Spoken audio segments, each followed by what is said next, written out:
Hello, y'all. How you doing? Where's the game audio? That's weird. Oh, there's the game audio. It's just quiet for that specific second. How is the volume right now? You know what? Let me drop it just a bit. Go with that. How's that for volume? That good? Maybe a little lower? Let's be on the safe side. Just take it down a scotch from there. How's everybody doing? It's Thursday, and I'll say I have in this last week. I took Monday off on account of the thing I said that I would do between full playthroughs. Take a week, take a Monday stream off, and use that time wisely, I suppose. And it's been a whole pretty much nearly a week since the last stream as a result of that. Decided on Tuesday, I did discuss maybe doing a making stream, but I figured that actually the level that I had needed a little iteration, which I'll say I did re-upload Ripsaw Rainbow, so, if you wanted to check out the new version of that, I'll show it off tomorrow, but it's re-uploaded. You can try it out now. Other things. So yeah, I've watched a lot of anime. I've played a lot of games. Mortal Kombat 1 came out, and I was totally prepared to talk about those things, like, primarily today during this stream, but let me tell you what has happened since, since last week. I am now between jobs. I have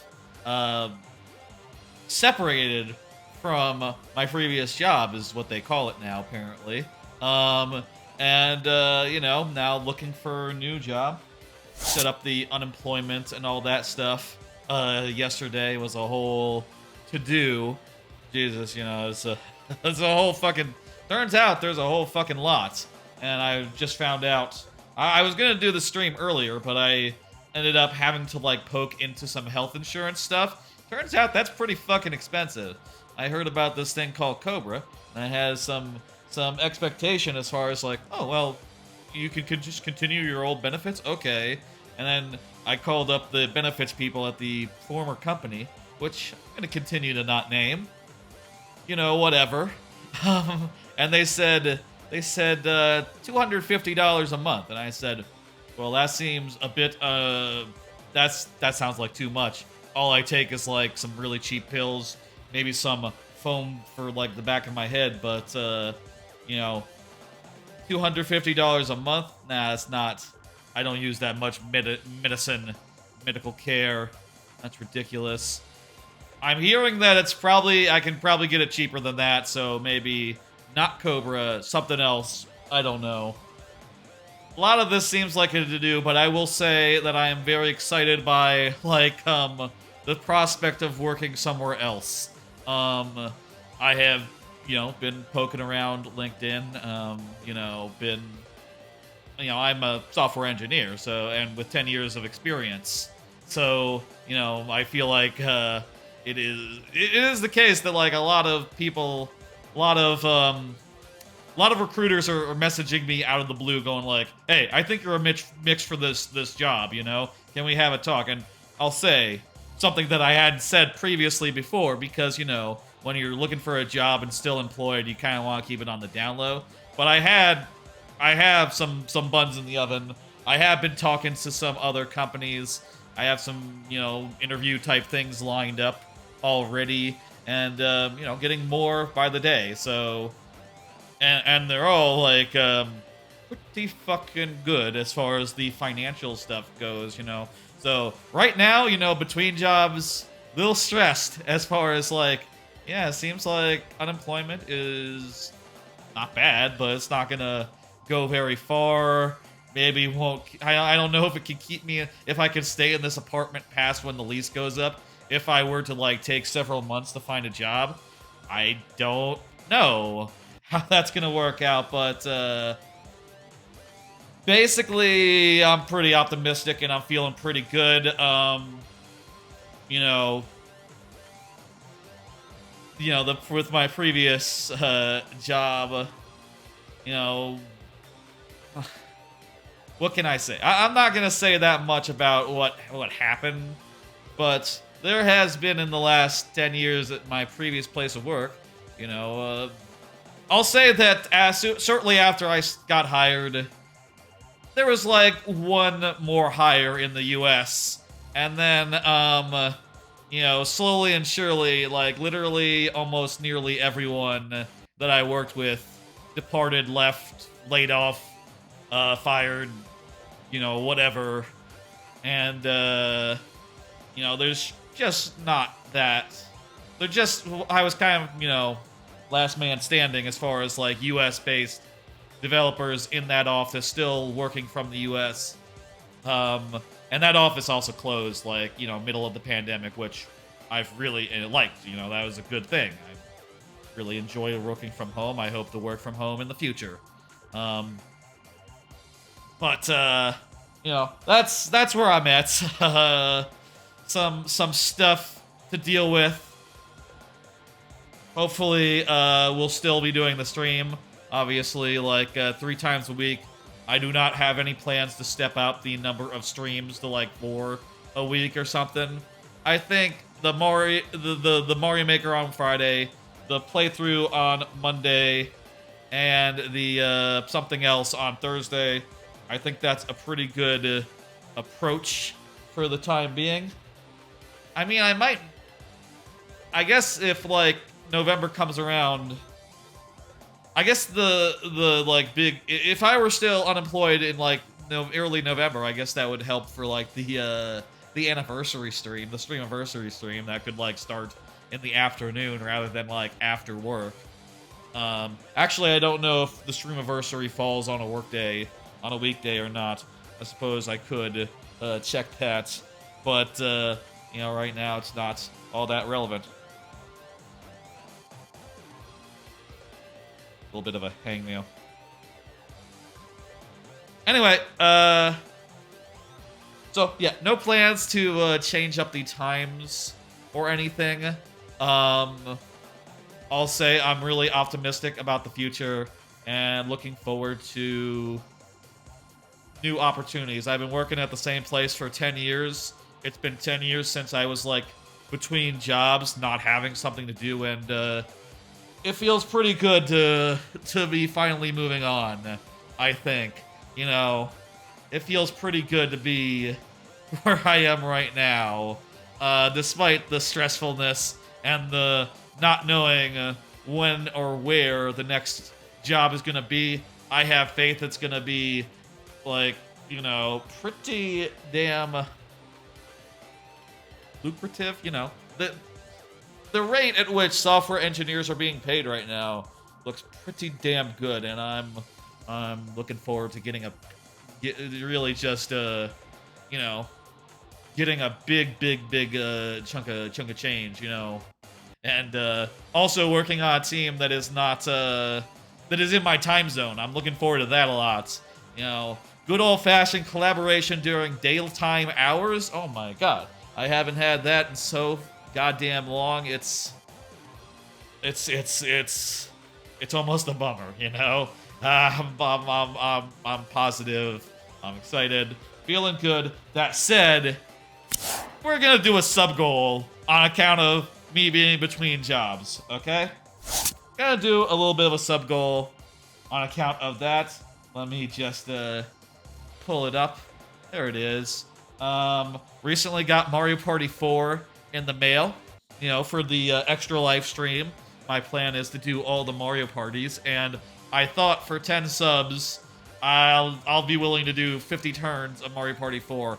I also considered putting in another one for 50 turns of, like, doing it like an incremental thing, like 50 turns of Mario Party 4, 50 turns of Mario Party 8, but I don't really want this to go.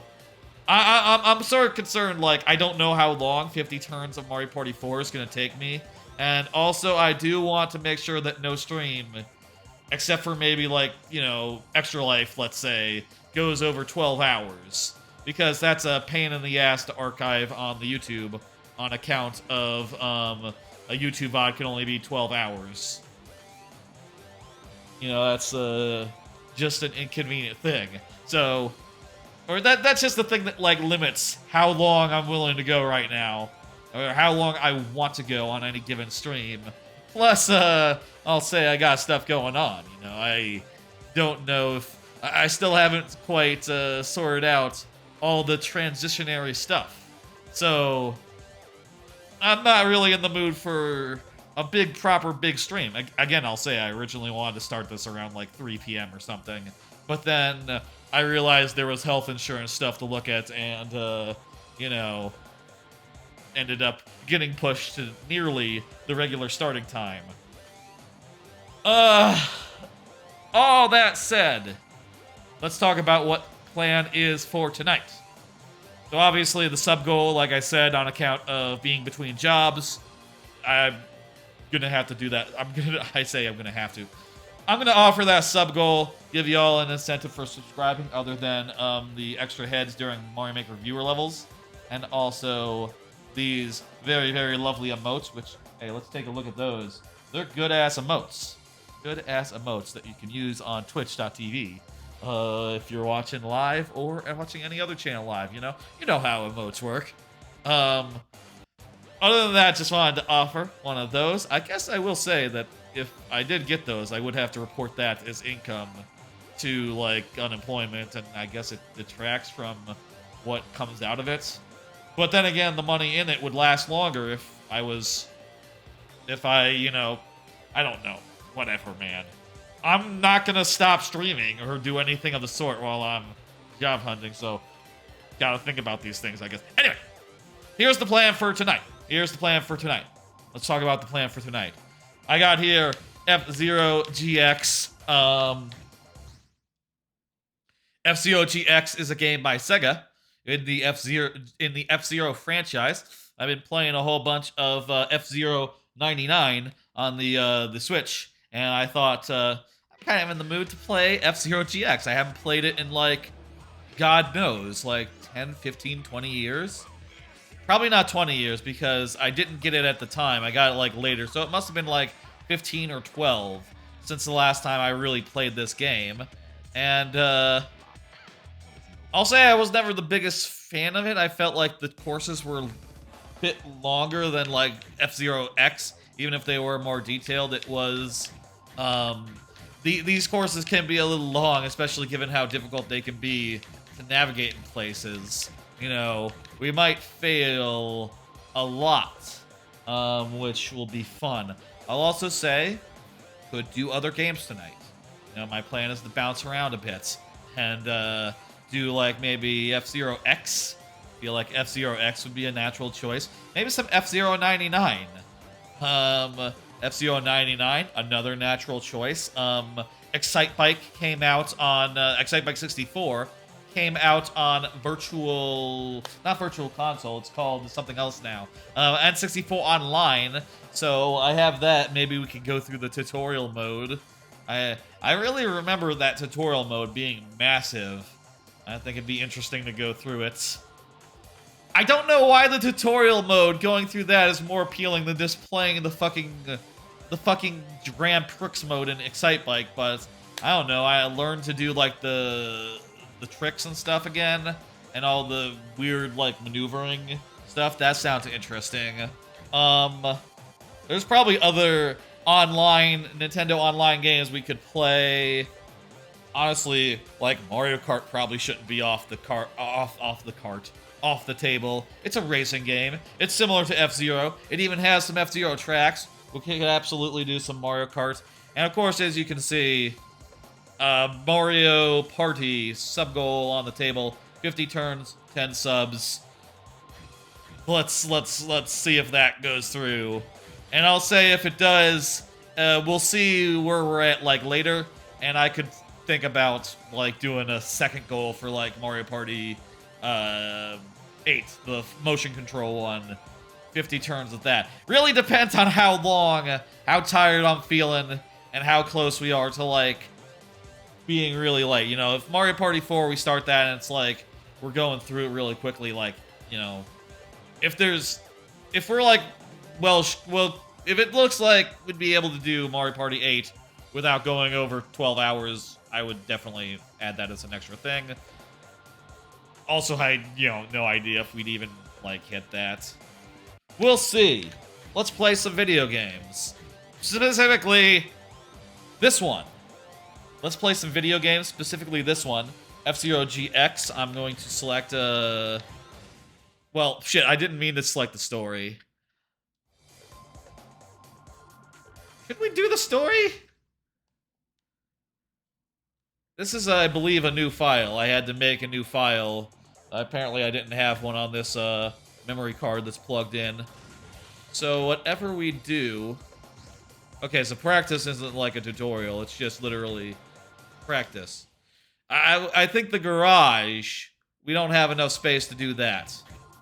So... we would have to continue without saving, which, hey, I guess, this is going to be a fucking one-off stream. This is going to be a one-off stream. What is this? So, I guess we could do this shit. Oh, well, there's only like one part per. So, that's actually not very useful. I guess you must unlock stuff as you go on. Okay. Oh, there's a shop. Weird. Not even F-Zero, like, 99 has, like, a shop. Which, hey, F-Zero 99, that's a good idea for F-Zero 99, actually. Add a kind of shop where you could buy, like, more than just the 4 carts that were originally in F-Zero, the first one.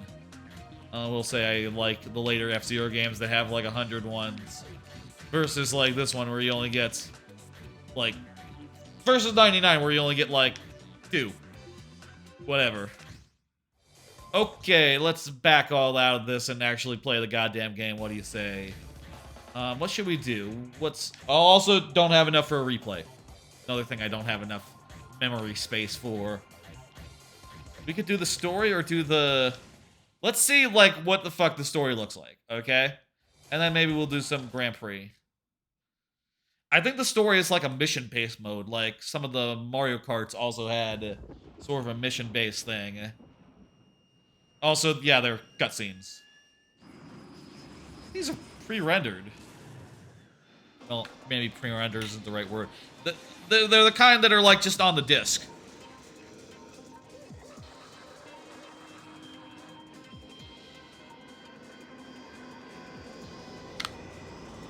It isn't gonna, like, be a Mortal Kombat situation where, it just, like, goes straight from the cutscene into gameplay, right? Like, that would be impossible at this point in history. Would be cool if it did that, though. I'll say. I'll also say on my TV screen, which, is, like, being set to 4:3 right now. There's, like, giant black bars on either side because it's, like, it's a 16:9 TV. And also the black bars on top.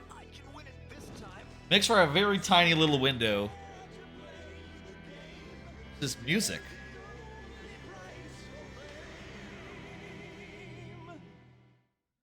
Weird. Okay, so... What the fuck? So the prologue's just a cutscene.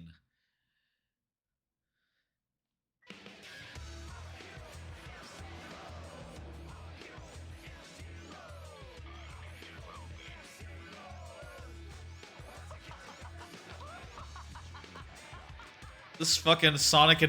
I guess it is made by Sega. So I guess it makes sense that it's like Sonic Adventure 2. And only like a few years after Sonic Adventure 2. I guess, also. Shit. This game was what, 2004, 2005? Let me see. When was GX come out?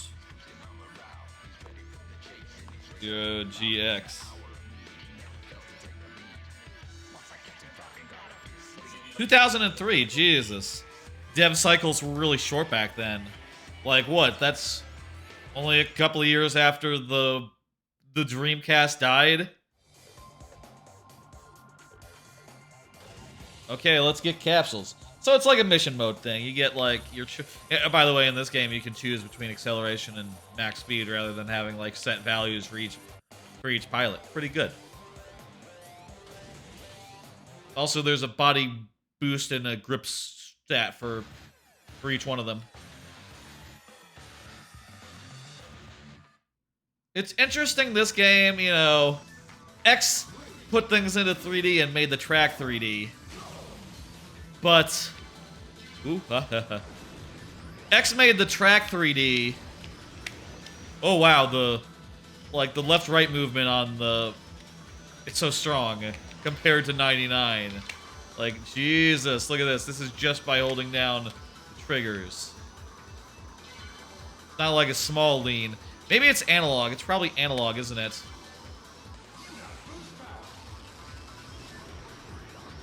How's the volume now? Volume now still good? Looks fine to me on the thing. I wonder if there's a limited amount of laps here.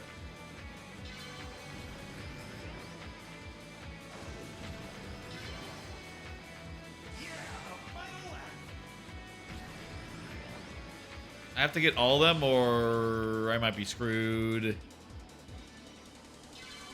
I guess I could slow down a tick. Shit! Well, those might have been the last two. Do I have to get all of them, or just 10? All of them. Okay, shit.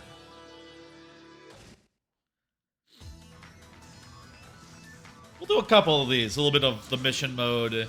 Then we'll just do the regular ass game. How about? Too much time spent. God damn it. Fucking around with the, Hey, we got those this time. Fuck. Too much time spent fucking around with just, hey, you can go left and right. Wow.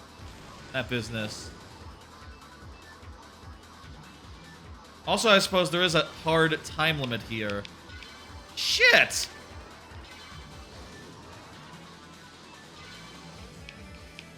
Fuck! Cock! Yeah, okay. Final lap, let's go, let's do it. This is the first one of these.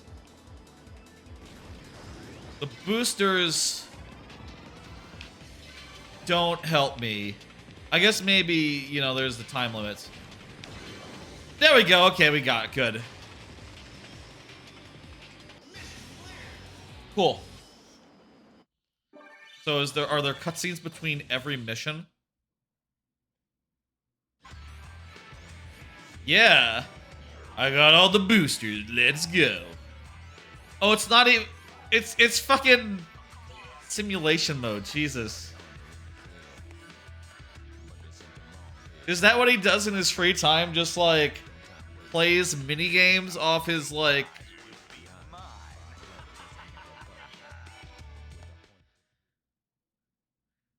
I collected all the boosters in 3 laps. That's what he does in his free times, I guess. He's training. Okay, you know what? Wait, what? Huh?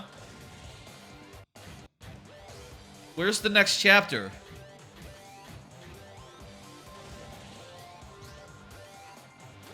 So I have to do the hard mode to get the next chapter? How does this work?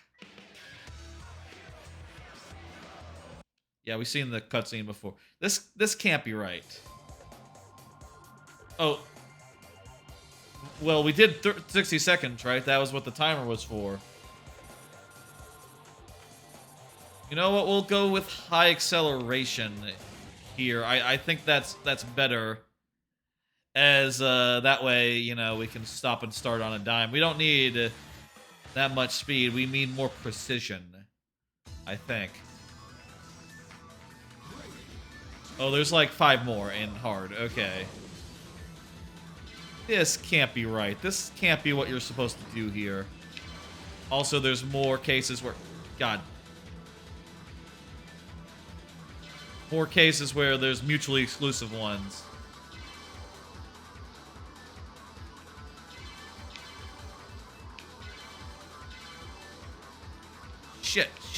Shit. Shit. Yeah, we're not gonna do this. Yeah, it's impossible. Okay.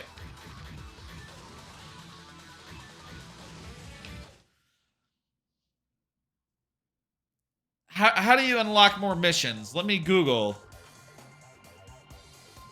F-Zero GX unlocking missions. Let's see. How do you unlock Chapter 2 in F-Zero GX? It is unlocked by spending 20 tickets to purchase it in the F-Zero shop. What the fuck? You have to purchase episodes of the story mode? I guess must be that they didn't make that many cutscenes. They only made like... They must have only made like a dozen or so, and if you could just run through them, they would be over quickly.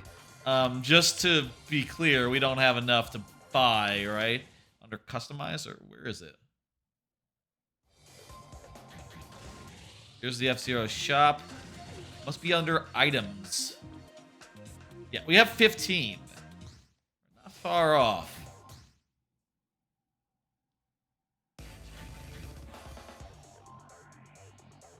Is there a way we can get 5 real quick while still doing story?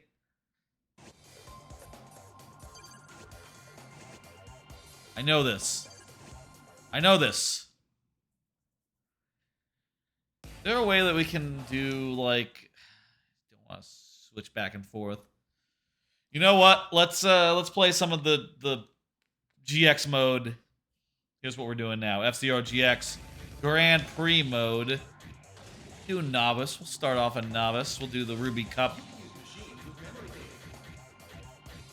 I think I like the Fire Stingray. That's what I've been playing in that's what I've been playing in 99. The Fire Stingray, Samurai Goro.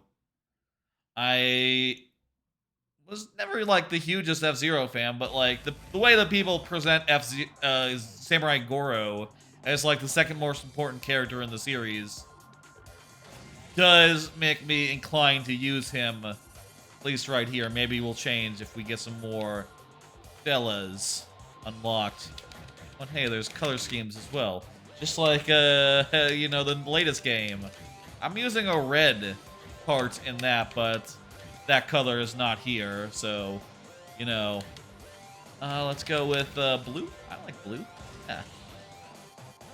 Blue kind of actually, hang on. Similar to, too close to his rival, Captain Falcon. Captain Falcon's ship is blue. Yellow looks, this orange looks weird with the flames on the back. Doesn't really, I feel like a nice hot red would be better than this orange. Green?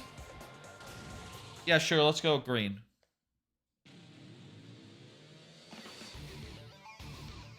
Okay, hey, Mute City, 3 laps. That's good. Hey, I do think... Let me talk about the first thing I have, which is F-Zero 99 and also F-Zero. After playing some 99, I did boot up F-Zero, the original, and, like, went through all its tracks. And I was a little surprised that, like, all of them that are in F-Zero 99 are, like, directly out of, directly out of, F-Zero, the original. Like, literally, the layouts are 99% the same, 95% maybe. They are... Okay, you can spin hay. They are, like, right out of that original game, and, pretty funny that you can, like, play that game and see, like, oh, this is what they're gonna add over time. You know, these are the courses we're gonna see as things go on, and, you know, I think they're pretty good. I can't say that I'm not a little bit disappointed by them as far as, like, oh, a lot of them are just, like, the same courses we have, but with slightly different turns. Or, like, less. Like, for instance, the, there's a course that's in the King Cup that's currently in, like, the rotation. Currently in, like, if you do, like, play hard mode, play hard tracks. It's like Port Town or something, too. And Port Town 1 is just Port Town 2 with a little less going on. Which is kind of disappointing. I feel like that has the potential to be kind of disappointing, but also, you know what, I'll take whatever I can get, you know, as far as more courses go. Considering that, like, F-Zero 99 is great, but I'll say, I feel like a lot of the time, you're gonna play Mute City, or you're gonna play, if you play the hard tracks mode, you're gonna play Port City or whatever it's called, Port Town, because that's what literally everyone is voting. Everyone always votes for one of those two. If there's an option between Big Blue and Mute City, like 75% of the time it's going to Mute City. Same with the one between white, what the fuck is this called? The white course and Port Town. Always Port Town, and I just feel like, yo, occasionally I would like to race White Land. I think that's what it's called, White Land. This is the baby park of the game, by the way. Well, actually, no, it has a split oval, it has a jump. Maybe there's like one later that's the baby park. It does look like baby park just looking at the layout, but it has, I guess, actually a little bit more going on.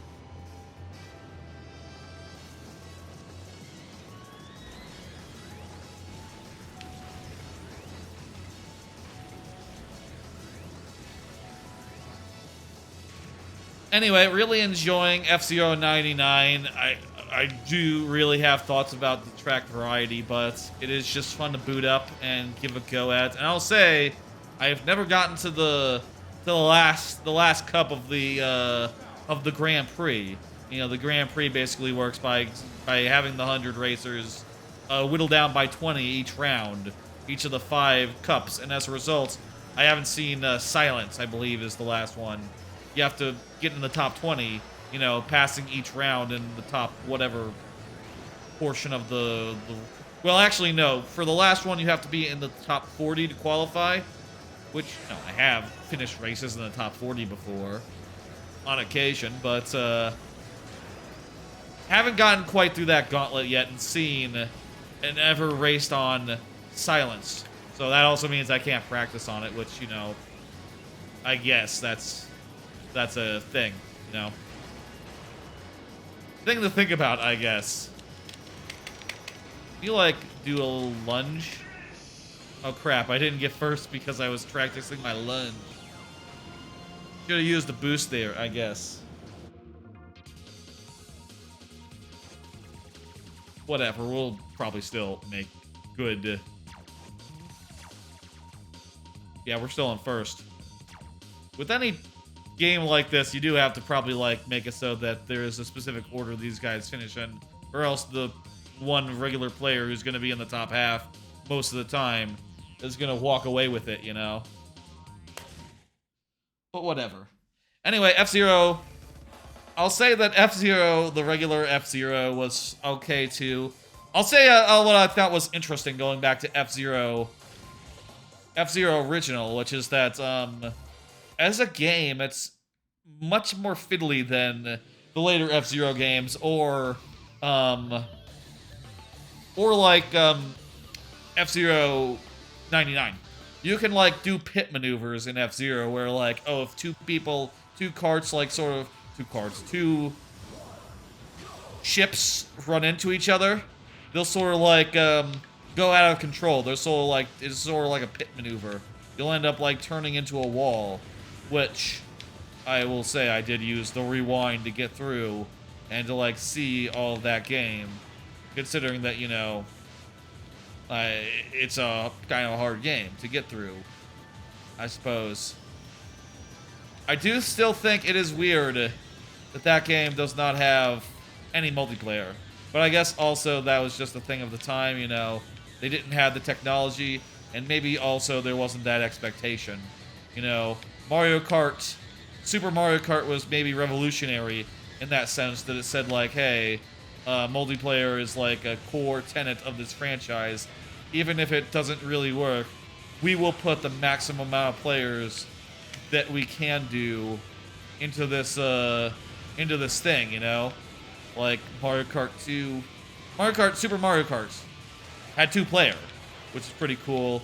Super Mario 64 had 4-player, but you know they couldn't get the music working properly somehow for some weird fucking reason, which I didn't know until very recently. I never had the opportunity to play it 4-player as a kid. Tried it on N64 online. It was just like so taken aback by the lack of sound when you are in such a mode. We need to like start boosting. We need to start regaining ground here. The boost is really strong in this game. Seems like the only reliable way to get ahead. We're a little low. Oh wow, but the energy recharge is like instant compared to like compared to like F-Zero 99 where you can, and at the original F-Zero is where you can be in the boost for like the entirety of it, only get like a 25% capping off. You still have to be a little bit careful about it.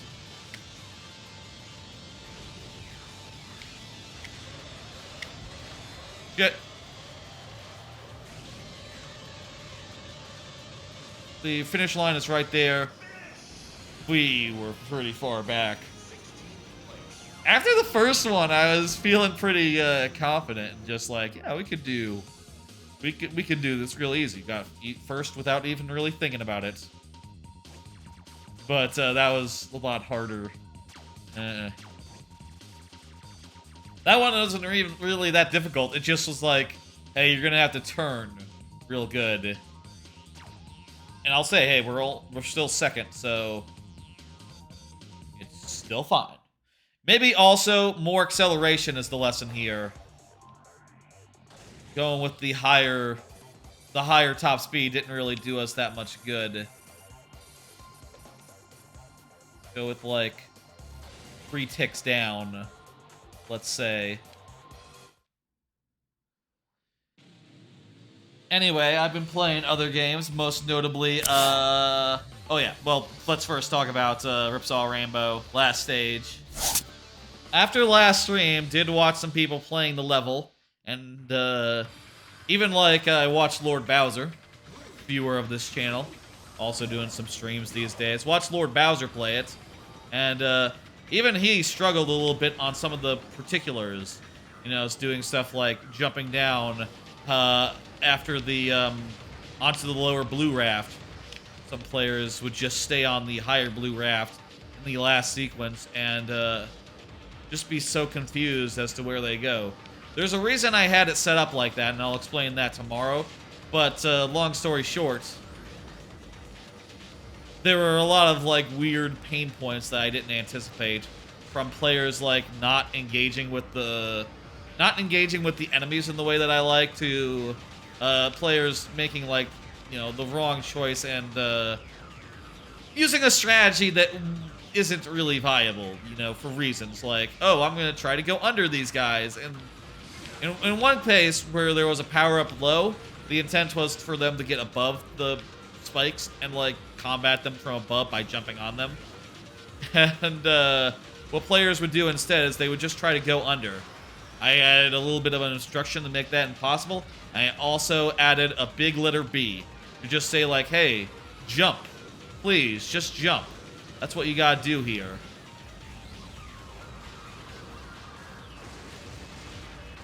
And hopefully that helps. Haven't really been putting that level out there.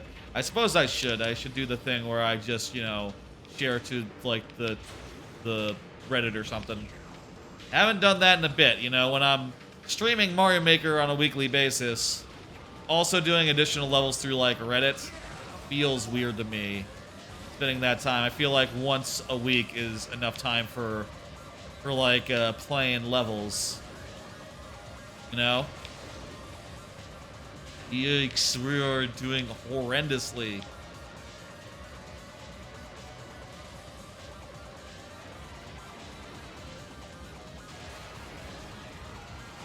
You know what? We can do a boost into these repair planes without costing a lot of stuff, I guess.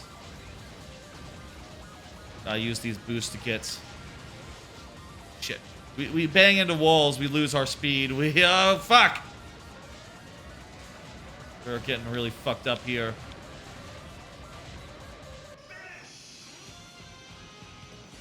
That's as bad as we can do, short of getting killed. Shit.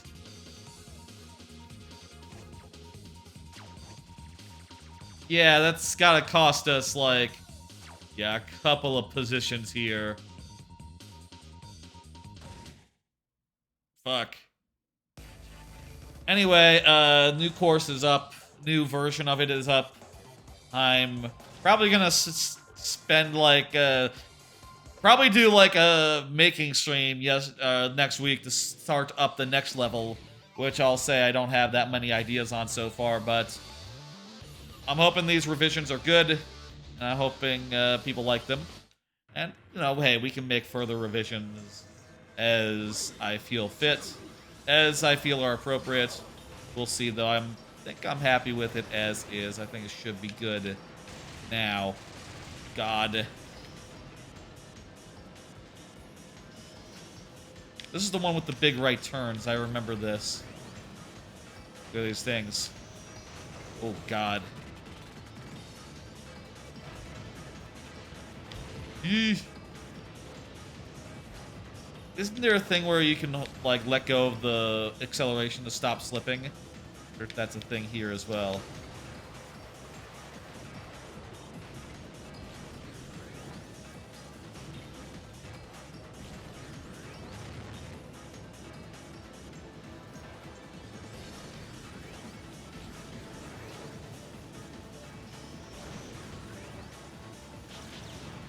Oh, what the fuck? We're in first. Okay.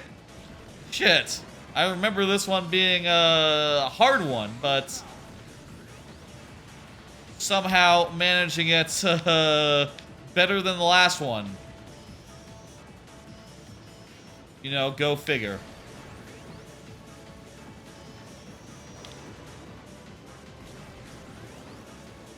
Anyway, I got, should we be, like, angling down or something to, like, land, like, quickly after taking flight? I'm not sure. Using the R and L to get through that is probably the best way, huh? 2 people have died. 2 computer players have died, so we will not get the last place. You know, now it's impossible.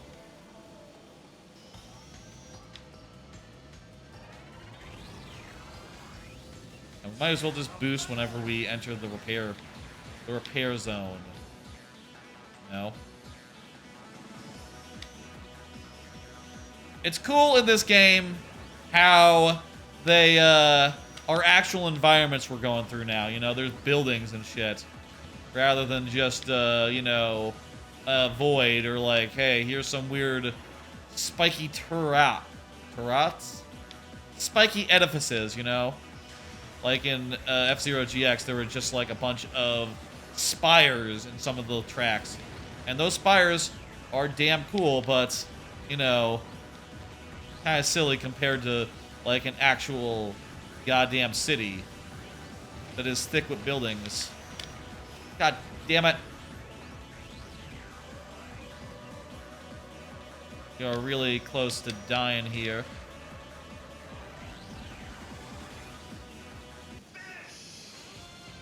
That was going really well for so long, and then dropped a couple of positions. Whew. Wonder if it's like... I mean, I don't know, like, if this game is rubber banded or we're just like... You know, we were doing pretty good, and then they just happened to be, like, right on our asshole. Cool. Let me do another card. Also been playing Sea of Stars. That is the F-Zero. That is the Chrono Trigger type RPG. Sort of has a little bit of like Mario RPG, Paper Mario in like its combat system. Oh, that was the last one. Shit.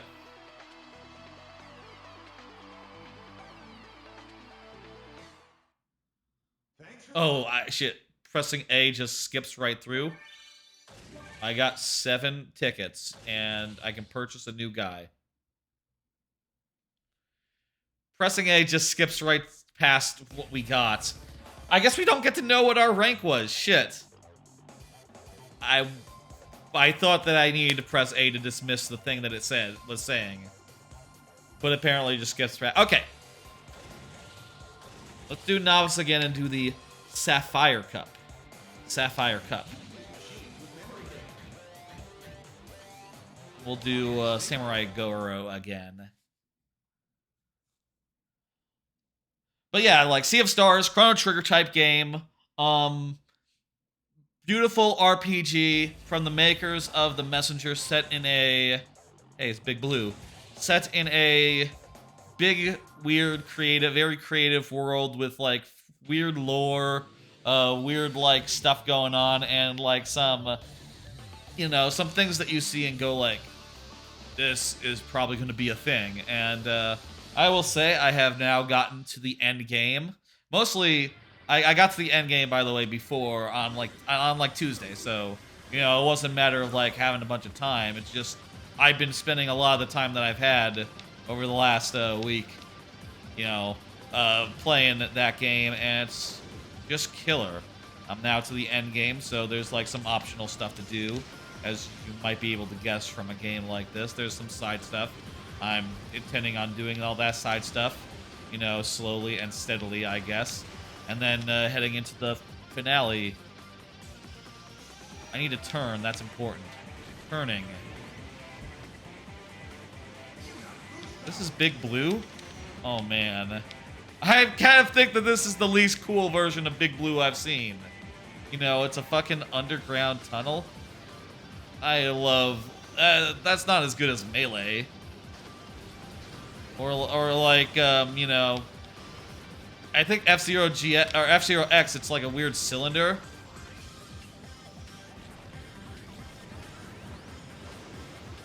Oh, these waterfalls are cool, though, but they're gone very fast. Cool waterfalls. Maybe could have had more of the track be bounded by waterfalls, actually. I guess that's a, you know, just a part of the game, you know. It's now got, like, environments and, you know, they're cool, but they are a little nondescript, I guess, in a lot of cases. Are they waterfalls, or is it like a like canyon type situation? You know, like a Death Star. Anyway, I'll say that that game, Sea of Stars, I've been having a wonderful time with it. It's definitely one of my favorite games of the year. I'm looking forward to finishing. I would definitely recommend it. It's on Game Pass. If you don't have Game Pass, I would still recommend it. Though, I guess mathematically, it'd be less expensive to sub the Game Pass for a month than to buy it. Probably. It's like probably $20, $30. Game Pass is like, what, 15? Yeah, it works out. I'm pretty sure. Either way. But, definitely would recommend it. One hell of a game. Having a great time with it. And I'll say again what I've said previously about it. It does a lot to take it above just being, you know, it's not just a, look at this, we're doing pretty good. It's not just a Chrono Trigger. Ah, God!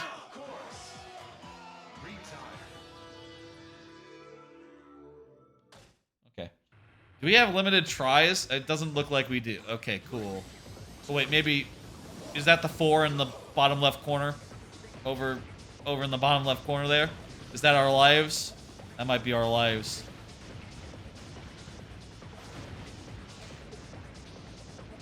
Anyway, I'll say again, it's not just Chrono Trigger. It's more just... It has original ideas about, like, how combat works. It's pretty cool. How like, the combos and stuff work is pretty good. And, you know... I'll say this. There's, like, ability... There's, like, all sorts of like... Oh, I thought that was a turn for a second. Didn't know why. Thought I had the turn right there. There's all sorts of, like, types of elemental damages, and when enemies are doing, like, a spell, which is basically a big, dangerous attack that you want to stop, you can hit them with the right types of damage, and they will stop doing their spell. You know, so basically it'd be like, hit this guy with 3 lunar attacks and like 2 blunt attacks, and he'll stop.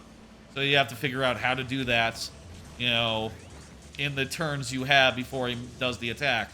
And that's almost has like a Into the Breach type feel to it. You know, it feels like Chrono Trigger, but if Chrono Trigger had a little bit more of active things you could do to like interact with enemies, to like mess them up, to like delay their attacks, to prevent their attacks, to like move them around in a couple of cases. You have a lot of good options in that game to which makes the combat like more engaging and more active. I think they've made like one of the best RPG like systems that I've seen out there.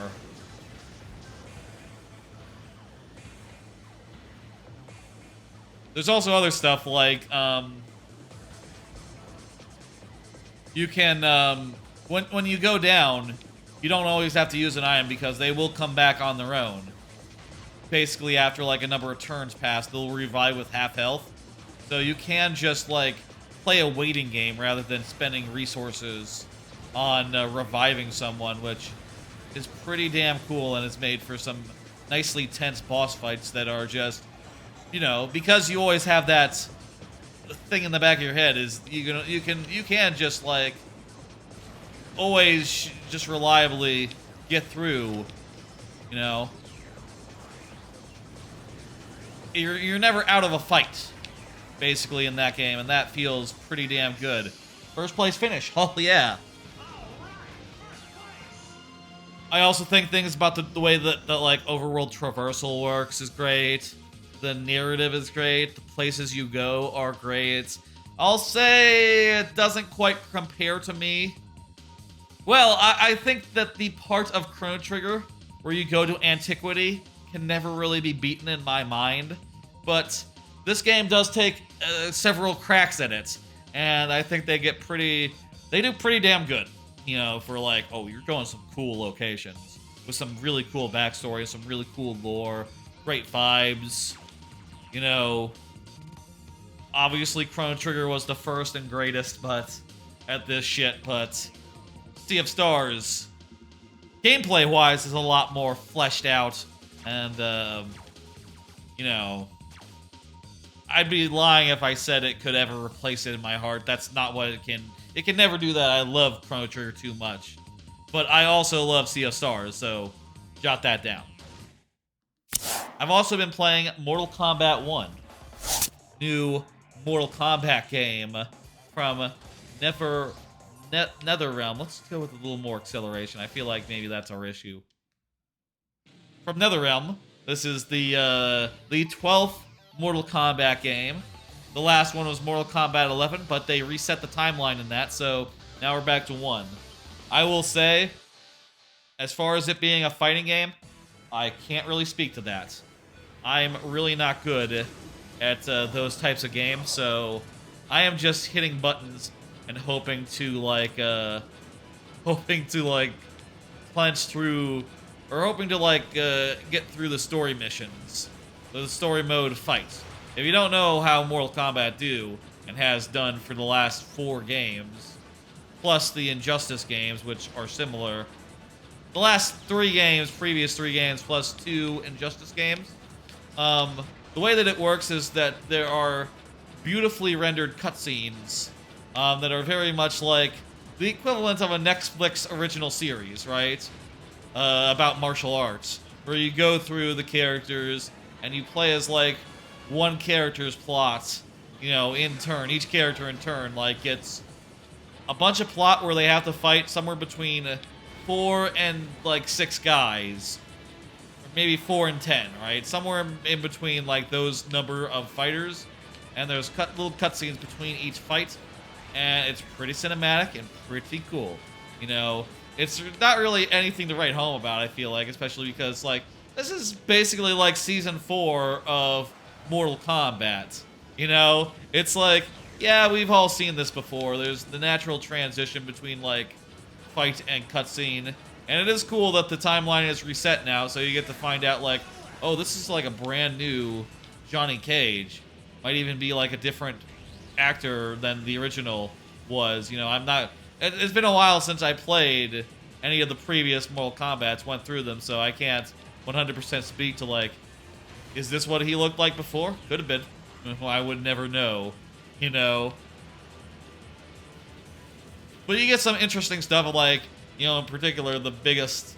I would say, like, the biggest departure from the regular timeline is that Liu Kang is a god now, replacing Raiden, and Raiden is just a normal guy.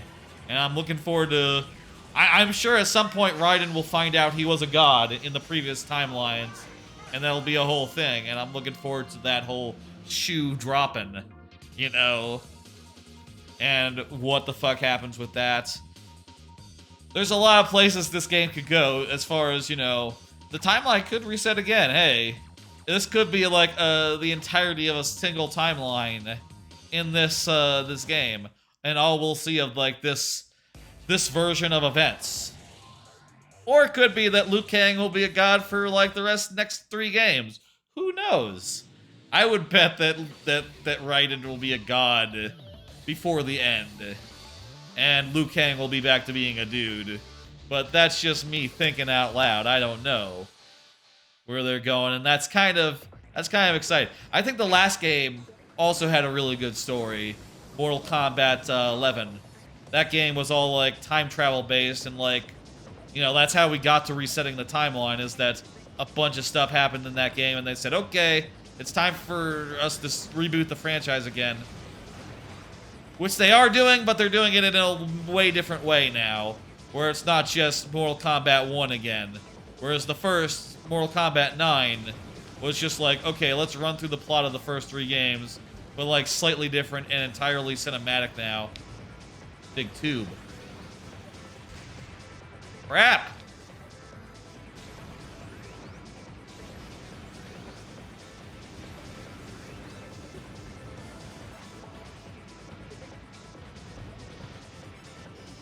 And that works, you know, running through the game story, but it's much more interesting, I feel like, right now, where they are kind of rebooting it, but in a way that it could go anywhere, and anything could happen, and you're just, like, sitting back and going, like, what the fuck is gonna happen next? Who are we playing? What's this guy's deal? This guy's gonna be a good guy? Okay. I'm not sure that's how it was ever originally, you know. It's like the later Mortal Kombat games, despite being a reboot, where, like, okay, we're not just gonna do the same thing we did. We're not just gonna rehash the original stuff. Like, you know, Sub-Zero doesn't have to be the good guy. Scorpion doesn't have to be, like, an undead bad guy. You know, we can do something else this timeline as far as that stuff goes. That said, you know, there are characters who seem to be, like, finding their destinies and just doing what they did before, because that's how time works, I guess. You know, like, a lot of people are going to be destined to do, like, the thing. Like, there was a guy named Kenshi, and I don't remember what his deal was in previous games, but it seems like what his deal was in previous games is the same thing he's doing now. So, you know... Wow! What happened? What the fuck was that?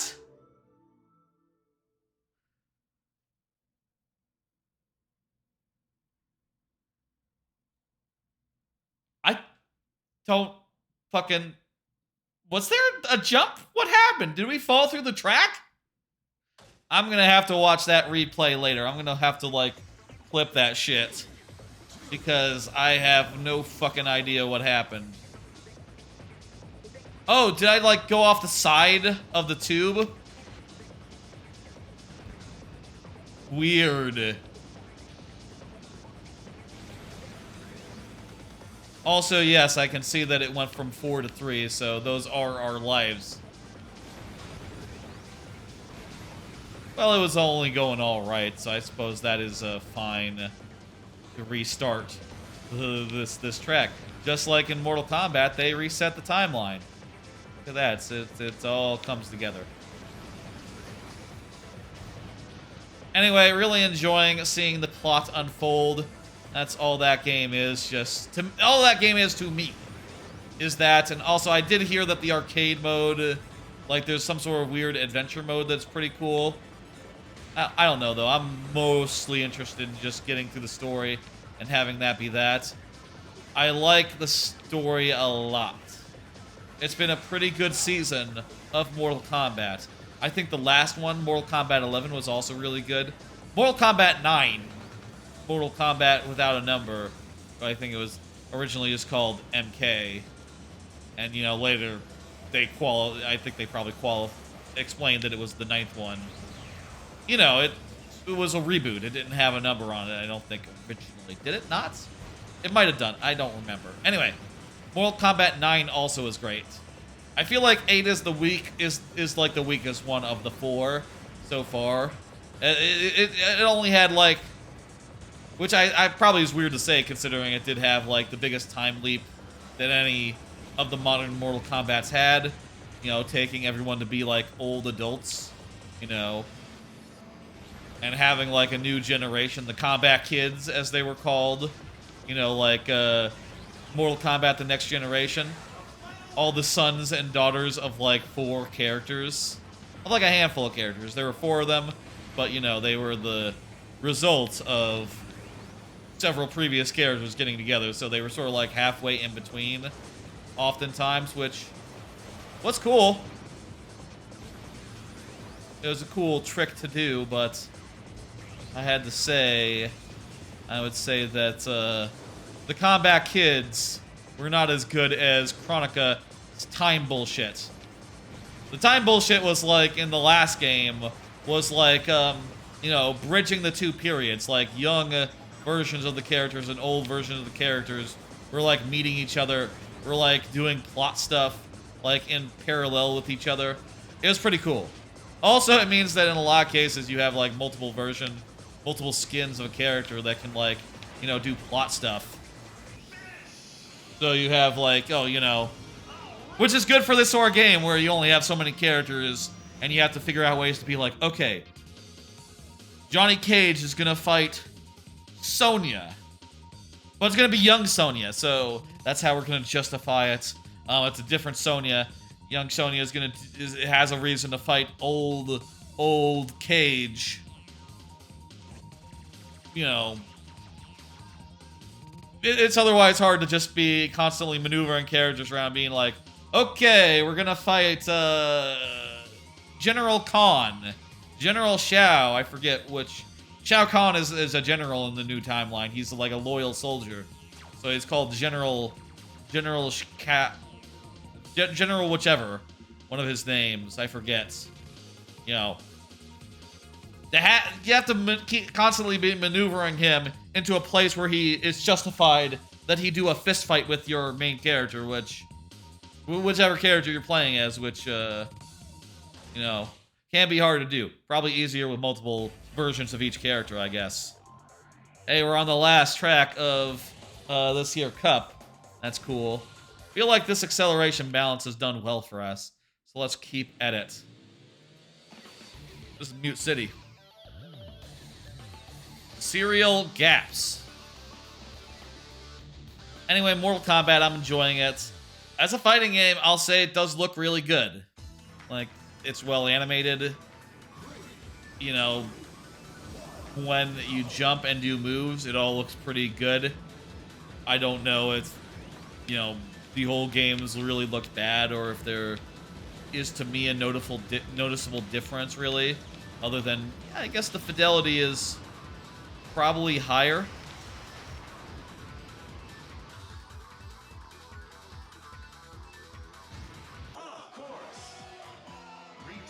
Jesus. I remember this one, this level being really, really hard. And, sure enough, that seems to be immediately the case. just like a tough turn following. You have to turn with enough momentum to get over the thing, and you don't even have the boost to start with, so. Well, actually, that time it was a lot easier. Wow! Oh, God!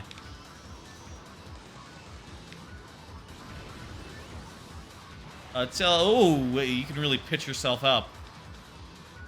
Oh, God. So if you don't get onto that little platform up there, you're just like Mondo fucked. Mondo fucked? You're just completely fucked, huh?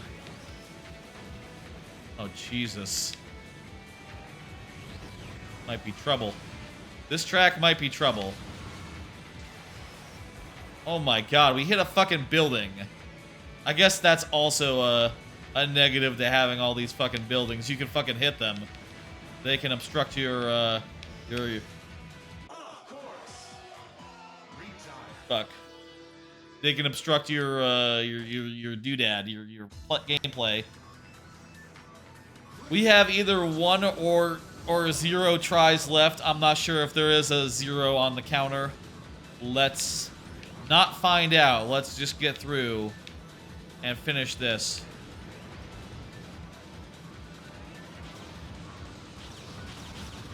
Oh shit, there's mines, right? That's a thing that the other F-Zero games do. Mines. I still got a retry option. Okay, there is a 0-0. I wonder if you can also, like... Doesn't the star also mean, like, takedown? So if you take down someone, will that give you a life back? Maybe that would be, like, abusable. I guess... Wah!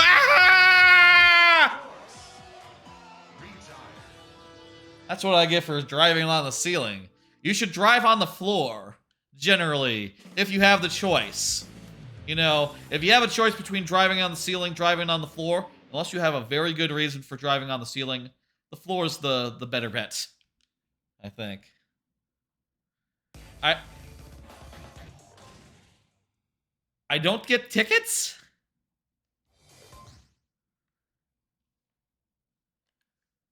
You don't get tickets for okay.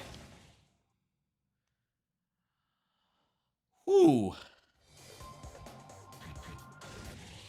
But we do have enough to buy the next chapter, I guess, if we want to, like, see that after we're done here. Geez, I'm torn between giving that another shot, the Sapphire Cup, specifically another shot, or doing the Emerald Cup. Let's do the Emerald Cup. I think we got a good idea what's going on. Actually, you know what? Let's, I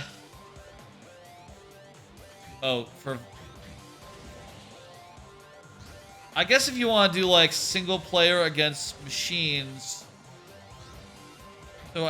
So there's practice, there's time trials. Practice just like you want to do a round against the machines, against other computer players. You go do practice, and then if you want to do like alone, you do time trial. Let's actually just. Oh, you can set the number of CPUs. You can set the number of things. What does restore mean? I'm guessing it means. It either means the recovery tracks, or it means that when you go out, you like it'll bring you back instead of like killing you. Let's just go through this track and prove that we can do it without dying. We'll take one more shot at this, I guess, or like I don't know. I assume that restore didn't turn off the restoration tracks. Also, hey, we get boost power right from the start in practice. Go figure. Okay, yeah, the restore tracks are there. And they do restore. Okay, good. And buildings.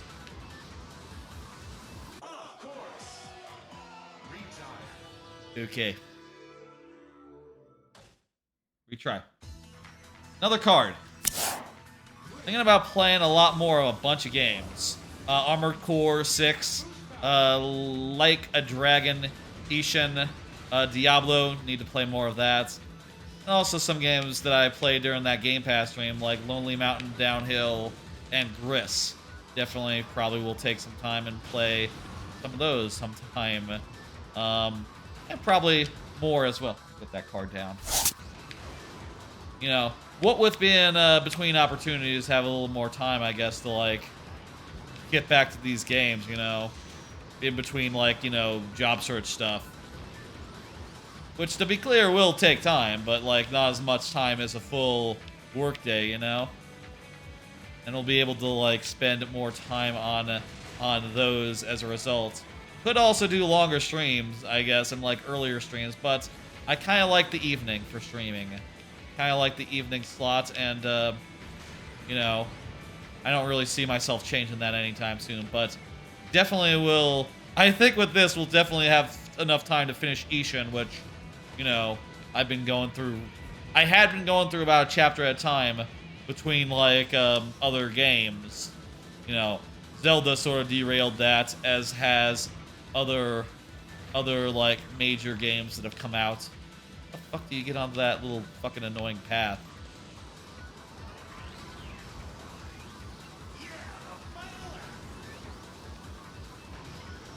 Zelda and other games sort of have derailed it, but I do think it's cool enough where I want to see it through, and I think I'll have a damn good time doing so.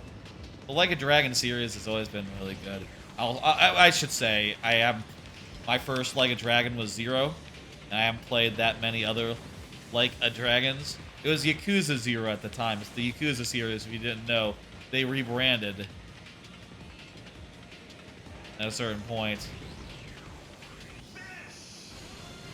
That's probably top of my list. Also, just, like, going through and finishing Armored Core 6, which I'll say I've gotten to, like, Chapter 3, I think.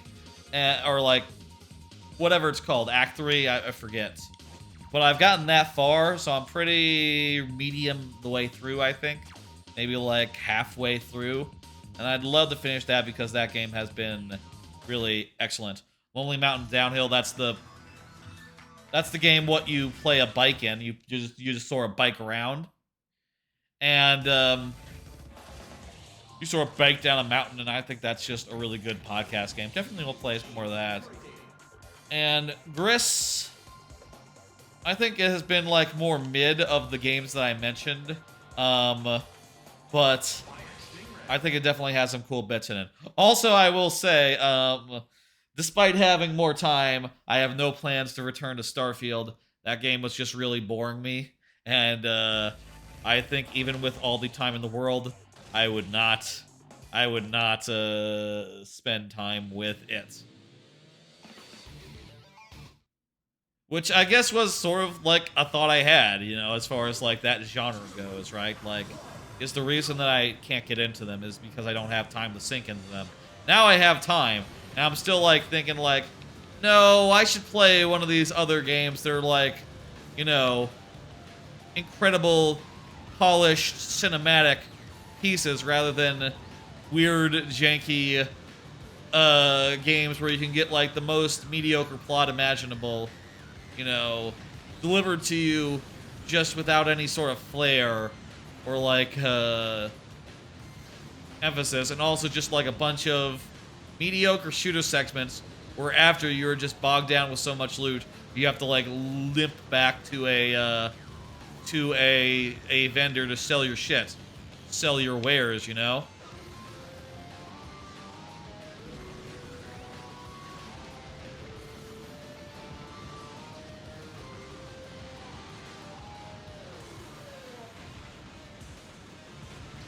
Ugh. I think that either, you know, Fallout 3, New Vegas, Skyrim Oblivion, maybe those were just better games. Maybe I was just in a different place in my life where, you know, I didn't have access to so many games, I guess. And what games I had to prioritize, not just, you know, in terms of free time, but also in terms of, like, yeah, I don't have that much else to play. Now I have, like, loads to play, you know, especially with, like, streaming, with, like, games that I'm replaying with Game Pass. I do not have a shortage of games, and even if I were to say like, oh no, I can't spend $60 anymore, which I think I can manage to. I think I have enough funds where I can, you know, rent is the concern. Video games, they are a puddle in a corner compared to rent and healthcare. Honestly, you know, like I can afford to buy a video game still, even, you know, between opportunities. You know, I can afford that still. I'm pretty sure, and you know, I have Game Pass, and I do believe I can still afford that as well. You know, compared to health and dental, it's nothing. Dental isn't that expensive, but I only use dental like twice a year, so I don't know. Doesn't make sense. Why have dental for the whole year? Why not just 2 times a year? That would make sense. That'd be a hassle. Whatever. We're doing pretty well, huh? We're in 4th place. 9th place. 10th place. 12th place. I'm driving on the outside. That's the problem here. I need to be driving on the inside where it's shortest. Shortest. Use my boost.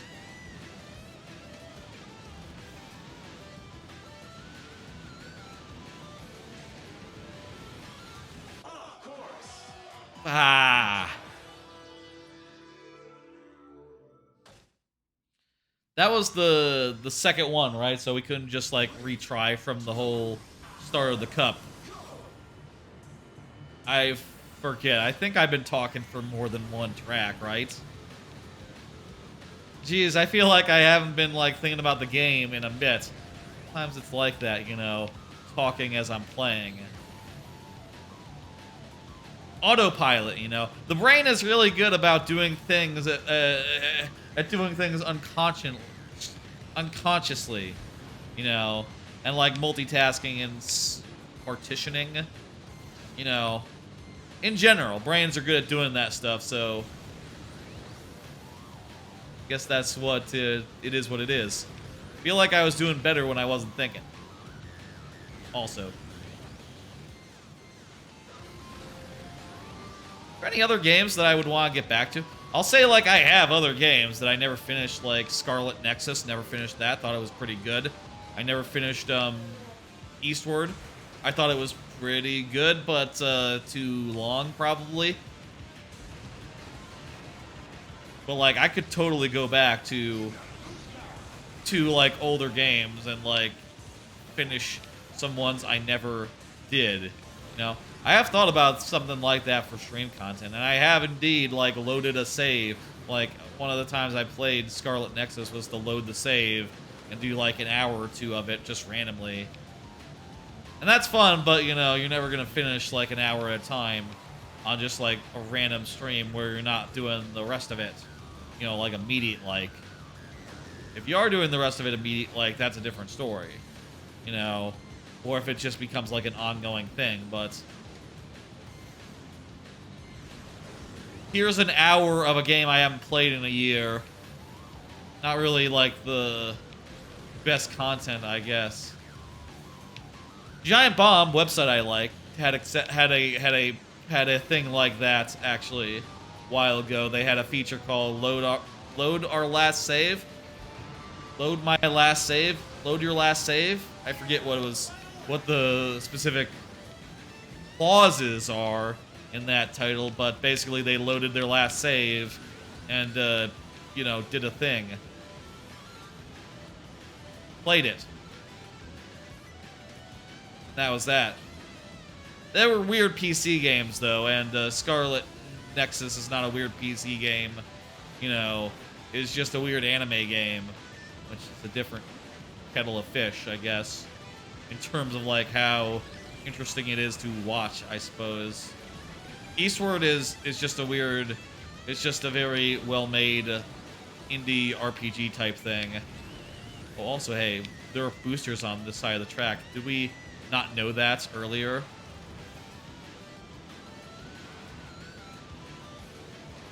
I feel like it's hard to know when we're coming up in the end based on the map. I think we are now. Oh, I guess if you see we get off the tube, we get onto the last part. That's how we know that we're about to get it. Also, the recovery track. We were the top dog that time. That's great. Was this the second or the first track? If it's this first one, we wasted a life, not just proceeding to next. Damn it! It was the first one. We wasted a life. They should just it should always be that if you die on the first track, it just like starts you off with full everything. That's how Lonely Mountains Downhill does it. For just the thing I was talking about earlier. Let's take another card. There were some leaks from Microsoft this week coming out of the FTC. That was kind of interesting. You know, some emails and stuff that probably weren't supposed to get out to the public. Stuff like, you know, plans they had from 2020 that included such things as like Skyrim, like Oblivion remasters, Morrowind. What's Morrowind, one of them? Fallout 3 remasters, that sort of stuff. Stuff that didn't happen clearly, but hey, they still might. No, we don't know if it's canned or if it just got delayed because of the pandemic.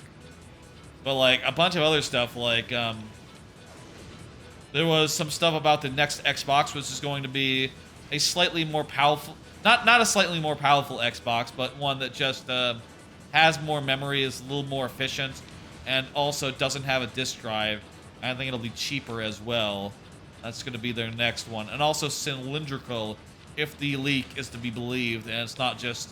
You know, honestly, it could be outdated information or a pitch that someone made at some point, and then someone else said, no, that's dumb, let's do something else. You know, none of this is set in stone, I will say, and I think that's very important to remember as you look at this stuff. As you look at this stuff, it's important to remember that none of this is set in stone. I wish that F-Zero 99 had more dangerous tracks like this. You know, if you put 99 people on this course, most people would bail out before the end, and I think that'd be fun. To just be like one of those ones who did. It'd be a little more survival-based than just pure race acumen based, and I think that'd be really fun. I will say, playing 99, one thought I did have is like, man, I would love to see F-Zero X99 or F-Zero GX99 would also probably be pretty good.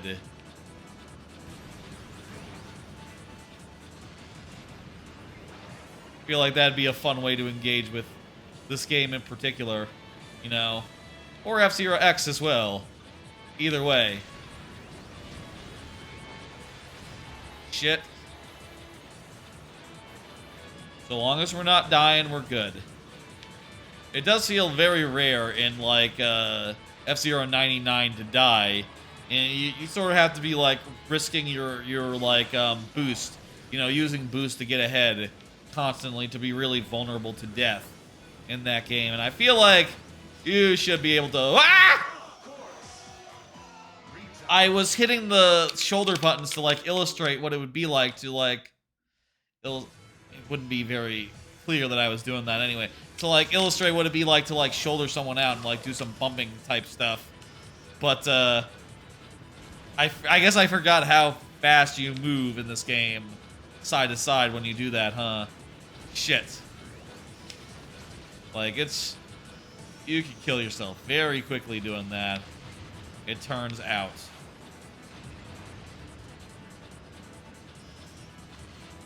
I bet you could kill more people in F-Zero 99 if there were tracks like this, you know? And I bet that would be very, very satisfying. That would be very, very rad.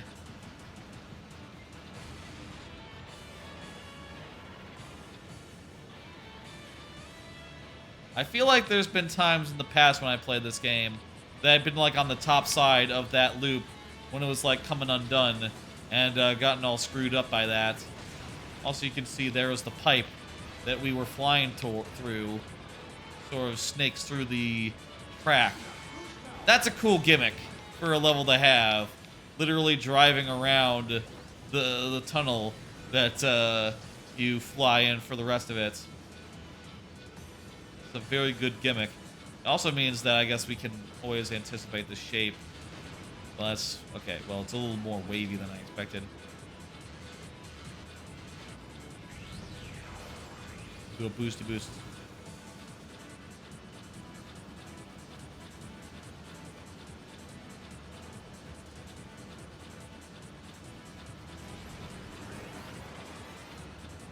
Okay, this is the side. Good.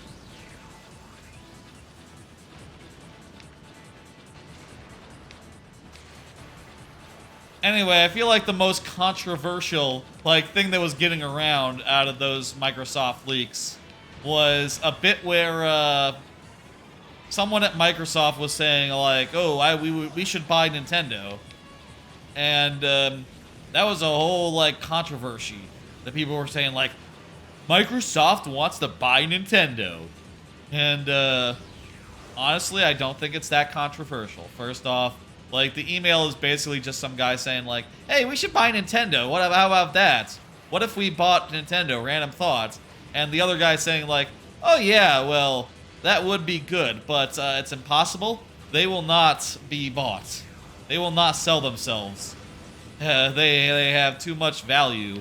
And also, it is worth noting that, it is worth noting that they have actually tried to buy Nintendo before. Like when the Xbox was just starting up, apparently. They told this story in 2020, apparently, from what I can tell. They did have a meeting with Nintendo and say like, "Hey, could we just buy you guys?" And they were politely laughed out of the room, basically. That's okay. No, that's not gonna happen. Even if we're making the GameCube and it's not a big success, not gonna be bought. No interest in that. No.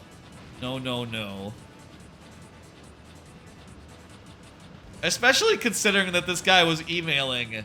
I will say, I think this leak, this email in question, I think it was during the height of the Switch era.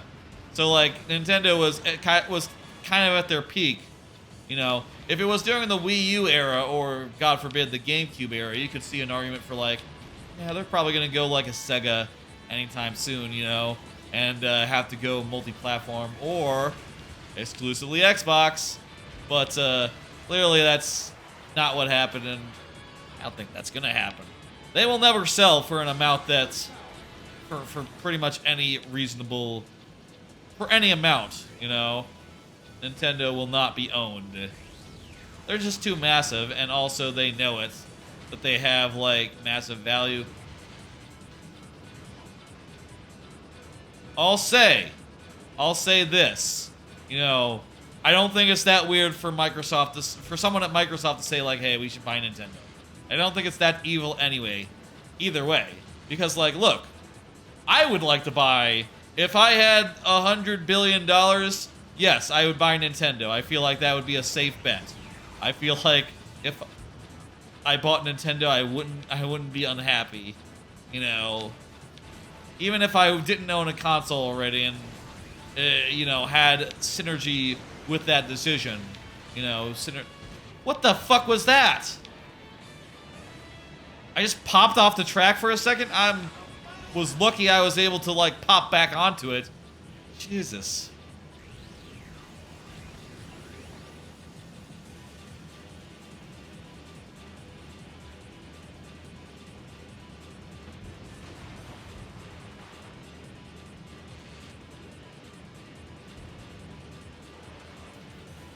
Anyway, those leaks, kind of interesting. I bet there's more stuff out of them that I didn't quite, you know, didn't see. Wasn't paying full attention, I guess, to the news this week for reasons. Well, most of this was before, you know, I was let go. But still didn't quite, still didn't pick up on that much of it. Honestly, most of it is just stuff where I look at it and I go okay, well, probably plans changed anyway, This is all stuff that that is probably always in flux up to the point where they say, here's what we're doing at like an E3 type event. And even sometimes after E3s, they say, okay, you didn't like always online yet? Not the time? Okay, not yet, but maybe sometime in the future. And does the Xbox Series S have a disk drive? I don't know if it does. The PlayStation digital only doesn't have a disk drive though, so it's not unprecedented for them to move beyond the disk drive. And personally, I never use discs if I can help it. Well, I guess I have all those Xbox 360 games that, you know, I don't have an Xbox 360 anymore. It would be inconvenient if I couldn't put them into my Xbox and play them. I guess I should at some point invest in an Xbox for that. And also, there are a number of games I would love to play that are Xbox exclusive that I will do at some point. But not now, in between jobs, you know, that'd be ridiculous. This is not the time to buy a used Xbox 360. Obviously, everyone knows this. Makes sense. I'll also say, by the way, you know, you might worry, oh, this is a cool thing. Ceiling and floor, both tracks here. That's a cool way to do a split track. What? You can jump off the track onto the top of the other track? Okay, shit. That's cool. You can only do that one way, though, right? Because the other way, you would have to be, like, falling. How does that work? I will say, recently I did get a new webcam for, like, the PC area, which, you know, I usually stream from the couch, so it's a much more fringe use, typically. I think now we're, like, back-to-back, like, upside down here is the other one. It is a more fringe use, and maybe, like, right before leaving one job is not a good time to buy that, but then on the other hand, hey, for any interviews and whatever that use my webcam, my PC webcam, it's gonna look really good.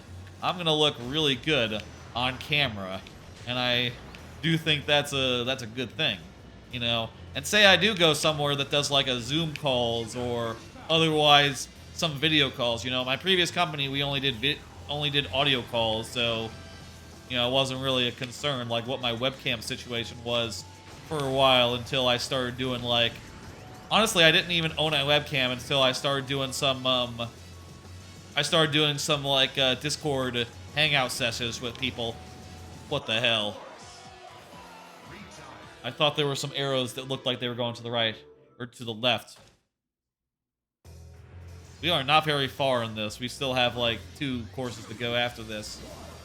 This is worrisome.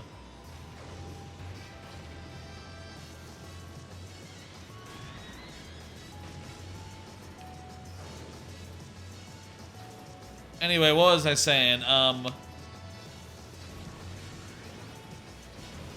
I think it's the camera. It's gonna look really good, you know. And if I have to do like some sort of like, if I have to do video calls regularly, and when I'm in like work mode, it's gonna be really handy for that. I guess if ever I were to get like a house, and you know, one thing I have thought for a house would be like, oh, it'd be good to split up the, the work PC from like the video game PC, you know, or like the free time room from the stream room, etc. You know, I would like to split that up for like mental health purposes. It's weird to be working on the same PC that you do some fun stuff on. Honestly, it tends to just have me just at the end of days, I would be like, okay, I don't want to sit in that chair anymore. I'm gonna sit on the couch instead. Even if I'm still doing stuff on the PC, like watching videos or streaming and stuff, you know. The couch is definitely my preference for free time, partially as a result of working from home for the last couple of years. I guess that would change if I got a, like, the job I got was not like a pure hybrid or like pure work from home. I don't know how I would feel like if I had to go to an office every day. I'll say, given that I do want to maintain streaming on Fridays at 6 p.m. I do think like some amount of hybrid is like required. God damn it. I will definitely want to do like some amount of hybrid work. I guess we'll do practice mode for these remaining tracks. Let's see. We were 3 in, so let's finish off the Casino Palace here.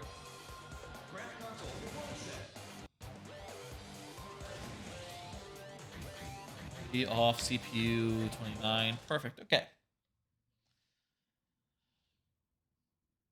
So yeah, that's you know, a thing. Whatever I was talking about. I guess I was talking about the Microsoft leaks, then I went into a tangent about webcams. I would like to look good.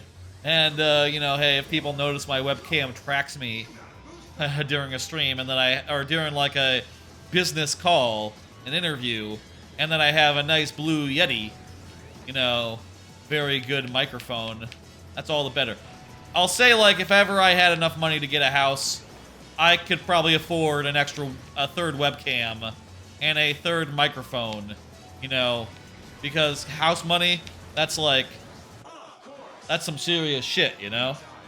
That's like, if I have enough for a house, I would have enough for any of those other things to, like, you know, fill up the rooms. And also, I would need enough furniture to fill up, like, additional rooms, I guess. Let's say 3 rooms. What would I use them for? 3 bedroom type situations. Well, one's the bedroom, one would be a stream room, one would be an office, 3 rooms, and then a living room. What the fuck would the living room be for then? Or would the living room be the stream room and also the entertainment room? And also where if I were to get a dog, that's where a dog would live, in like a living room situation. I don't know. It's all pie in the sky right now, so I really don't have to think about it until, like, you know, first get a really good engineering job that befitting of someone with 10 years of experience, you know, that is to say, highly paid. Then worry about getting a house and what I'm going to do with rooms, I guess.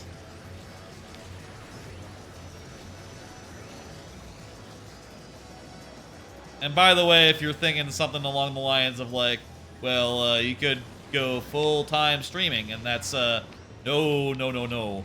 Like, that's not viable. Maybe, if I were to get, like, 1,000 times more popular, that would be a semi-viable thing. That wouldn't even be, like, entirely viable. It would be, like, semi-viable if I was 1,000 times more popular, you know. It'd be like semi-viable. It's no. No. That just isn't happening. Straight up. And never will.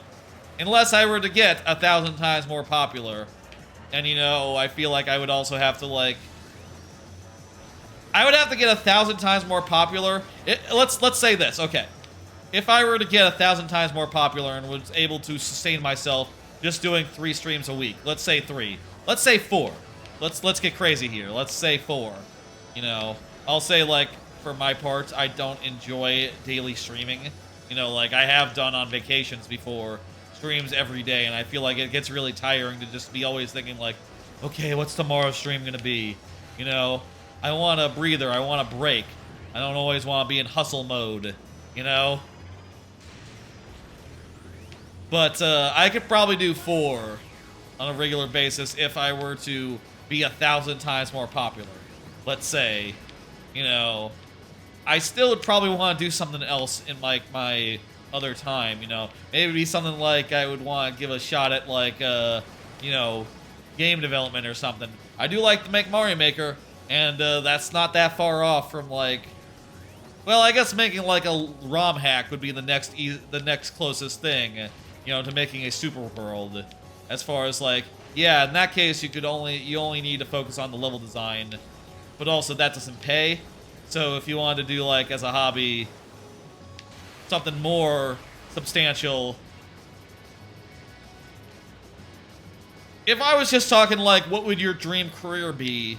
I would say something like, well, streaming on a semi-regular basis, as I'm doing now, and also doing some sort of development of, like, a video game of my dreams, you know? And I guess I would probably need, like, other people to make that happen. And also, I would need to... It'd probably have to be something like the kind of, like, open thing where, like, you know, some people stream game development. It had to be something like that. The two would have to be closely tied, you know? And, I'll say I don't see that ever happening. I could see, I could see, like, you know, trying some of that in my free time, you know, hell. Maybe even if I did have a full-time job, I could... Even if I do get a full-time good-ass job, I could try in my free time to be like, let's give this, I was about to say Unity thing a shot. Let's give this, Godot thing a shot. I could totally say that and do that and have that be a whole a third side hustle, I guess, or a second side hustle. I think you can only have so many side hustles, though, and probably streaming is... Again, they would have to be tied together for it to work. Anyway, more random thoughts. How about another card? Oh, hey, I finished a lot of anime this week, by the way, so a lot of these cards are anime. I finished Level 1 Neiman Lord and One Room Hero, giving it a 3 out of 5. That is an anime where a Demon Lord is revived 10 years after her death. His death, originally as male, revives as a small chibi girl. And it's just one of those animes where there is like a demon lord in a little girl's body running around with all the same swagger they had in life, being cute while same thing as going like, I will defeat you. I never. That's not what they say. That's not a little girl voice. That's not even a demon lord voice. You know, they give that, like, verily, verily, you know, old-timey speech, I guess, but in Japanese. You know, they have swagger, is what it is, and she has swagger in this. She basically goes and finds the hero that defeated her in life and finds out he's his life is sort of dead-ended.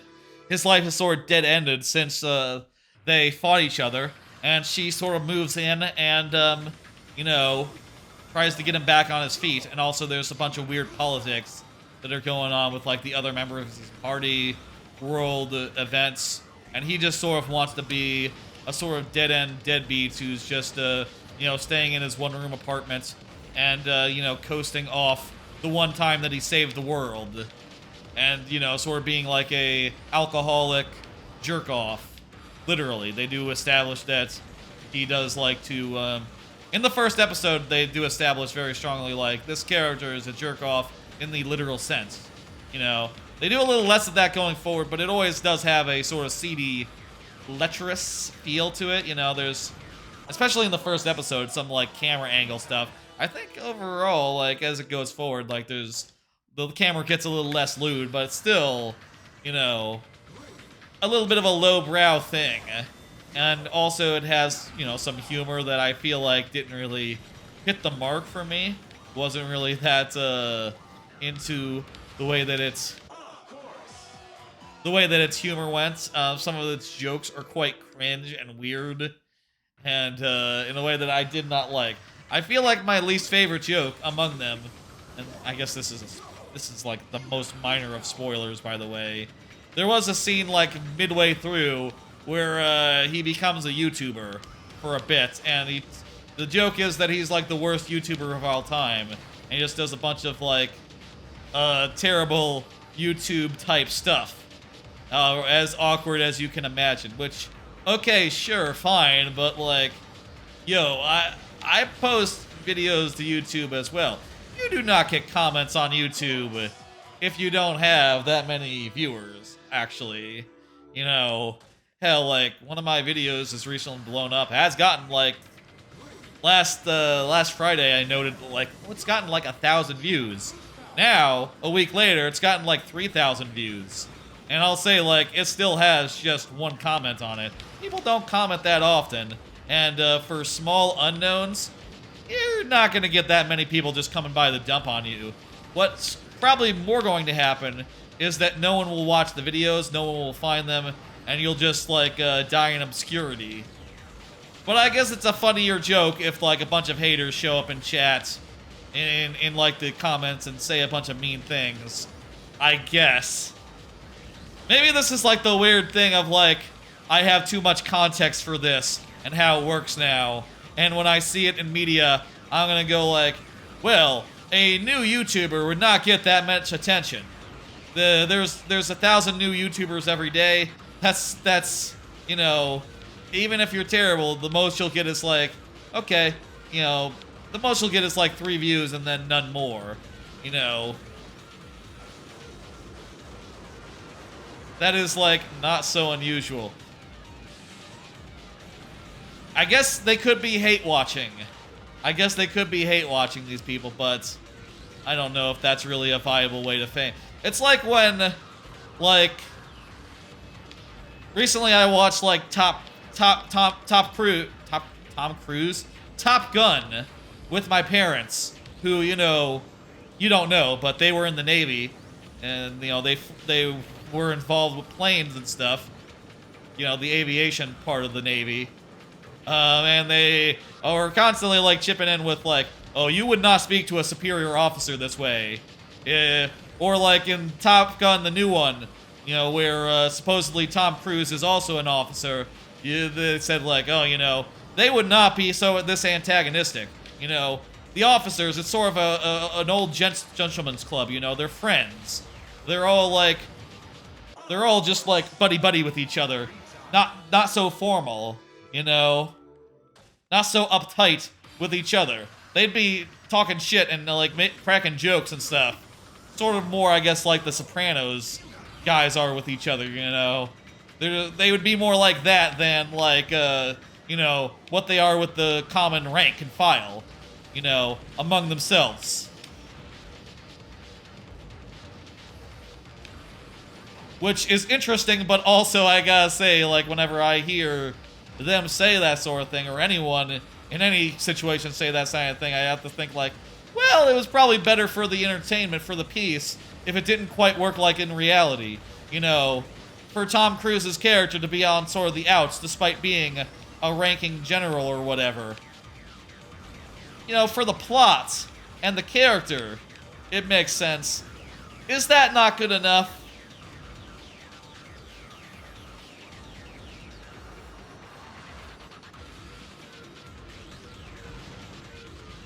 This music does not remind me of, like, F-Zero at its best. This music reminds me of, like, grunge demo disc music, like,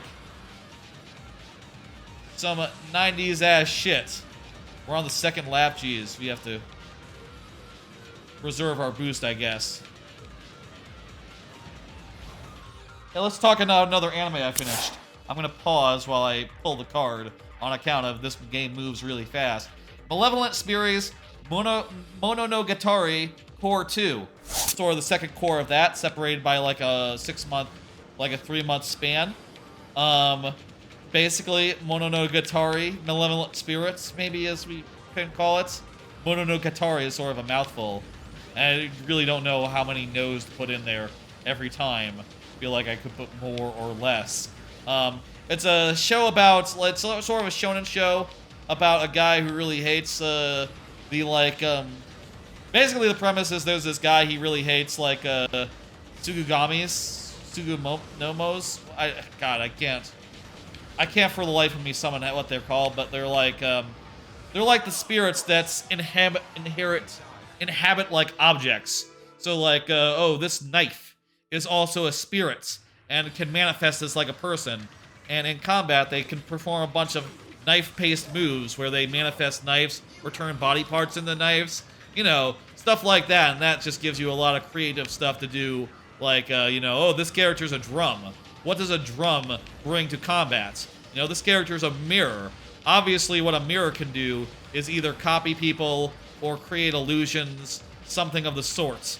You know, you get a bunch of, like, cool stuff. Like, what does a hair needle do? You know, like, the kind what you put through your hair. You know, what does that do? Oh, it wraps stuff around it once the needles are thrown. Ah, that makes sense. That's good. There's a bunch of characters like that, and also the basic premise is that the main character is like a human who really hates these spirits and wants to just, like, put them down whenever possible. And in the first season, he's sort of, like, paired up with a girl who has, like, a mysterious fate. A human girl who has, like, a mysterious fate, a mysterious destiny, something supernatural going on with her. But she loves Sugugami. And, you know, and is, like, a big fan of them. And also lives with 7 of them, who are sort of like your main cast of characters. They're called the Bridal Trousseau because they're like 7 Sugugami who are like specifically part of like a wedding ceremonial set. You know, there's like a whole set of them. They come as a set. And they're all like, you know, with the express permission of like, express purpose of like taking care of this girl until, you know, what time she has to get married or whatever. And boy, it's very clear. The show is very clear about like, oh yeah, you know, this boy, this girl, that's it, that's the combo. They're gonna get together eventually. It's gonna be like a thing. You know, it's gonna be cute and sweet. And I'll say, you might have noticed the rating was 5 out of 5. I think for the core one, the first installment of that show, I think I put it as a 4 out of 5. I think this second season has been a lot more compelling. I think that it has introduced enough characters where things are interesting consistently. There are big moments. There's like cool lore. There's some pretty compelling shit going on. And the slice of life stuff is pretty good too, as is the big shonen action shit. And I'll say I'm quite enjoying it. I think it's a very solid second season that really impressed me compared to the first one. I think it very much warranted popping up popping up from a 4 to a 5 on the second core, on the second kind of a season. You know, it's 12 episodes worth. If you don't know what a core is, it basically means like a single season's worth, as far as like 12 episodes. You know, 3 months. That's a core. And if you some shows are multi-core, so they sort of run for 24 episodes, or like 70 in some cases. You know, God forbid, that's really hard on production. That's very rare nowadays to see like 70 episodes in a row for any show. Like the most you see is like, I said 70? Jeez. I guess I meant like 36 would be 3 seasons. You'd have to be like some sort of like shonen that's always running, like Pokemon, to get up to like 70 episodes. Mostly shows do like 12, 24/25, you know, like somewhere in that range. Or like 3. They can do like, actually 3 is like the most. I can barely think of any shows whatsoever that have done 3 cores in a row. Other than like maybe a JoJo. But I think most JoJos have breaks in the middle of them now, which makes the production much easier. Anyway, really enjoyed the second core. Would recommend that show. It's pretty good. It's solid, and it gets better as it goes. Also finished The Dreaming Boy is a Realist. 5 out of 5. This one is a little weird, just looking at the premise. The premise is basically that it's a rom-com, and the main character, he sort of decides that, oh shit, you know, I've been very aggressively putting on the moves on this girl, and that's kind of fucked up, you know. It's kind of stalking behavior, isn't it? He self-identifies as a stalker at the start of the show. And that's a little gross if you like think about it too much, but the thing that he doesn't realize, and maybe this is why he's branded as a realist, is that he's not in the real world. He's in a rom-com. And, you know, it's very clear, like, from the jump, from pretty early on, that, like, yeah, you know, this girl, has complicated feelings about him backing off. You know, like, and clearly, this is a rom-com, and you're not supposed to do that in a rom-com, and, you know, I'll say it's very clear that he is not. That it is a rom-com, that she is interested, that there is something there pretty quickly, you know, insofar as like, well, if she wanted you to be gone, she would not be engaging. She would not be coming to you if you stopped coming to her, right? But, it is like a very well-realized show that has a very good grasp of its characters and like the emotions that they go through, things that they are feeling about various plots, and that applies not just to the main two, but like there's a bunch of other characters that have their own things going on that are interesting, compelling, and like interesting emotionally. I would compare it most to like High School Snafu would be my point of comparison, except it's not a harem in any way. Well, okay, there are other girl characters who come in and clearly have pretty close relationships with the main character. And, you know, that's part of the thing, is that he has to sort out their, like, thing. But it's also kind of clear that, like, you know, the main relationship will always be with the girl that, you know, he's, like, reluctant to approach anymore, you know, and that nothing else will really get as far. If it did, it wouldn't be like a, will it go with A or B? It'll be more like a, it wouldn't be that, right? Maybe in that respect, it's also close to like the dreaming, the, what's it called? Rascal does not dream of, no, Rascal. There's Rascal does not dream of a dreaming girl. Is the other one is that Rascal does not dream of Bunny Girl Senpai? I forget how that one is named, actually, like the full title of it. But maybe more like that, but without any supernatural stuff, you know? It's just a guy, you know, who has some complicated thoughts and feelings about, you know, the girl that he wants to be with. And it's good. It's good. They're cute characters. They're interesting. The drama is compelling, and it has a very deft hand when it comes to that stuff. I also finished Reborn as a Vending Machine, I Now Wander the Dungeon. I'm going to say that's a 5 out of 5, and I sort of went back and forth on it, but I am going to mark it as a favorite. I'm going to say that it is a favorite. You know, it has a heart, in other words.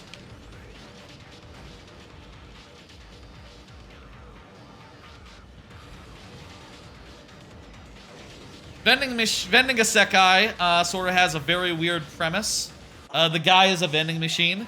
He's been reborn as a vending machine, and as a vending machine, he cannot move, he cannot talk normally, and yeah, those are two things you need to do in order to do stuff in a fantasy world, typically. But he sort of gets around this by, first off, they are able to figure out that he is sentient, and they do figure out that they can ask, like, yes-no questions, and he can respond with, like, pre-programmed lines, as some vending machines do in real life. I guess in Japan, specifically. I don't think we have talking vending machines. Even, like, delivering, like, have a nice day in America. Like, no, that's not a thing here.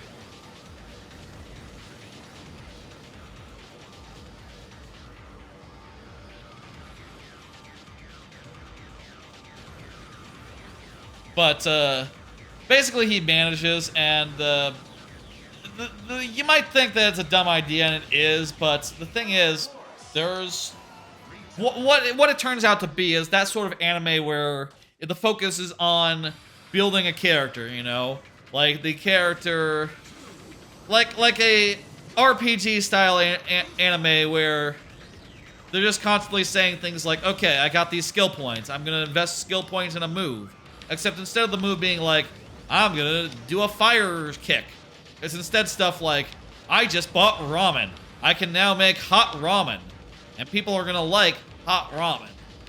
The way that it works is that money for him converts into XP, so he sort of wants to sell things in order to, like, you know, build up his points and invest in more stuff, which is a pretty compelling loop.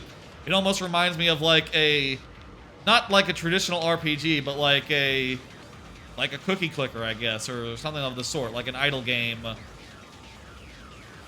like, I guess like any game where you play a shopkeeper is pretty much explicitly what he's doing. You know, he is playing out the act of a shopkeeper and like managing his shop in a way that is appealing to the people in the fantasy world that are around. I will say he does also go on some fantasy adventures, you know, both because the adventures are like, oh, you know what would be really good, it turns out, when you're like exploring the dungeon? Food. Having like a source of hot food and hot beverages and like cool, you know, whatever temperature you want your beverage at. Having a supply of that is great. Also, you know, he occasionally does use his skills in the interest of combat to like do a thing. Like, turns out there's a lot of things that vending machines have been made to do in like the real world, and he buys a bunch of upgrades like, oh, he can make a bunch of balloons, and can you solve a battle using balloons? Can you figure out how to beat a big monster guy using balloons? Or like, you know, a water hose, or like, you know, you name it. Yeah, probably. Like, balloons, that's hard. Like, fuel pump, that's easier. Okay, gasoline, you can make a... I'm not sure a gasoline pump is a vending machine. But sure, okay, you know what? That's fine, I'll take it. I'll accept it. That's how you gotta do combat. I will say, like, the emphasis on combat as it went on did sort of give me pause as far as, like, S tier, as far as, like, being one of the best things of the season, but I do think this it's a lot stronger at the start, and I think I do have to look at that strong start and say, like, okay, you know what? I think it does qualify as one of the best of the year. The best of the season. Just in part doing to how strong that start was, even if since then it's been like, you know, I do think the parts where they have to fight monsters and do stuff in the dungeon itself rather than in the town isn't as compelling, but I still think it's one of my favorites of the year, and I'm just really damn impressed by, like, how it wasn't a total jerk-off joke. You know, you hear that title and you think it's going to be like, oh my god, this is like the trash anime of the season. You know, this is going to be like, there are animes where like guy turns into slime or reincarnated as a spider, you know, that are like taken seriously and stuff, but you know, you hear about this and like, how the fuck do you take this seriously? And it turns out like, oh, by doing it really, really good. That's how you take it seriously. And it turns out the structure is not that different from like the spider isekai, which is also one of those like, you know, investing skill points type anime. Except that one's the survival horror, and this one is like very, very traditional isekai slash merchant simulator. We have been trying this track for a while, but I want to get through like a clean... I want to survive. I want to finish 3 laps on it before we move on. Perhaps, though, I should limit myself to the amount of tries. You know, it's not like this track is changing.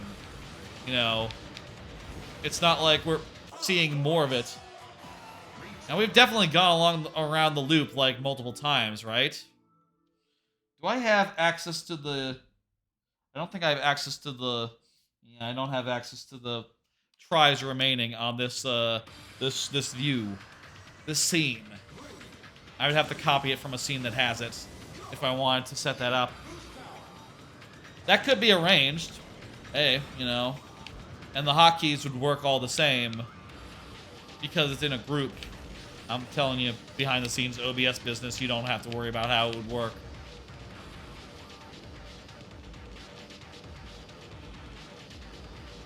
This track is long. I think that is a problem I have with this game, is that a lot of the later tracks, a lot of the harder tracks get really long. Would have preferred if they were shorter, more sweeter. Sweet and short. Another card, finished My Happy Marriage. another of the shows that finished since last stream. A lot of shows finished, but also, you know, hey, it's been a while since the last stream, so that's part of it. My Happy Marriage is a show wherein it's set in like feudal Japan, and it's about a girl who lives in an abusive household, and she is sort of like sent to an arranged marriage, which is better than the life she had before on account of she's not being abused anymore.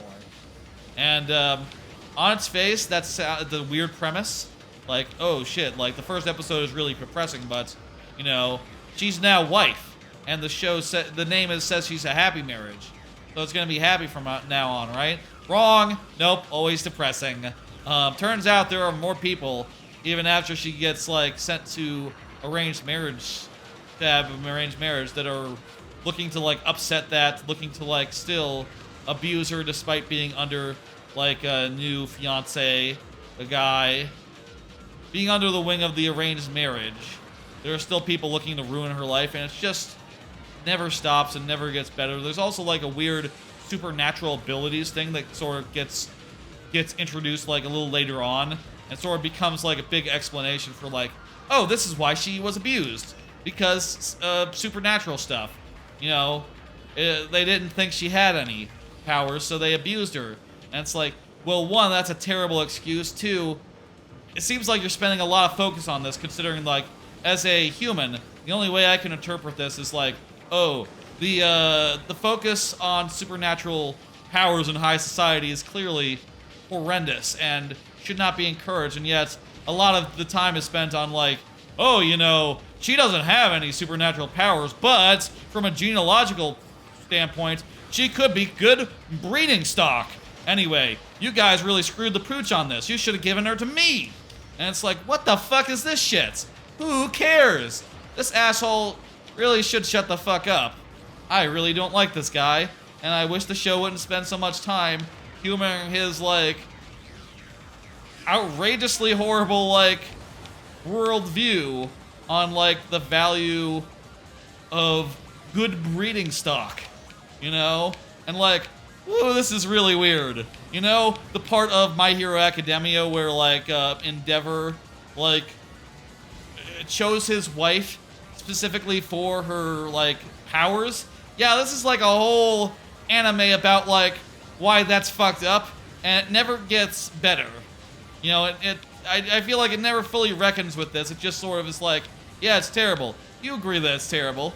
The characters aren't going to, like, fully process that it's terrible, or, like, do anything concrete to, like, stop it from being a thing, right? They're just gonna, like, it's sort of the world they live in, right? But Jesus Christ, man. Jesus Christ. God damn it. I would describe that anime as, like, the message seems to be arranged marriage, better than the alternative, being abused, which, okay, yeah, I guess that's true. Doesn't make it a good watch.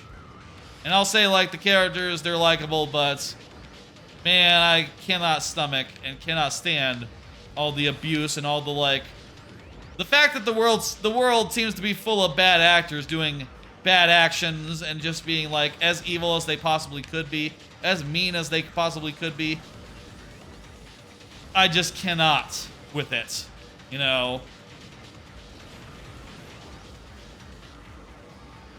That is My Happy Marriage. Let me do another card. I'm not sure there are any more for shows that I finished. Yeah, no, there's just this card here for next season's returning shows. Next season is nearly upon us, and there'll be a lot of new shows, but also a bunch of returning ones. And here are the 5 that I picked out that, you know, I saw season 1 or season whatever, and I'm excited for. There are some shows that are getting new seasons, but I didn't watch the first season, so, you know, I can't really speak to them. I'm not really interested. Eminence in Shadow, show about season 2, show about a guy who's pretty cringe, and he has really overpowering powers, but he just wants to roleplay being a powerless guy. Sure, I'll watch that of these. I think it's the weakest. Uma Musume, show about girls who want to be like, they're racehorse girls, and they run races, and they sometimes sing songs, do like idol type performances. Season 2 was much more of a sports anime, so I'll say I'm really looking forward to that. I really love Season 2, and I'm hoping that they knock it out of the park just as much as they did for Season 2. Girlfriend is a screwball anime. The premise of it is basically that the biggest wife guy in the world decides to give decides to give a plural relationship a try. You know, what's it called? It's a word for that. Not polygamy, that's marriage, but God, I forget like the term for dating multiple girls at once, but he is just the biggest, most like, I love my girlfriend type fucker, you know, you could imagine. And when he finds that there's a second girl who really wants to be him, he's like, well, I gotta respect it. I gotta respect it. The third girl, he says, oh no. And also the third girl says, no, we would have to be exclusive if you got with me. But, you know, I am gonna be the third girl. And there's a fourth girl as well that was sort of a little bit in the first season, but, you know, only got a little bit of time in this time. I don't know what the fourth girl's deal is yet. But I'm really looking forward to that. That's just a very fun screwball type anime. Deadmau5 Deathplay and Dr. Stone, those anime were just on the air like 3 months ago. You know, they're returning for a second core of their, in the case of Deadmau5 Deathplay, first season. In the case of Dr. Stone, third season. They're returning back to the air, and those two shows are fantastic, and I love them. So I'm really looking forward to seeing more of them. Deadmau5 Deathplay is definitely a shoe-in for like the top 10 of the year, I think. Provided that it keeps on being as solid as it is. Oh, and also Spy X Family is back. God damn, I love Spy X Family. You know, I'll say the premises of those 3 shows real fast. Deadmau5 Deathplay is sort of a spooky like horror world where a guy, like a weird lich, gets reincarnated into our world and has to deal with all the particularities of the supernatural scene in Japan, which turns out to be full of colorful characters, and he adds to it in his own way, being a weird necromancer now running around with real magic, whereas like some of the supernatural people are just like stage magicians who are just like uncannily good at that, to where it approaches magic, but apparently, you know, isn't magic. It's a very fun show, very goofy. Not goofy quite, but, you know, it has some goofy stuff in it that's, like, really cool and creative. And I'm looking forward to seeing where it goes with 12 more episodes.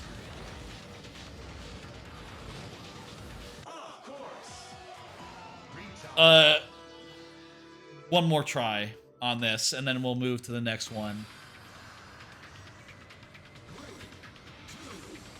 Dr. Stone is a show where like all of humanity gets frozen in stone for like 4,000 years, and then like a small amount of them get like unfrozen, and they sort of have to like repopulate and go and like rebuild the tech tree from ground zero. Well, it turns out that the main character, Senku, is a super genius, so he knows like all the chemical reactions that you have to do to like, you know, invent the battery and reinvent like the car and all sorts of other things, you know. It starts slow and ramps up. Currently, they're on like a overseas mission where they have, you know, I won't say that much about the tech level that they're dealing with, but they have sailed across the sea to get to a certain place and are doing a certain thing with what turns out to be a very interesting area in the world. I said one more try. I'll do one more try after this. Anyway, I'm really looking forward to that. The last show, of course, is Spy X Family, which is a very popular show. It's about a girl. It's a family of 3. Family of 3 plus a dog. The mother is an assassin. The father is a spy. The girl is a mind reader, so she knows their secrets. And the dog can tell this future. It's cool. We love it. The second season, I feel like, the second core wasn't quite as strong as the first core, but still, it had some remarkably good and remarkably high moments, I think, and I'm really looking forward to the next season. I think it's going to be killer. Hey. Definitely was one of the top 10 shows of last year, and, hey, play your cards right, maybe this one will be as well. This new season of it. Could be. I guess, it's fall, so there's only one season left in the year. We now, once that starts, we'll know all the shows that could be in my top 10 or anyone's top 10. So, the list could start being more concrete in my head at that point, I guess. Though I do feel it's best not to lock things down until, everything's had a go and you really think about it in December time. Okay, let's whatever, man. We couldn't do that one even with a million tries. What the fuck? Let's move on to the last one. This was a 4-star one, which I guess is the first 4-star one ever. The last one is Big Blue Ordeal. This one's gonna be easy, I guess. I'll stay with the same stats I had before. And I'll say, by the way, in addition to finishing a bunch of simulcast anime, I also made an effort this week to finish off shows that were in my backlog for a while, but I was hesitating because I didn't want to spend some time writing up my opinions for whenever I finish an anime, I write up a review of it and like a what?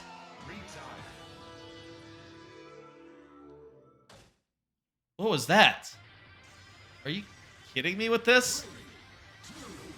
I assume in the Grand Prix you don't start with the boost, so okay, if you don't stuck to stick you'll go over rather than just falling to your doom. Maybe that's a key thing. Any sort of maneuvering, you're gonna just die in some of these courses.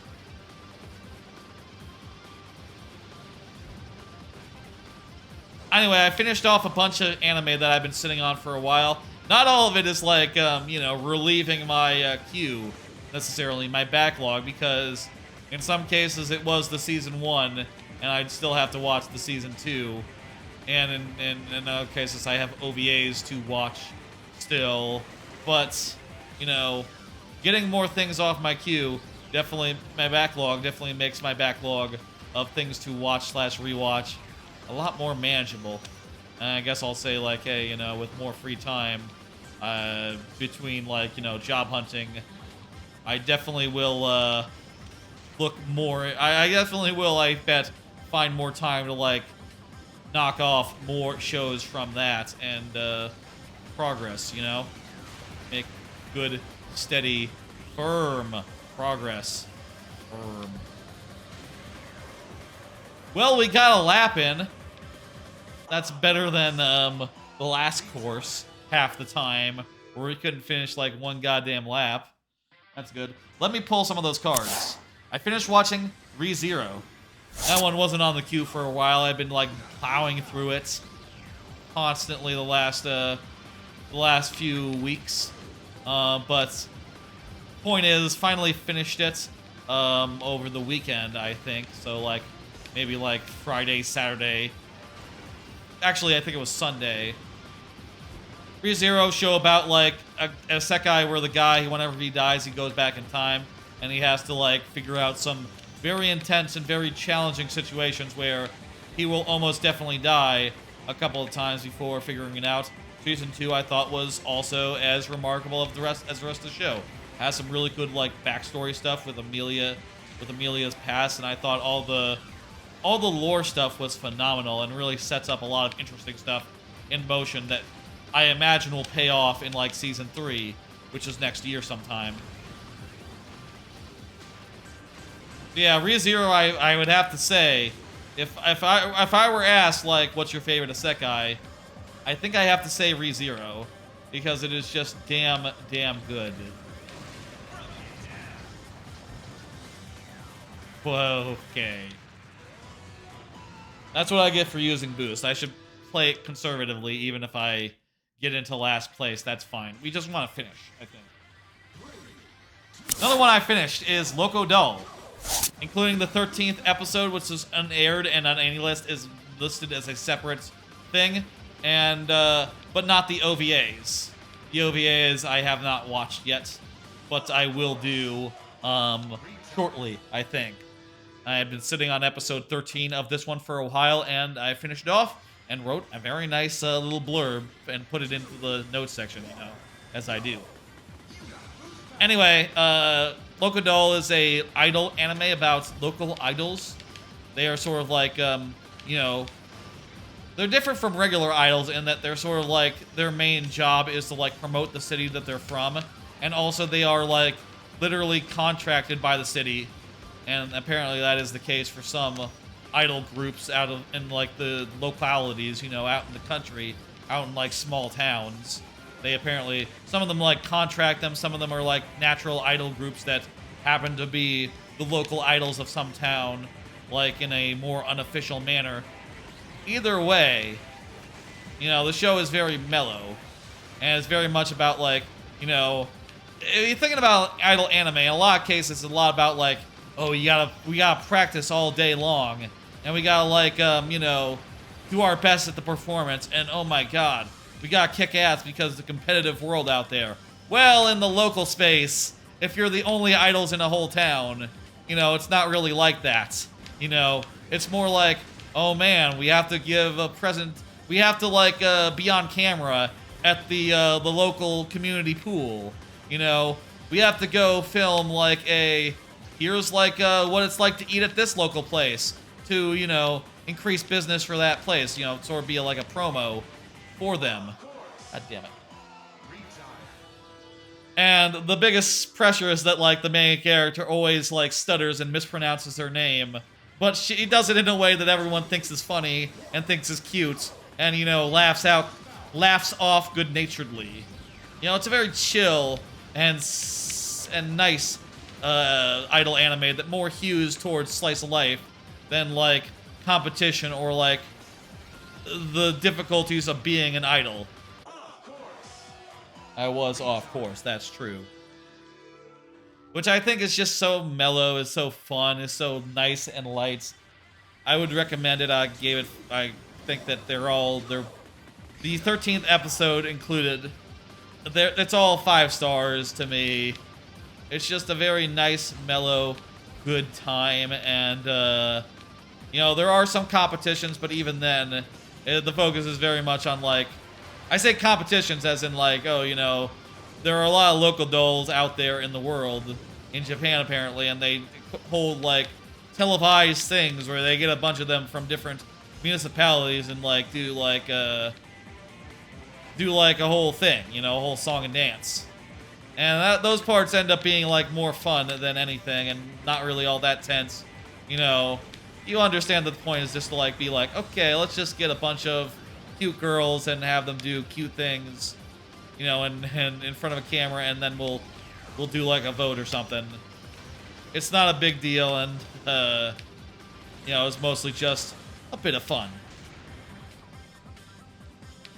I would have liked to have watched the last 2 episodes, the OVAs, before this stream, but you know, Wednesday was a bit of a busy day, and ended up not having time for that, you know, in between figuring out what everything was going on and, you know, starting to plan for the future, that sort of thing, you know?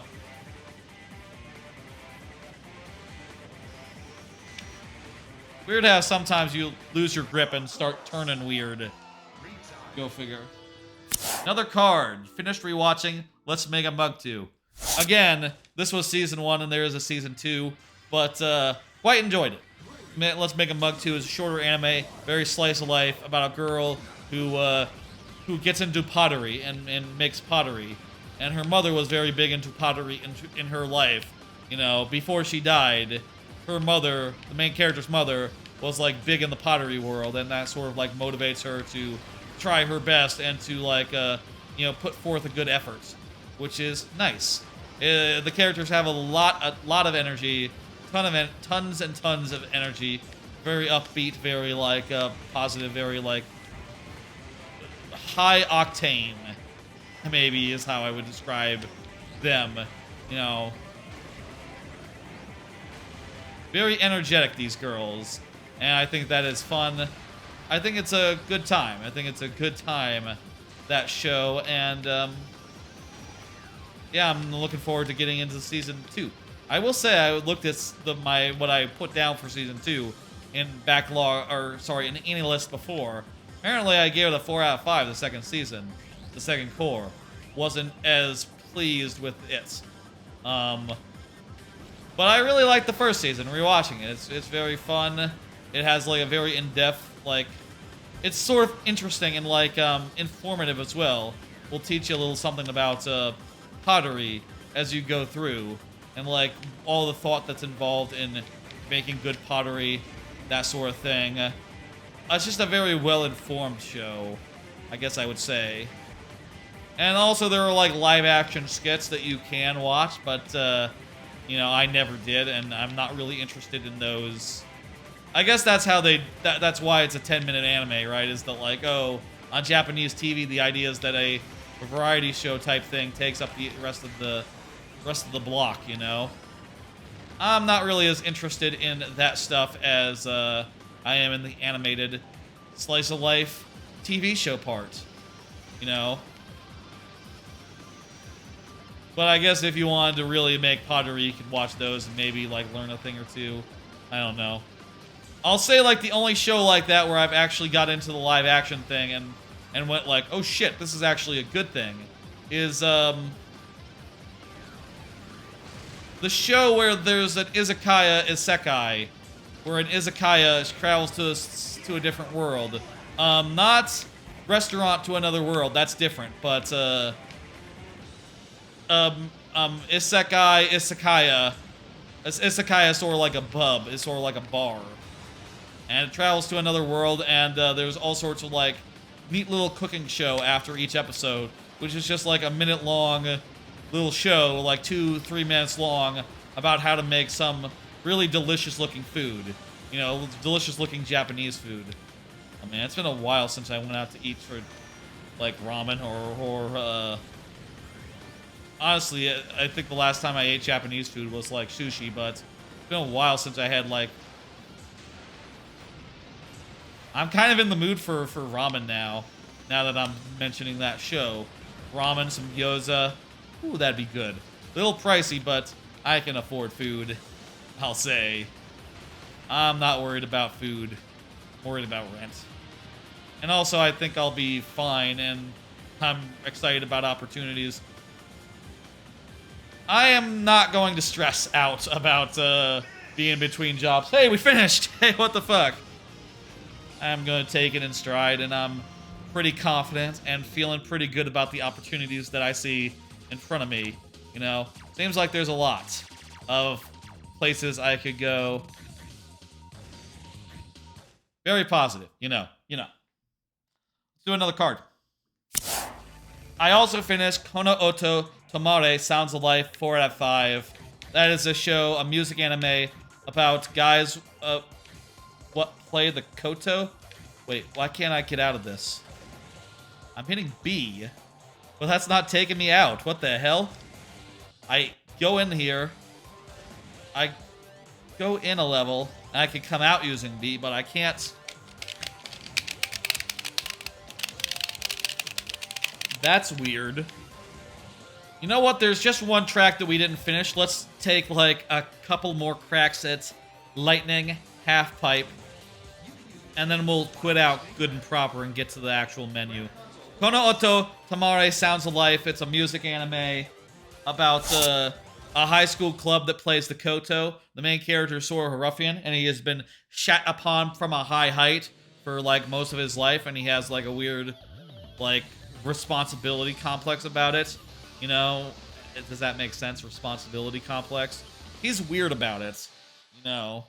One of the major things that happened in his life is that a bunch of people who didn't like him, they broke up his like grandfather's shop and blamed him for it, and he sort of feels responsible for that because they were mad at him, but like everyone thinks it's his fault because, you know, because he didn't like say he wasn't him. You know, he just said like, "Oh my God, this is my fault," and everyone was like, "What the fuck? Really?" And he didn't just say like, "Oh, I didn't mean literally. You know, I just mean like figuratively." Oh, okay. That's what they would say if he just explained that. And you know, I feel like that is like the source of a lot of the drama in the first season anyway. And you know, just like characters that are misunderstood, characters that are like maliciously out to fuck up his life, his club's life, bunch of other shit. Everyone just acting like with evil intent. And it's just a little tiresome how mean this whole world is and how it all seems like it's stacked against this character and his friends, and even cases where, like, you know, you have characters that have no reason to be mean assholes, just being mean assholes for fun, and just going like, could we not? Could we just be like really chill and cool? We'll do 2 more tries. Could we just not be chill and cool? Anyway, I'll say like once it is fun, I think, to watch them like hone their craft and like dedicate themselves to playing the Koto, and I think later on, especially when it gets into more competitions, it does get pretty damn good. It gets pretty good, and you know, when they have like their big triumphant performances, right? When they show that like, oh, they're not just a bunch of, the main character is not just like a weird thug. You know, he's actually he's like got some sensitivity to him. He can play a beautiful instrument. You know, once you get that stuff, it's like, oh, it's really like triumphant and emotional and big. But there's a lot of just like people being mean for no reason to like work your way through before you get to anything quite as good as that. Maybe the second season will be more, we'll have like less negativity and just like more of these guys being lighthearted and like carefree. I sort of expected this to be like very lighthearted and carefree on the whole, and it's mostly like very much hewed towards that negative, towards that depressing side of things, which I was pretty disappointed by. I originally intended this to be my slice of life show that I was watching, like as an end of the night thing, and it's just definitely no good as that.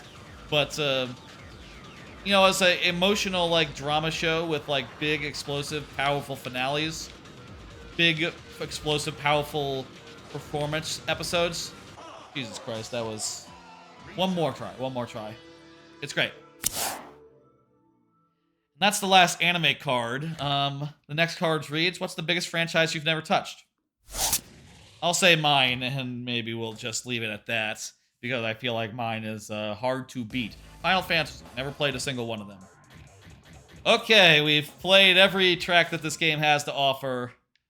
I'm going to buy the, let's do the second part of story, and then, I'm gonna go into the item shop, and I'm gonna buy Chapter 2 of the story. Okay, you just hit A once. You don't have to confirm in the shop. Let's buy Chapter 2, and then we're going to play Chapter 2 of the story. All this time, we have not been gaining tickets because we were not finishing Grand Prix, and practice doesn't count for shit, so that's great. Let's play. Let's watch this this second chapter that we worked so hard for, and play through the associated minigame. Then I think I would like to switch over to F-Zero X. I think that'd be fun. Some F-Zero X. Maybe some other N64 online games.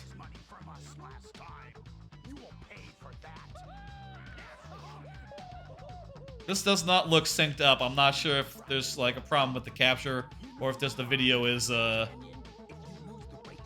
you know, this is on a GameCube, man.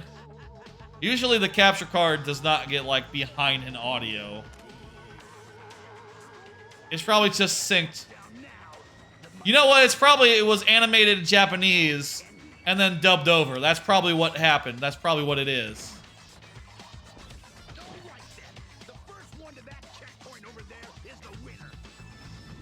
That's what it is. It's not... Well, actually, no, that lip syncing looked like it was pretty close to what he was saying. Maybe it was also just like a good performance in that particular moment. This is a different track. This is like a unique track. This is not, I don't think, one of the tracks that's in the game. Unless, hey, maybe, this is like a subset of one of the earlier tracks. Japanese flags up there. Wait, but that's like the older style that's more associated with like World War II. Maybe it's... Maybe, Samurai Goro has that on his hat. He's sort of a samurai character. I've heard that flag has like very imperialistic associations. You know, the flag with the rays going out.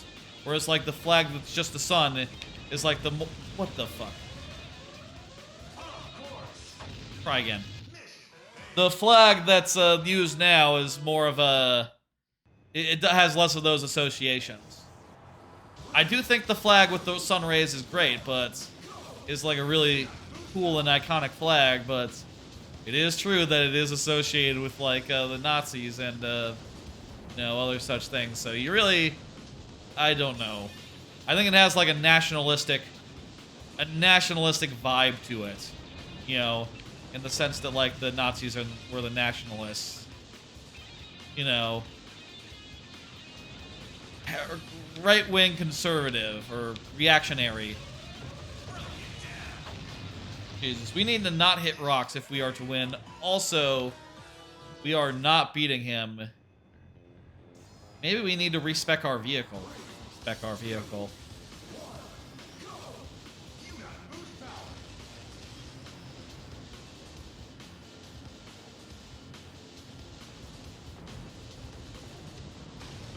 We got boost power, let's boost.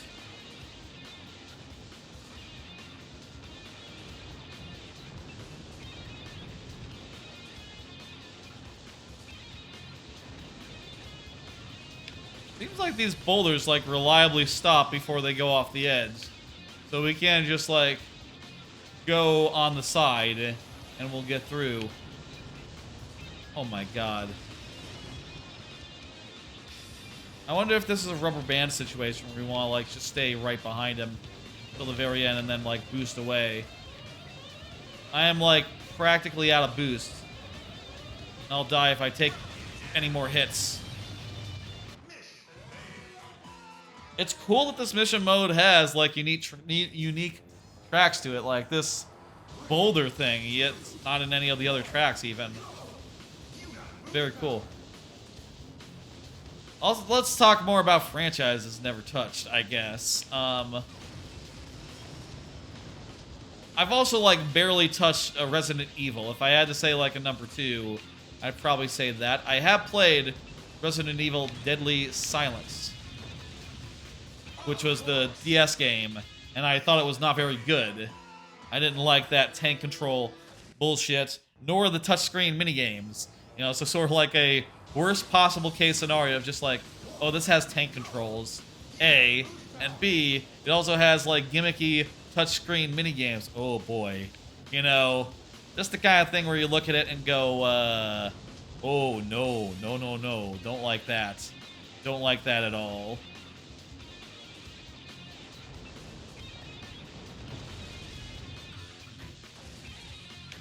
If we hit a rock, we have to restart. I think that's gonna be the thing.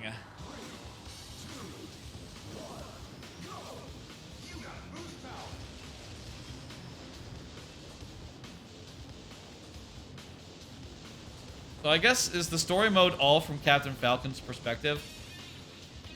Probably. I would have to bet that. I would bet yes. I was kind of thinking it'd be more like a, you know, each mission a different character. Maybe I would have expected to play as Samurai Goro for this, but apparently you don't. This is a big step in difficulty up from the first one. Well, I guess the first one was kind of hard as well, but this is like different hard. It's not like precise so much as it is just like dangerous. And also, you know, we do have to beat Samurai Goro in the end, so can't afford to fall too far behind. And also, I am wondering if I should like be busting out my boost before we get to the end here. Why do these rocks like stop in the middle of the path? What is up with the friction here? I'll do another card. What do y'all make of panspermia? This is like a lore of the world type situation.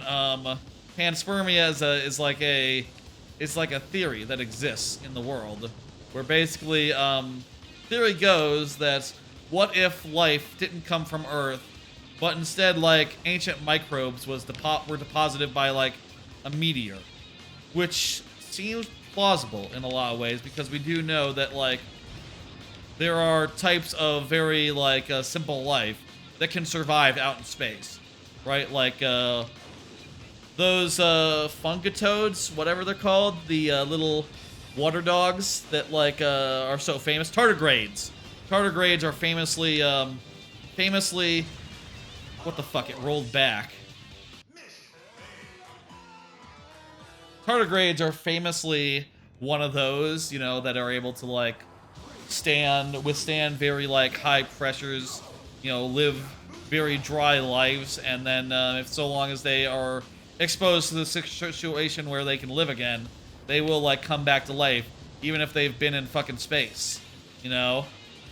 Basically, the hypothesis goes like, well, there could be life somewhere, then a meteor... Some of them stop, some of them don't. Then a meteor hits and it like takes some rock chunks out into space, you know, maybe it lives in the middle of the meteor and then it comes down onto a planet. Enough of it survives where it can come back to life on that planet.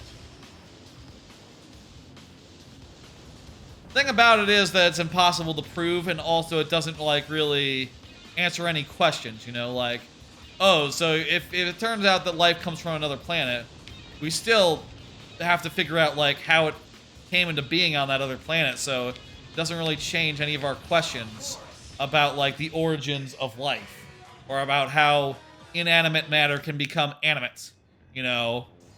But I do think it's like reasonably plausible, like, yeah, okay, it could have happened. I guess my question would be like, okay, well, let's say that that is the case. Would there not be like more complicated life that made that journey, or would it just be like the simplest of simple things, you know? And also, we do know that what we have is like related to each other, you know, all uses DNA, so it is clear that life came into being once. You know, would there be like other strains of like the seed DNA that exists out in space? You know, are there like different varieties that came down originally, and like you know, how the fuck would that work?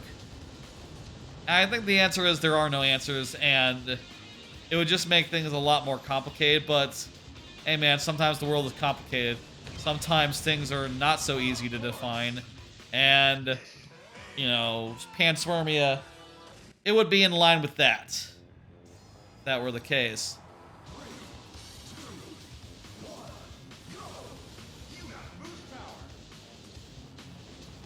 These rocks are just fucking me up. The way that they stop, especially, you know, makes it hard to know where they're going to be when you're actually passing them.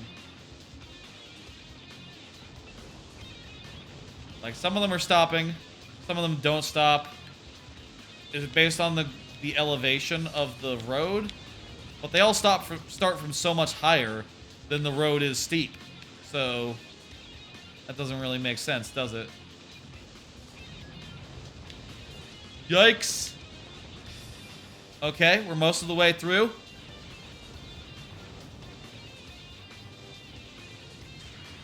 My God.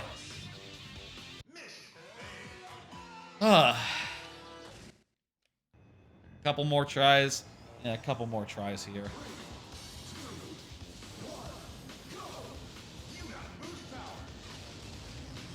I definitely feel like I want to save my boost for the very end. The last spurt, as it's called, traditionally. The last sprint. No.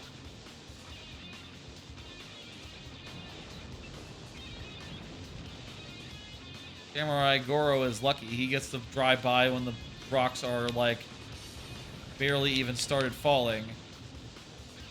Is he, like, cheating? Is he causing the rocks to go? Well, I still have to be, like... Even if he is cheating, like, if I were to catch up, the rocks would affect him as much as they do me.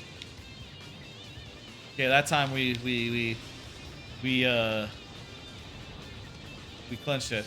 Also, maybe does rubber band, yeah. So maybe like boost strategically here to boost by. Because like as soon as we go, he's gonna boost as well.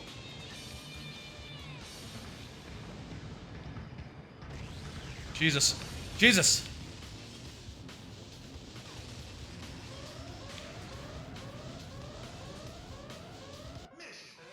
Well, we got through, but Goro beat us because we hit a rock near the end.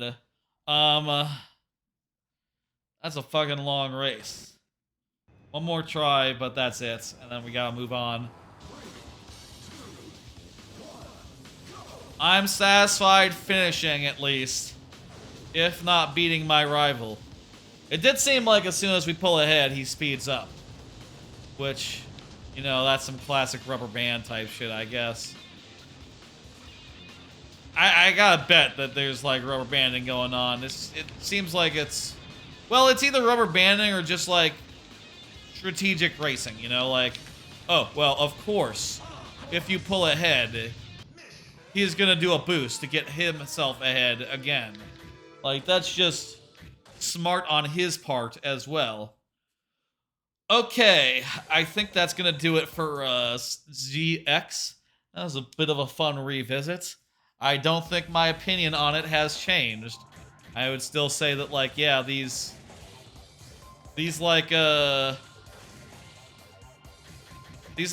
tracks are I feel like the first set of 5 is like the best, maybe, as far as like difficulty goes and being like reasonable. They get a little too long and a little too hard for my taste. I think especially compared to like the first 3D F-Zero X game, you know? Feel like if this had been a little more reasonable, well, actually, I don't know. I was about to say if this had been more reasonable, maybe we'd be seeing like more F-Zero games, but that's not why it happened. It's just that this game didn't sell and they didn't want to make another game. Whole thing. There's probably lots of reasons, but maybe also that was one, right? Like, they don't really make games that are super difficult these days. Nintendo don't. And this game is just that, super difficult. Right then, let's move on to go over to GX. I'm gonna turn off the GameCube. I'm gonna just go ahead and switch over to like oh hey, what's that doing there?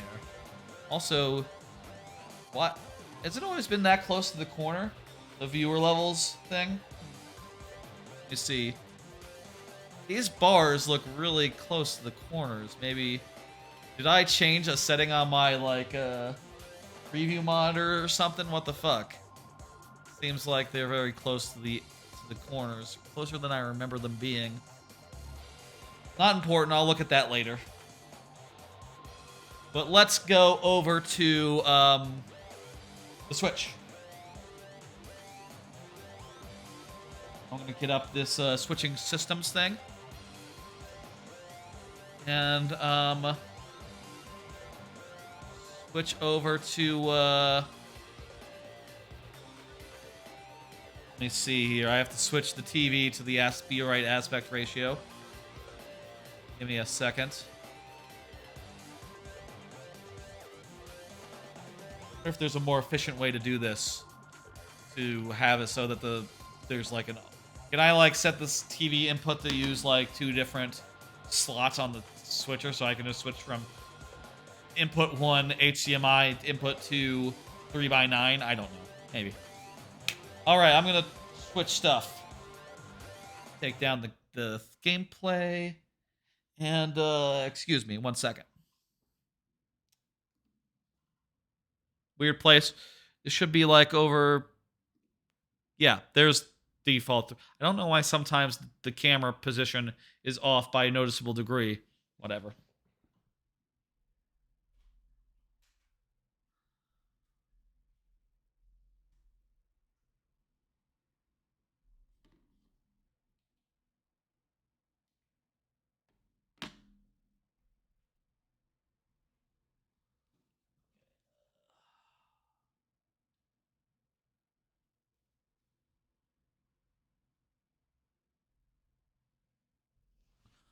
All right.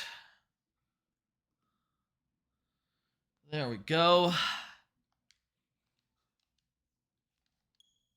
There's the controller. I'm good. Let's go ahead and oh right, we're gonna do N64. So let me grab my N64 controller. We're gonna do F-Zero.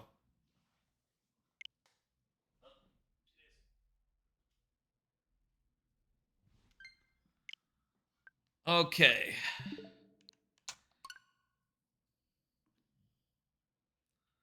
go ahead and get that thing down.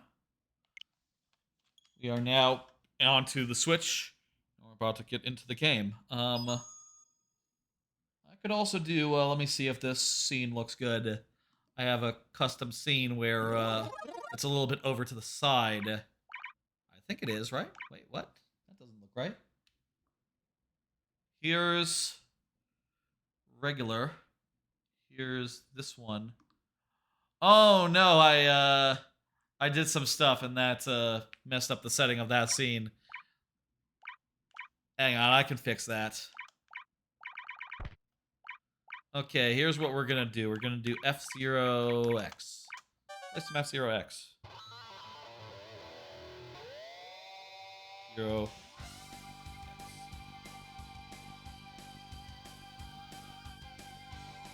Alright, 1 second. Hang on. Let me show you what I meant. Let me fix that real fast, basically. Go to this scene. And in this scene, because it's a special case, I need to move this full screen video thing over like yay. Just a bit to make it so that it's all, that I'm not like covering any of it. In fact, I can make myself bigger as well. I'll do that. I'll make myself a scotch bigger. Unless I'm using a... Oh, am I using the dynamic camera for this one? Oh, I guess I am using the dynamic camera for this one. That probably shouldn't be the case. This one, this scene should probably use, this scene should probably just use, a regular camera so I can, like, frame myself well. Whatever, that'll do, I guess. I'll move myself. Hang on, I'll just move the video far enough where it's not covering. There we go. Just a scotch. Just a scotch.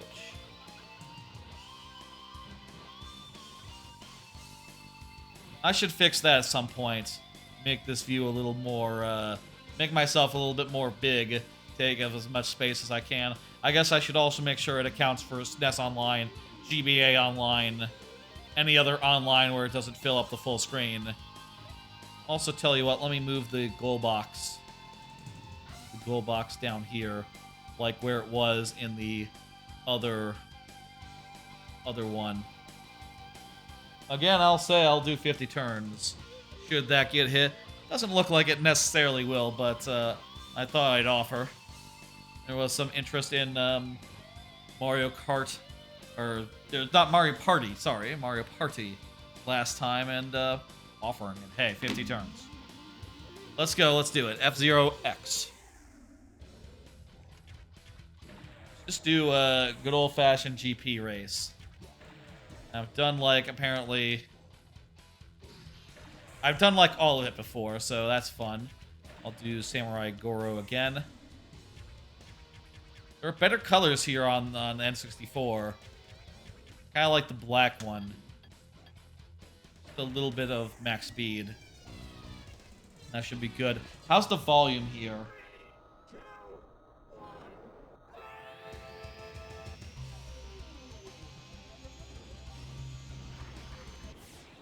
I think it could use a little more.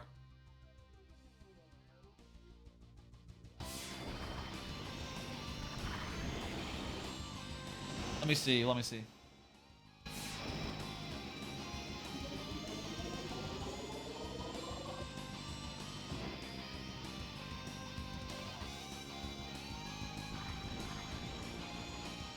I think we're good. I'm happy with that. Let's go with that. As long as you can hear me, I'm happy, and I'm not being drowned out, and the music is, like, nearly as loud as it can go without hitting that threshold. Though I do like to be, like, safe, you know, on the safe side, just in case. There have been some streams where I've gotten that balance wrong, and, you know, it's unfortunate. It'd be hard to judge sometimes. This game, I think I like the... You can, like, double tap and it'll do, like, a big, like, shoulder check. I like that a lot. I wish that was in GX. Like, in this game, it's, like, actually possible and, like, common, I think, to, like, take people out. I almost wish that, like, I wish that 99 had more, like, that feel. Or, like, you know, you can pull up beside someone and just, like... give them a good whack, you know? That's fun.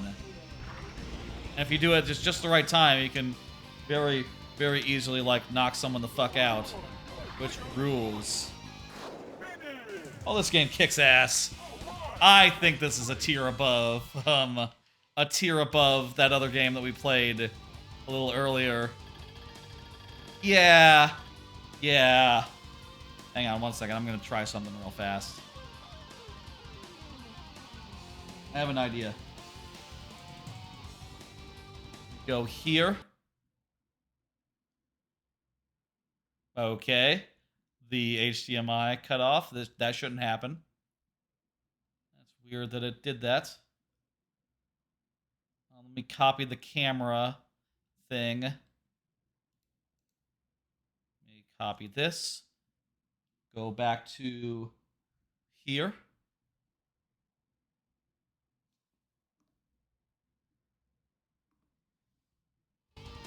There we go. And I'm just gonna paste in this.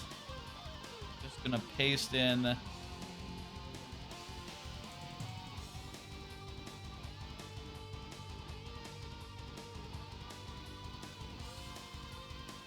this camera business.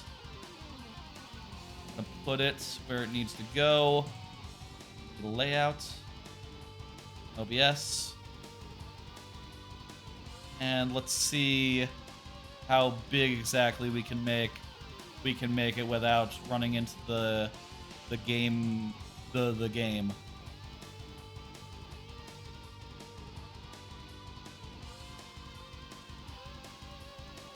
So let's have it be a little bit of ... there, and I think like there. So let's make myself a little bit smaller. That looks good to me. Also, I need to make this bigger.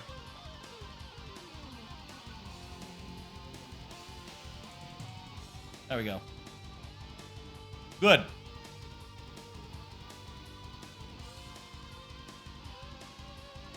Very good.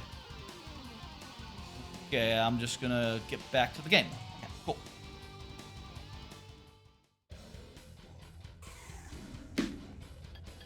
It's kind of a shame you have to set the thing every fucking time, huh? Maybe we just, like, go with the def... This would have been a good time to just do max speed, actually, considering this is just a big loop. This is the baby park of the game. Well, it's just about the coolest baby park there ever was, though, so, you know. Just, like, a big Mobius strip. I don't know if it's a Mobius strip, I think it's just one.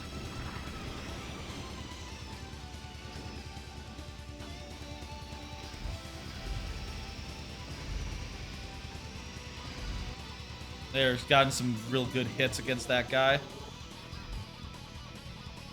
You can just ram him into walls here, and that feels really good.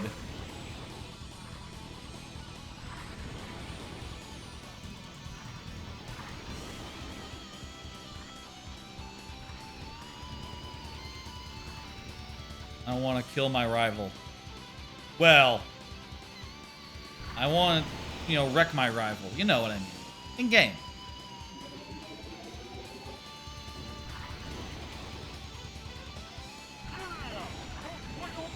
Yeah, I feel like you don't have enough max speed. You're going to struggle to catch up with some of these guys, even if you're using your boosts. Actually.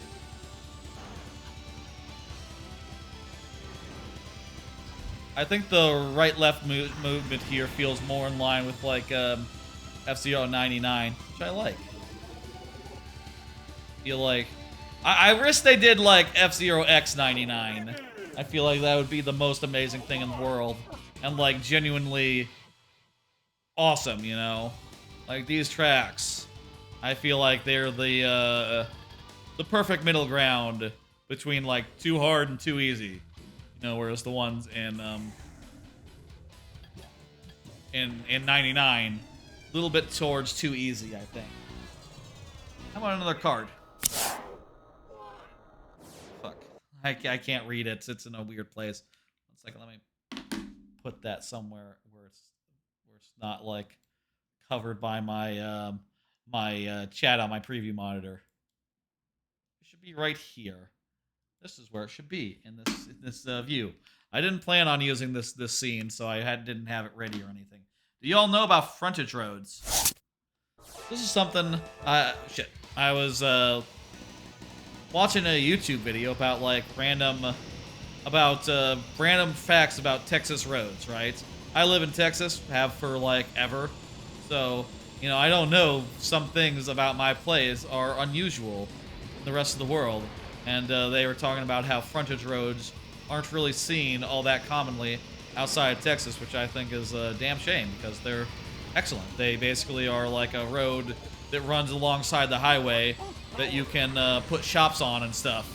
And it means that the highways tend to be pretty packed with like, you know, developments with like, that's where your Target is going to be. That's where like your Best Buy, your like retail outlets, your grocery stores, just restaurants, a lot of good shit is on highways, directly on highways pretty much in the DFW area and I guess Texas at large, which is just really good. Anyway, I had heard that was exclusive to Texas before, but the one thing I didn't hear before was like, the one thing I hadn't heard before was that another thing that's exclusive to Texas is due to the fact that frontage roads are sort of an exclusive. People outside Texas also don't have like a thing where you go into like a U-turn. There's like dedicated U-turn lanes on highways that like run underneath the highway and are just like a dedicated lane that's like left of the left turn lane that just goes in a U-turn beneath the highway. And it's like the most efficient thing in the world because like, okay, well, left of the left turn, you know, you actually don't have to cross the street to make a U-turn, actually, if you think about it. So having a dedicated, like, space for doing U-turns is just, like, so indispensable. It lets you get to things that are on the opposite side of the highway, on the, you know, opposite corner of the highway, I guess. Much easier. If you make a mistake, you can turn around on the highway really quickly. It's great. They should have that everywhere, I feel like. I guess things like that is what I would miss if I ever were to leave Texas, which I'll say. Not planning on that. I like it here. I like being here. My family is here. And also, like, you know, I like a Whataburger. I like some of the other local chains that we have. I'd be sad, you know, if I lived outside of where Brahms is. Brahms has a very tight radius that they operate within. Basically like a freezer truck's delivery length. You know, they only let their stuff go out from like a day's delivery of like the main farm where they make all their milk, apparently. Which is pretty cool that like one farm just supplies that entire chain for its like milk and ice cream. Brahms is kind of an ice cream place, by the way. Pretty fucking good one. In like certain parts of Texas, certain parts of other mid-southern states. I think they're like in somewhere north of Oklahoma or something.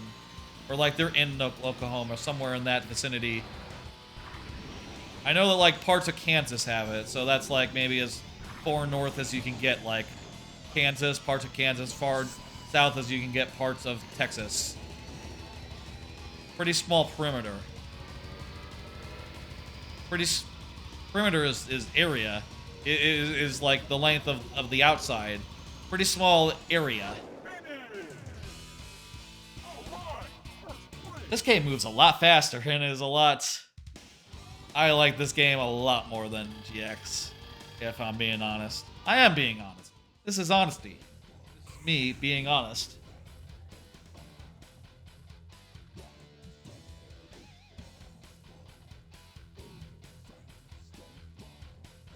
Okay, let's go ahead and do the next one. Yeah. What? Oh, I was trying to adjust it after I hit A.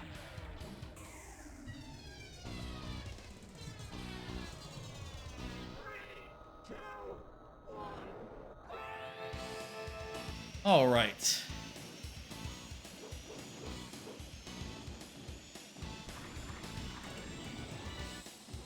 Now, this is the Big Blue music I recognize.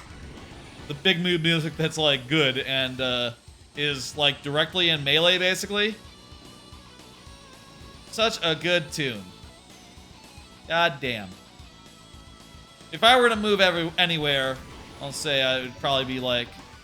I don't know that I would mind living in Orlando. I like the theme parks there. But also, it'd probably be weird. I don't know. And also, I do have family there. Which is nice, you know. I do have, like, a cousin and or some... I think, like, a cousin or two. I'm not sure. Living in, like... There's a bunch of cousins I have in Florida, I think, generally.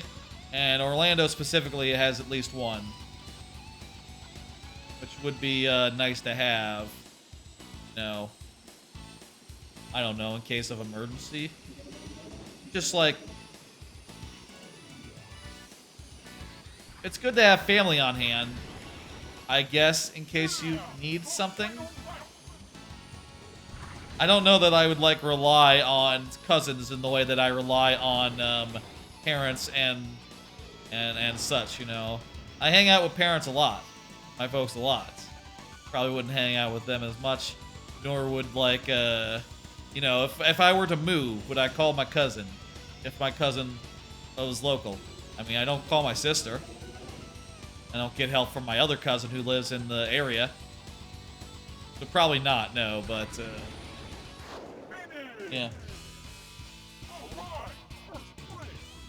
Anyway, let's do another card, hey. This game's great. I love this game. Well, no, I don't. It's not on the level of love. It's a 5-star game. I probably would not put it in my favorites list, but it's damn good. How about that? How about damn good? I think damn good is a pretty good place to be. Here's a card. It says, do you have Windows 11? I heard recently that, like, Windows 10 is reaching end of life in, like, 2025. And I'll say, you know, I guess the reasoning of that is like, yeah, you know, Windows 11 is out, you could probably upgrade, but as far as I know, that's not that so simple, you know? Like, I'll say for my part, my PC cannot be upgraded to Windows 11. Apparently, it doesn't meet the minimum specs. I don't know why, or what the fuck. And I don't really care either. I barely accept Windows upgrades on a normal basis anyway. But, like, seems wild to me that Windows 11, like, just, you know, isn't widely supported on things. You know, like this PC that I have, it's not a bad PC, I don't think. I made it, like, 2016 or so. So it's like, what, 8 years old? And you're saying, and it was even younger when Windows 11 first came out. And you're saying, like, it's not gonna be supported anymore? That seems to me to be wild. You know, I got the best stuff at the time that I could within reason, and yet still, it just doesn't reach the minimum specs. Seems fucked up to me. I don't know what they're smoking over there, or if I need to build a new PC and just have that be that. I mean, I'll say I've had this PC for 5 years, and like, when I had laptops for a while, I feel like I was getting a new one every like 4 years or so, 3-4 years. So this one's doing quite well if you compare it to that, but I don't know.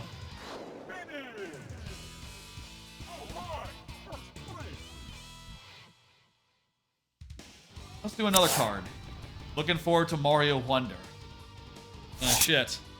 I will say I have been making some little plans, and gotta make sure that none of them conflict with Mario Wonder, considering that that game's gonna be really great. You know, currently, like I said earlier, I'm between jobs, so you know, assuming this a job hunt takes more than a month, I'll probably be still pretty much free by the time that comes out. And I'll say, you know, I wouldn't mind having a bit of a, you know, once I do have something, I would love to just say, like, okay, you know, once I have something locked down, I know it's for sure. If possible, I'd love to be like, okay, let's give a start date of, like, 2 weeks after, right? And this, you know, let's give a start date that's, like, allows me to do a trip, right? Once I know I'm gonna have something, once I know it's gonna be good, I could say, like, okay, let's go to Japan again real fast before I have, like, obligations. You know, just spend, like, 2 weeks in Japan and then come back and start work. Would that be exhausting? I'd put, like, a week of wiggle room between end of Japan trip and, like, start of new job. I would put enough space maybe to, like, get untired, I guess. But I think that would be a lot of fun if it would be possible. And, you know, Mario Wonder, I reckon I'll have, like, plenty of time to really play tons and tons of that game. And definitely, first time I play it will be on stream in some capacity. I say in some capacity. It'll be on stream. Probably the night of, you know, when it unlocks. I guess I could also do, like, the morning of if I'm still, like, off. I'm still, like, between jobs at that point. But, you know, obviously I do have, you know, hunt for jobs as well, but hunting for jobs is more of a flexible thing. You can flex that around, you know, do it on whatever timetable you is good, you know. You want to do, like, should we do, like, that was pretty quick. Let's just do them all. Let's fucking do them all. Fuck it. Let's just keep rolling.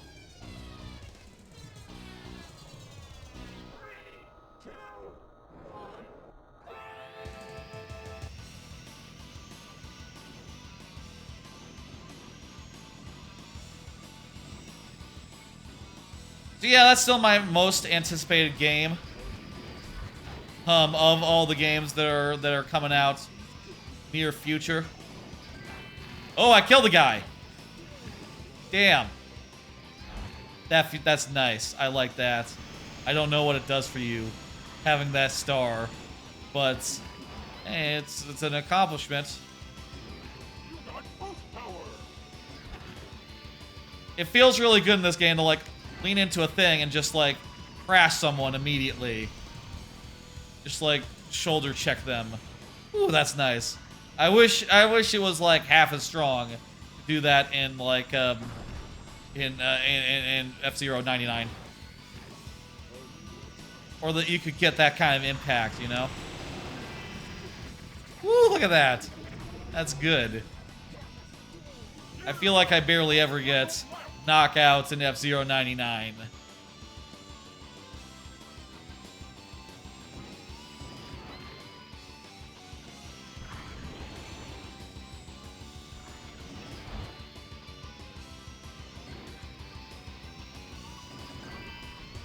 That guy is trying to kill someone, but he didn't do a very good job. You gotta really lean into it. You gotta really, like, get some energy into it. I'll take it. I'll take second. That's fine with me. I killed 4 people. 4 people are dead because we raced that race.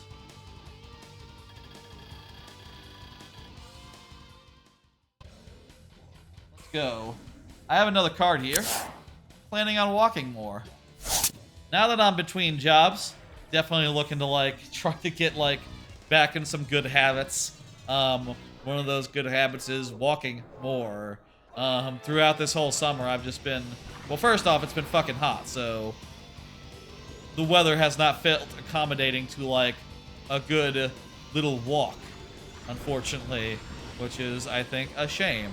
I like to walk, and it's just been like too goddamn hot. Too entirely goddamn hot this summer. But, you know, now that I have, like, you know, time, and also, you know, the weather is better now, I think, now than it was before. Now I think I will absolutely go ahead and start doing some regular walks. A couple times a week, I'm hoping. You know, maybe even morning walks. Maybe like in the morning-ish. So, you know, I could even do it on a stream day if I really wanted to. Streams at night, walk in the morning, do job application interview stuff in between. That sounds pretty feasible to me. Pretty feasible.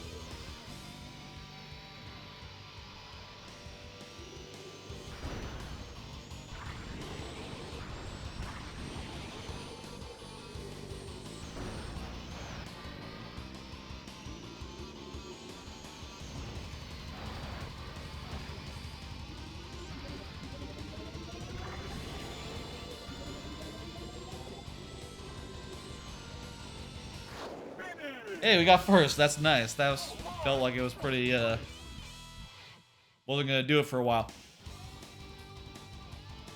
Anyway, we'll definitely try to do some walking. You know, I at least want to do 3 times a week as I've done in the past. You know, it's kind of a hard thing to maintain, like, work-life balance, stream-life balance, and, you know, have time to do things when you're on the clock. And I want to be better about that, but that's just hard. And, you know, now that I have a little more wiggle room, you know, in between things, I'm hoping to, like, set some healthy habits. And, you know, especially if I have the intent of, like, oh, I would love to do a trip once I know for sure something is like, locked down and firm, you know. If I were to do that, I would want to make sure that I could go the distance and was ready to, like, walk through Japan again. So, you know, that's a whole thing. You know, a lot of it is you spend on subways, you know, and that sort of thing, but you're still on your feet a lot if you're, like, touring around and doing tourism stuff. Also, I do want to do some theme park days next time I'm in Japan. I guess, like, 3 of them. I'd like to visit Earthsea. I hear really good things about Disney Sea, Disney Earthsea, and I also want to do Fuji-Q Highlands and Universal Japan. Those would be the 3. I also want to do some time in Hakone. I guess I should think about this more. Like, how long does it take to plan out a Japan trip? I don't know. Last time I spent a while doing it, but this time, hey, I've already been there. I already have, like, I can just have 90% of an itinerary be like, yeah, do the same places again. You know, that'd be fun. Do the Bamboo Forest again. Go to Osaka. Hang out in Dotonbori. Dotonbori, I forget which one is the real one and which one is Yakuza Zero's version. Like, all of that would be pretty damn easy to just throw onto an itinerary. And also, I do hear that, like, travel to Japan is, like, as cheap as it ever will be. You know, because they're having a tough time of it right now. The yen is very weak, which means that a dollar can get more in Japan than it can here, I think. But anyway, to what I was saying, you know, walking regularly means I'm, you know, hopefully able to do go the distance. And oh, I like this track a lot. I love these little jumps. This is a cool ass track. I'll be able to go the distance whenever I want to go somewhere fun and cool. And also, I do think, like, between jobs, that's a perfect time to, like, do some stuff that would require, like, weeks off otherwise. That's just hard to lock down, Especially if I know, like, okay, it's going to be paying well, this new job. So, yeah, like, spending some money to go to Japan, not a big deal in the long-term scheme of things, right?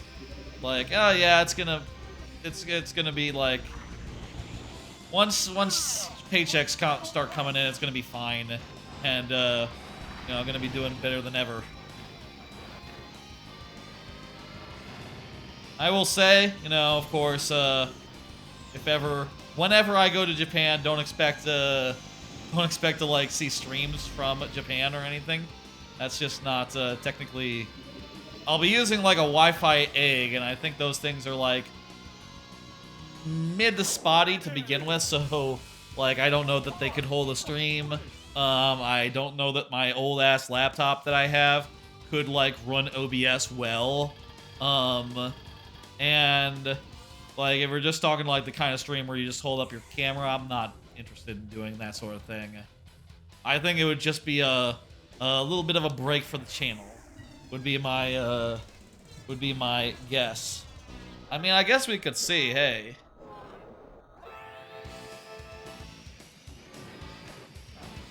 I guess it would be possible that I could like get a better laptop, for like travel or something, but I'll say like, streaming aside, I haven't really needed a laptop on the go. When I've been traveling the last couple of times, I've just been perfectly happy using my iPhone, and just specifically relying on that for however long it takes. That said, for a Japan trip, a couple of weeks worth, I probably would want to use a fucking computer in that time, and not just my iPhone or iPad. I would get a VPN this time. I didn't get a VPN last time. That was silly. That was a mistake. I should just get one of those, and then I can watch my simulcast anime from Japan with subtitles. There are like, let's say you have Netflix. I don't have Netflix right now, but I did last time I was in Japan. There is anime on Netflix and a lot of shows that you would get on like Crunchyroll. You can get through Netflix in Japan, but they don't have English subtitles, so it's kind of not workable. That's a really good track, jeez. These tracks are really fucking good, fun, and like fast-paced too. Like a single race is taking like a minute. Ooh, that's like a good happy. That's the happy spot for me. A minute-long race, 2-3 minutes, especially on some of the harder tracks in the last game. Ooh, no, not quite, not quite. They need to try to like knock a minute off, or like 30 seconds off, like some of those tracks' length, and then they would have had something. I think made them a little more compact, Holy Jesus!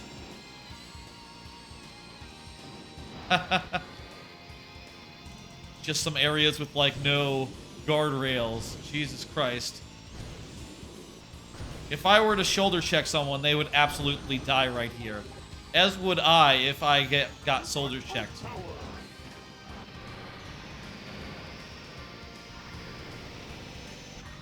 It's funny, in this game, it's not that safe to, like, drop back a couple places or something, right? Because if you did, you'd be up amongst, like, more people and, like, be more liable for being bumped and, like, hit into walls.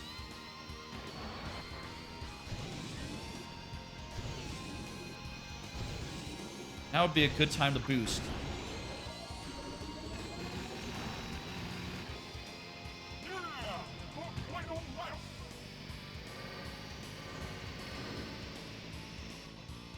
Good shit.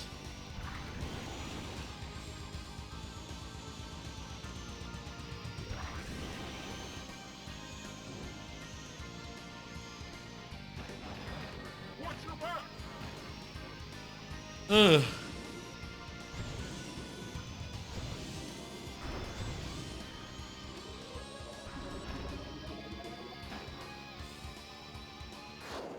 Ooh, very good. How about another card? planning on traveling some. Now, this is sort of what I was saying about Japan. That would definitely be like, once I have something locked down, if I could get like a start date that was a couple weeks out, definitely would go do some more Japan type business. Do like 2 weeks in Japan. I think that'd be lovely. You know, kind of the best time for it. Like, unless this place also has like, unless whatever I go with also has unlimited PTO, which, you know, is only unlimited insofar as what can be approved. For those who don't know how unlimited works in practice. It's hard, though, to get, like, multiple weeks off in the middle of the year, randomly. And, you know, if I could just have it so the start date was far enough out where I could do that, I think that would be lovely. I will also say I am planning a little trip, like, in the middle of, like, a week or two from now. I'm planning, like, a long weekend type thing where I, fly to Orlando and hang out with my cousin for a bit, and we go to the theme parks, you know, that are in Orlando. And, you know, obviously I don't want to break the bank or anything, but I figure, like, hey, man, I'll be staying with her, so that'll be, you know, cheap. She'll be picking me up, so I won't have to worry about transportation. And it'll be fun to see her and hang out with her and, you know, see what happens. You know, go to a couple of parks. I've been very curious for years and years about the other, we're gonna do the last cup here. I've been very curious about SeaWorld. It seems like they have a killer coaster lineup. I'd like to visit that one. I'd also like to go to the Disney parks. I haven't been to those since I was basically a teenager. You know, like 15 years ago, maybe. I was pretty young, and I don't think I really appreciated it that much at the time. I'm much more of a theme park person now, so I have to imagine that I would have a better time now than I did then. Though I hear, you know, it seems like most of those parks are very spread out. I'm very curious to check out, like, to spend time in Animal Kingdom. I'm very curious about that Star Wars area. And I hear Epcot has a roller coaster now, and I hear it's pretty cool. I'd like to check out all three of those things. I'd also like to go to Universal because I love Universal. It's been like I think I went last year, but the Mummy wasn't open last year, so I didn't get to ride the Mummy. So I would like to visit, ride the Mummy. What the fuck, right? Wait, this is the first race. Let's restart entirely so we save our thing. I guess the last time I played, I'd use save states extensively, but I'm just gonna use save states in this case just to restart us to the start if we need to. Save it here. You know, just if we die on the first one, doesn't make sense to go through all the menus again, you know. We don't need to do that. I'm very interested in all those parks, and I think my cousin, despite being in the Orlando area, she says she doesn't go to, I don't think she goes to Universal that often. She doesn't have a season pass to it like she does for Disney. And also, by the way, I'm not sure, like, how those season passes work, but she might be able to get us in if she can push it out to that date that we're doing it. I don't know how that works, but it's possible that she might get us, like, entry already. And that'd be pretty cool if so, but if not, hey, you know, whatever, I can bring it, I bet. Anyway, I think it'd be cool too if she hasn't been to, like, hasn't been to Universal. I think that'd be fun to do as well with her. You know, I want to go on the Mummy. It'd just be like one day with Universal. It'd just be like, do the Mummy, do like my favorite rides and attractions, you know. Probably not the water rides because it'll be October. You know, it's probably, well, I don't know. You know, Florida's pretty hot generally, but it's probably gonna be like too fall for like water rides. But I will say I love Deadly Do Right Ripsaw Falls, and I think that Bilge Rat Barges is just like so outrageously fun. It's an outrageously good time. I would go on it if it was, you know, not unseasonal to do so. We'll see. We'll see. We'll see what happens with that. Maybe it'll be like perfectly fine weather for a water ride or 2 or 3. And I honestly don't know if they fit into a schedule, you know, a single day's worth. There's also Halloween Horror Nights, which, hey, I've never done before on account of never being to Universal in the, like, fall. I've always gone during the summer season. And, you know what, like, with family, a lot of my family is, like, teachers and stuff, so their off time is very seasonally oriented, in addition to, like, that being the time where people go to theme parks. But I think that'd be fun to go to that and ride, like, Velocicoaster, ride Hagrid's. What else would I ride going to Universal with my cousin? The Mummy, the Hulk, variety of screen rides. I'm betting, you know, I bet there'll be plenty of time for that. I'll ride the new Minions ride, with the gun. I'll check that out. That'll be fun. You know, a new ride. It's always good if you're going to a theme park for there to be a new ride to ride on. You know, versus just like, oh, nothing's changed. I reckon if just we're going with a single day, the Bourne Stuntacular would be out. You know, that's something you do if you have like 3 days. But I'll say the Bourne Stuntacular is pretty good. And if you have like, if you have more than 1 day at Universal, check out the Bourne Stuntacular. It's a show worth watching, basically. If you have 2-3 days, it's a show worth attending. And they do some really cool stuff with, like, practical effects and, like, you know, special effects, all that. That's just, like, incredibly impressive. That they got that all, like, working and looking good, seamless. I'll say I'm very interested in SeaWorld. I just don't know, like, if that'll be, like, I feel like, you know, it'll be on, by the way, it'll be, like, Columbus Day weekend, so my cousin has the Columbus Day off, apparently. I never got Columbus Day off, so I wasn't thinking about that. At my previous job, I never had it off, so, you know, lucky timing, I suppose. Or that happened to be the one weekend where she could do it, and also a good timing for me as well. I'm looking forward to, like, figuring that out next couple of days and starting to get, like, plans in place for that. It'll just be, like, a couple of days, and maybe I'll pin an extra day on the end to do, like, SeaWorld by myself. I don't know if, like, SeaWorld is, like, I don't know if she would... I feel like for the days that I have with, like, her, you know, with, like, my cousin, if we can do 3 days, I feel like the split would be, like, Disney twice, then Universal, and then, do, like, 1 extra day for SeaWorld at the end. And I wonder if SeaWorld's gonna be a bit of a letdown compared to the Disneys and the Universals, but they have, like, 6 roller coasters I'm very interested in, so... And I've heard a lot about... You know, somehow. I guess because I've watched, like, Universal content, you know, people what are near Universal and do, like, Universal YouTube channels. And also occasionally go to the other parks. So I know that there's, like, the Mako, and, like, they have a bunch of relatively new ones, like Pipeline, the Surf Roller Coaster, and, there was one last year as well, Icebreaker. They have, like, a pretty solid lineup of, like, 7 to 8 coasters.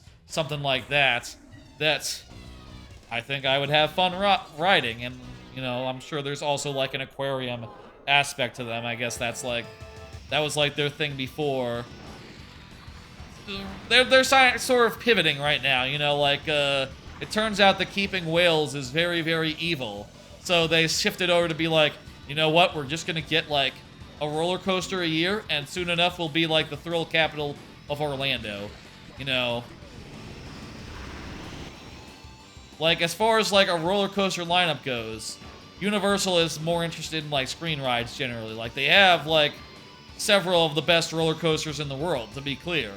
You know, like, Velocicoaster is, like, a top 5er for a lot of people who have been to, like, countless theme parks, right?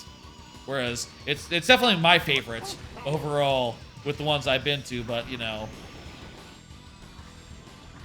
But, like, they do tend to be, like, lower thrill in order to be more family-friendly. And Disney is like that, but even more so, you know. They are entirely family-friendly. You don't get much thrill there. Whereas, like, I think SeaWorld is very much being like, no, we'll have a launch, we'll have a shuttle coaster, you know, one where you're going backwards and shit.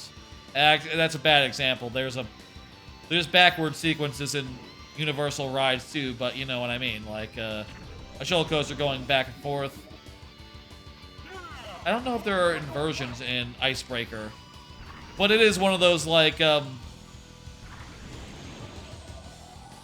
they have like a few kinds of roller coasters that the other ones do not have. Like they have a stand-up coaster, which is a rarity in the world even, and they also have SeaWorld also has a when did I kill a guy this race? Whatever, must have been one of the jumps, something screwy or something like that.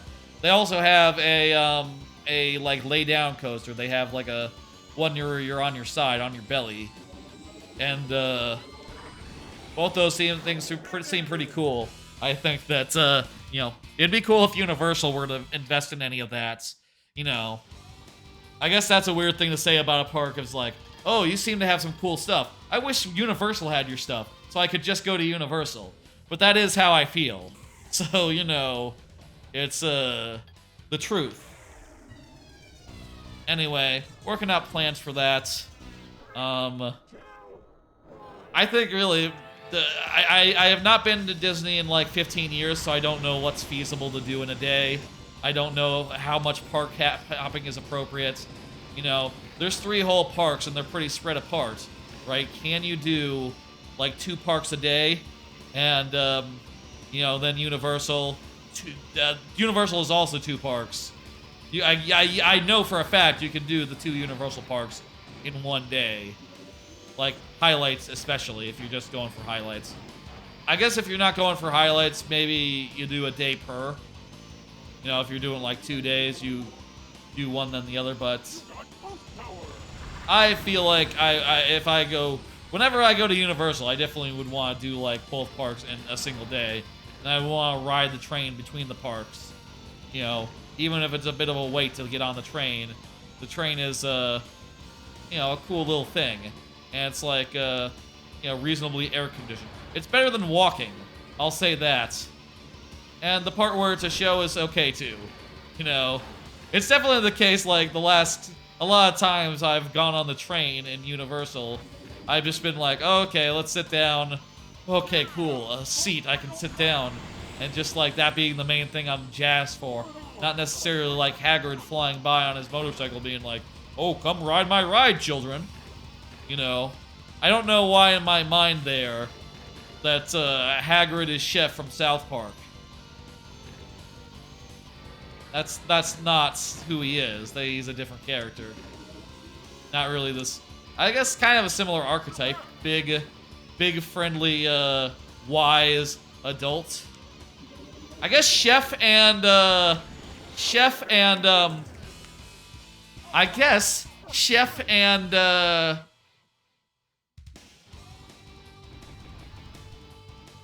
Chef and the other guy. Fuck. What was I saying? Chef and Hagrid, not too different as characters go. Honestly, turns out this is the last course in this game, and hey, we were able to get through all of them, pretty much cleanly. I like this, and pretty quickly too, huh? I like this game a lot more than F-Zero GX, if I'm being honest. The length of the races is just right. It's much easier to kill guys if you want to take that risk. And I find that all to be wonderful. Isn't there a secret cup that we can unlock? Maybe you have to beat the tracks on, like, the standard difficulty or something. Or, like, get first place in everything. You know, all the cups. I'm not sure about that. But, I'm happy just playing through what is here. Right, there is a special cup, isn't there? I think I remember, like, a course that's like shaped like a hand, and just being like horribly hellish. and we didn't see that one, so it must be in one of the unlockable ones. Must be like the 5th unlockable one. Weird Death Hands. I forget what it's called. So yeah, those are my plans as far as travel goes. I'd like to take a little breather. You know, like I said, it's been like 10 years since the last time I was between jobs, and while I don't have something lined up yet, I think I will in a reasonable time. You know, I feel like well, first off, I'm a lot more hireable now than I was 10 years ago. And, you know, I have tons of just practical experience working at a company, you know, every day for 10 years. And I think, you know, the recruiters are going to be, like, pretty pleased with me, in general, you know? So I feel like once, you know, we get to looking, I'll find something reasonably fast, and then, you know, I'm gonna do a Universal trip, like, soonish, and then whenever I get something locked down, I would love to say, like, okay, start date, like, 3 weeks from now, let me go to Japan real fast and have a nice vacation, you know, in which I know, like, oh, when I get back, I'm gonna have, you know, something all lined up, I don't have to worry, you know. I don't have to worry so much, money will start coming in, and it'll be pretty sweet. No. Also because it's hard to, like, get the time to go traveling when you're working, you know. Also, I guess there's 6 courses per thing, not 5. I think maybe it was 5 in, like, the previous games. I think it's 5 in GX as well, wasn't it? That's probably why I was thinking 5. Maybe some of the cups have 5. I'm not. Don't quote me on that. I would have to check. I thought they had 5. I don't know. How about another card? Let me pause because this is hectic and do another cards. I'm also planning on catching up with my backlog. I've talked before about how I like to review games. Like, you know, I like to have a review for every game in my collection and have a collection list. And over the last, like, year and a half, I've been, like, pulling it over to backlog. And in the process, looking at the old reviews I wrote, you know, and realizing that, like, backlog, by the way, it's like Letterboxd for games. And realizing, like, oh, these reviews, I don't like them anymore. I want to rewrite them. And basically, I've rewritten, like, 650 reviews, and then I sort of stalled out. It was kind of hard to find time at a certain point to continue writing those up, and now that I'm between jobs, I would really like to take this time to, like, catch up with the present and, you know, start being able to review games in real time again. You know, when I finish them, then I would put up a 500-character review on Backlog. It's also nice on Backlog whenever you have a review out there. It's, like, surfaced in a lot of places, similar to, like, Letterboxd, I guess. Really, AniList could stand to learn a thing or two like that. I would love something like that, but for anime, where I could put my reviews that I put on my AniList somewhere and have them be like, you know, people drop likes on them. That's really affirming, you know? That's just really affirming. And I'd like to take this time to, like, take some time to actually, like, catch up on that. Ideally, if I could do, like, 5 a day. It wouldn't be that long until I was up to present. I'll say, like, part of that is, like, some games are just harder to get the thoughts around, you know? Like, the next one I have to review is God of War 2018, and I feel like my opinions on that are really complicated. It will be hard to sum up in 500 characters and make it a complete, fully thought-out review. And that sort of, like, puts me off it, but, definitely want to sometime, and I definitely want to get caught up. It's on my list. Well, shit, that was F-Zero X. We went through all the things, and we did, like, pretty damn good. We did, like, first on, like, a lot of them. Yeah, we got first in, I think, all these cups. That's pretty good. Say, I think I like X more than GX.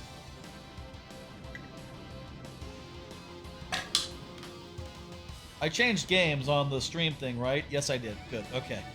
Just checking the category. All right, that's I think enough F-Zero-X. How's about we do we could do some F-Zero 99. That's fun. That's good. I'm thinking though, let's do something not F-Zero. I did say earlier that that I hadn't done Excitebike. And you can see here that doesn't unlock another thing until... I think you have to do standard to get through. Let's go over to Excitebike. I've been sort of interested in doing like a stream where I did Excitebike 64 because, hey, this is a cool game from my childhood, you know, that I had as a kid and I really thought was cool. That's what I'll say about Excitebike 64. I think it is cool. I don't think it's like the best, you know. I don't think it's like the best game ever.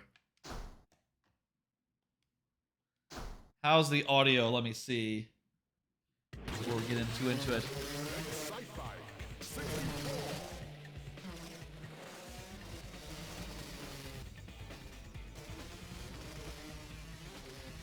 I'm gonna go pretty low on account of the engines being pretty loud. Engine seems pretty loud. I'm going to like set it such that the engines aren't going to like overpower me. I'll say I think this game is very cool. It is very cumbersome. Like to like do the game. It's a very challenging thing. Like first, let's do a couple of things here. First off, I'm gonna pull up custom tracks because hey, custom tracks are pretty cool. I don't think you can. I'm not sure if you can save one. Oh yeah, it gets loaded from the. It looks like you can save to the game pack, so you can have one track in this N64 online version. Let's see, edit editor. Can you make this bigger? Wonder if you can make the space bigger. But basically, this seems really small of a play space. But let's put this down.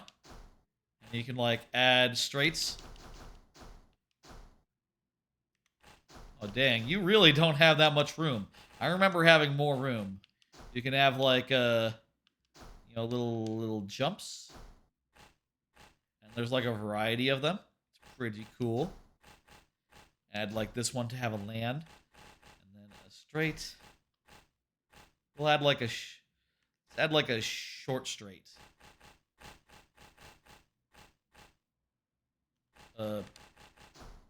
Yeah. One of these, and then let's do a turn. There's all sorts of cool turns, like these big ones, the ones that go 30 degrees, kind of a ramped one. Let's do a flat one. Then we're going to like let's add another turn here.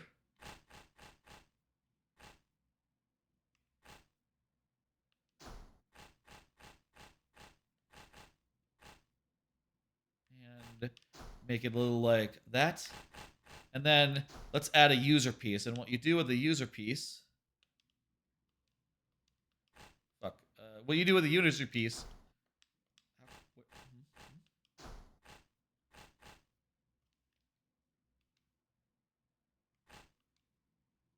Okay. What you do with a user piece is you can like control like the elevation of each individual component of it and make like cool custom jumps and stuff. So let's like make a couple little hills here.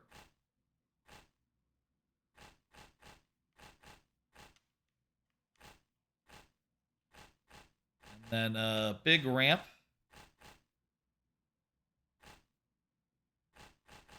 Sort of bumpy. And then big pit. Big pit comes up at the end. I'll make sure we're not running out of room. Okay, let's put it down and then add a turn.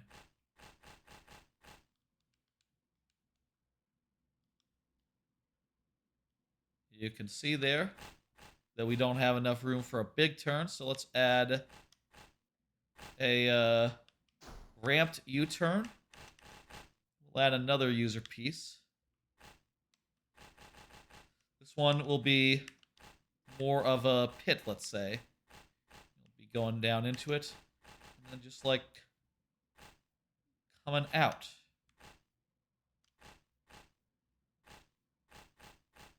A little bit of a jump, and a little bit of a landing.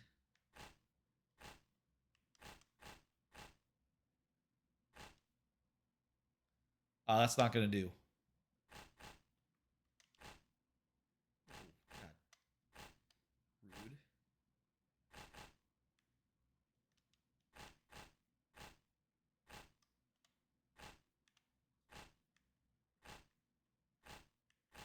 Okay. Medium-sized hill there. Coming out of this big pit. We'll have like a little jump in the middle of the pit.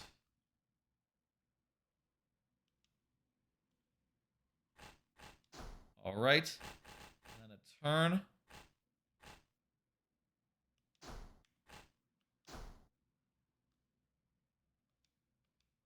We'll have this be a regular turn. Regular uninclined turn. Then we'll add another turn and another turn. And then we'll let's see now. Let's do a user piece 6. Add user piece. Let's make a small bumpy bit.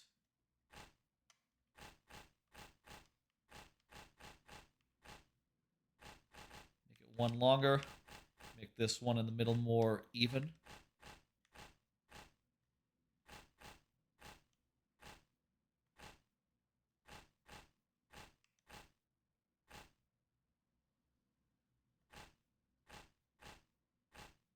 Actually, I want to make this. I want to end with a big turn, so I need to leave.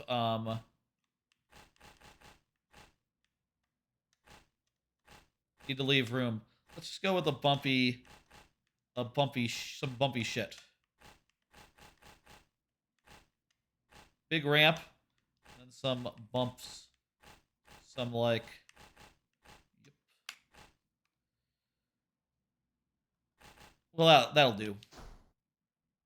Oh wait, I can't do a full turn here.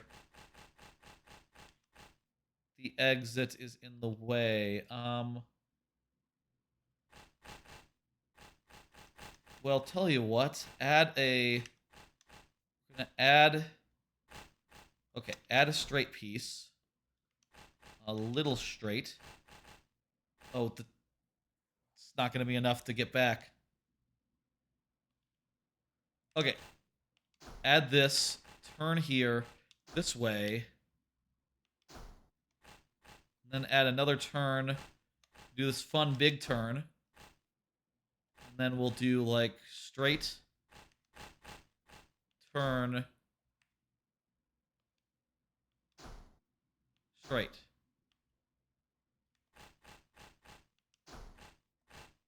That looks fun. Oh, wait. We can totally... Oh, wait. No. We can change the dirt color. I like the brown type. That kind of reminds me of, like, Chocolate Island, you know? I don't know that you can make it bigger. I guess you can't make it bigger than this. This seems small to me, but... What are we naming this? Chocolate Island.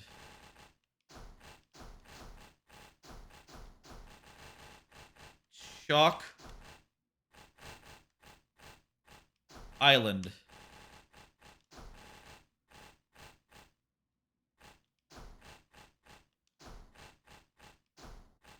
Island won't fit. I'll go with Isle. Chalk Isle. Perfect. That close enough. Let's test it. See how it feels.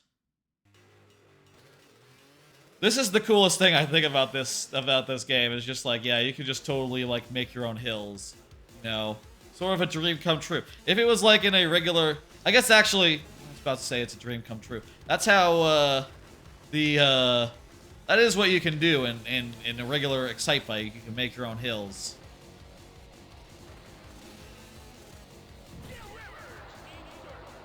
Gem Rivers eats dirt. I remember all these like lines very well.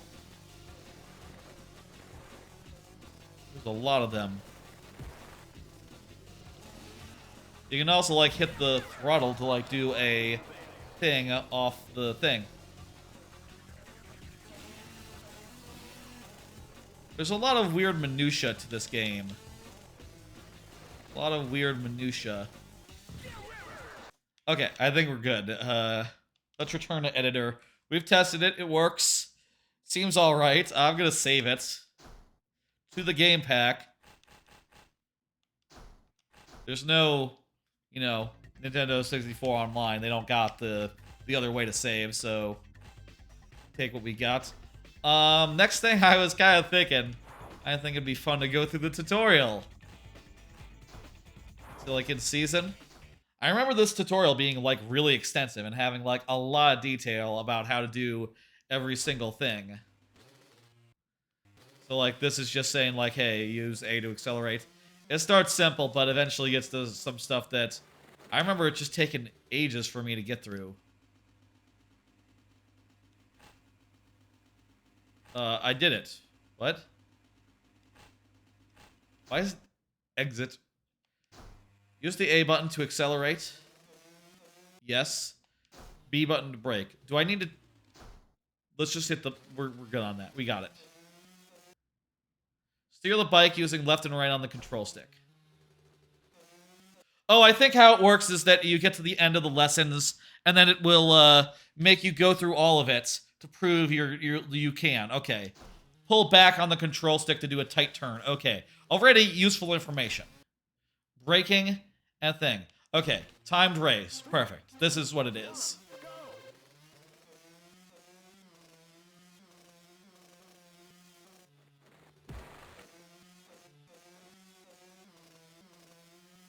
And already we're like barely scraping by.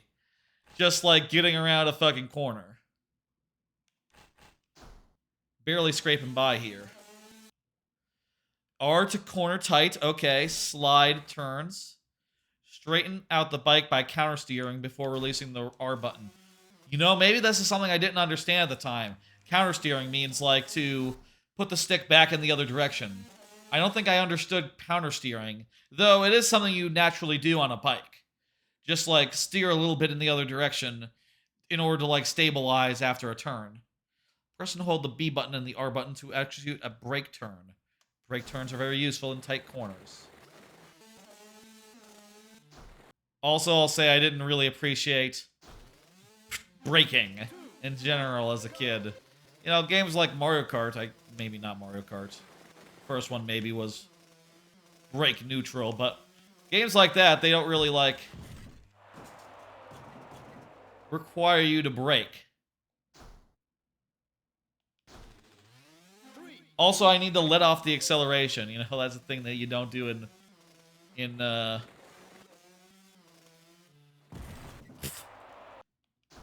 technical. 3, 2, 1, go. That's a thing you don't do in video games that often. Let go of acceleration.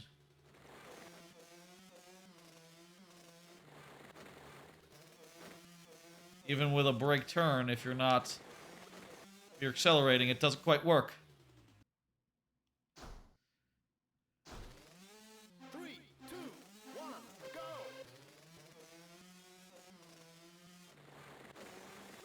This tutorial's like weirdly intense. You know, this might be the hardest. This might be where I spent most of my time playing this game as a kid. Just like trying to tutorial, you know, and trying to understand and never quite getting 100% of the way there.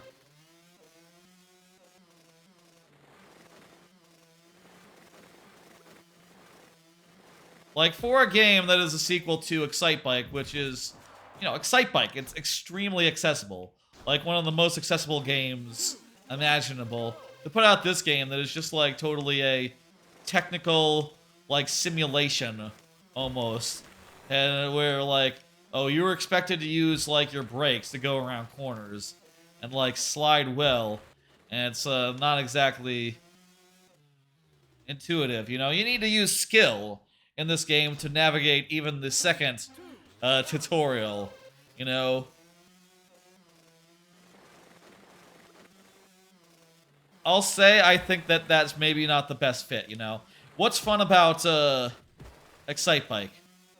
I guess the technical part of its racing is part of it, right? Like, it is a lot of time, like, going off a ramp and, like, landing really well. That is part of it, but in this game, it's not most of it. It's only some of it is, like, ramp stuff and, like, so forth. Fuck!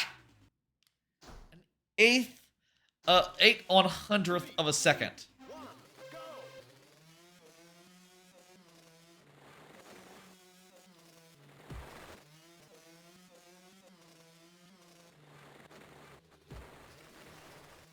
I never played Excite Trucks or Excite Animals. The wacky one that was like you played as like frogs and stuff doing weird jumps. Never played that one, but I wonder if it's like this.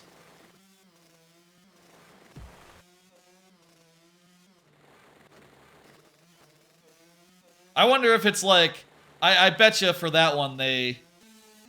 Oh shit, you know what? I could be using my boost this whole time. I bet you for that one they figured like, yeah, let's make this more arcadey, more like the turning is not the hard part. Jumping should be the hard part. Feel like that's the thing. Okay. Z the turbo. Hold back on the stick for more height and distance. When landing, you have to keep your bike level with the ground to get speed. Try to adjust your speed across the ramps to like land good. So you don't want to like land in the middle. 15 seconds, let's go.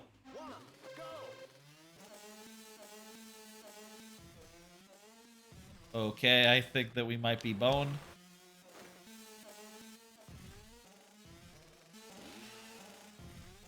Yeah. Not that boned, actually. Wow. We didn't get either of the ramps right, but we're pretty close. This one's deceptive because, like, the actual part where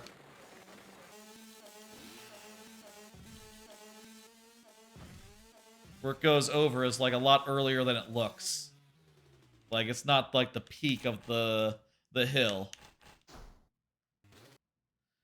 Clear, you'll need more than turbo, regular turbo. There's, like, a special...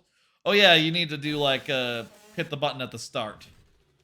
Do, like, a big turbo. Air turns? Air turns. Air turn, hold R and push the scroll stick while in the air. That's cool. This game has some cool techniques, you know. Like, you could take that air turn thing and turn it into something in, like, a more arcadey game. I think that air turn system would be really fucking neat. Just like, oh, I do a jump, and then I'm just immediately going in the direction I want to go when I land. Or jump here. You can adjust your landing by pushing forward. Okay.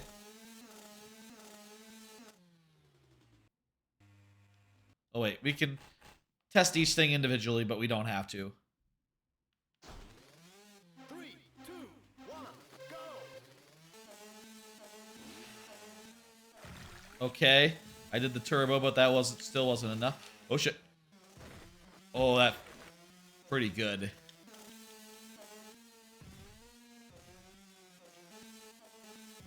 He said slow down for the last jump? That last jump was a big jump. I don't know why I would slow down for it. 3, 2, 1, go!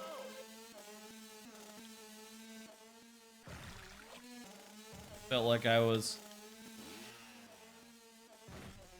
holding down the button there. Oh yeah, that's why you probably want to slow down. It's not gonna... On that second jump, it's short. Doesn't matter, we got through. You can take out opponents by doing a wheel thing. Look at this. You gotta clip the opponent's front wheel with your back wheel. This will get your turbo back. This is a cool thing. So I gotta do it now. Takedown required. Okay.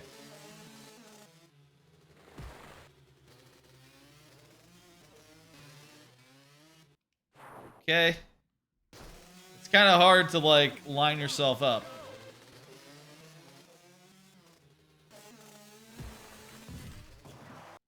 That wasn't it. Ready? This time we got it. 3, 2, 1, go!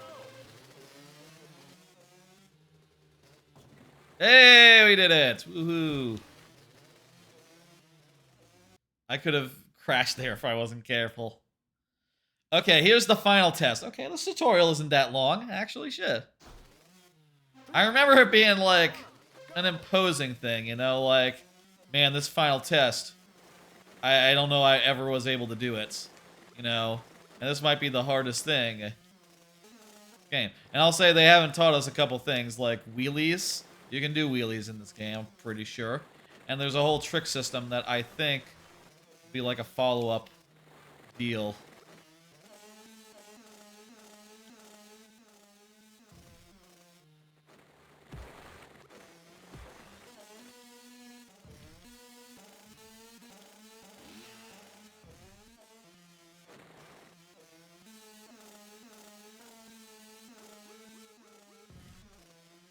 Wasn't actually...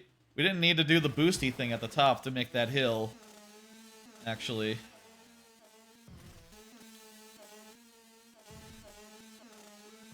We have 1 second left. That would have been it, though. Jeez. Okay, we can do this. Let's do this. 3, 2, 1. This is doable.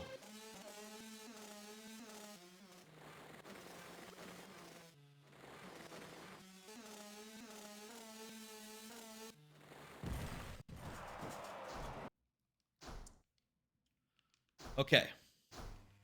3, 2, 1, go! More boosting, maybe, when we're, in straightaways, maybe.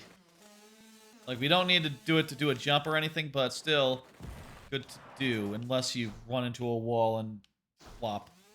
3, 2. I guess falling off your bike was always a big part of Excitebike. As was the clipping thing, like, that was a thing that was in regular Excitebike. It's just a lot harder to do in 3D. I feel like you should have... This should be streamlined, you know? It is extremely cool as a game that it's not. And it's, like, so weirdly, like, involved. But if it had just been a mite bit simpler, it would have been much more approachable. Maybe we'd still be seeing Excitebike games regularly now.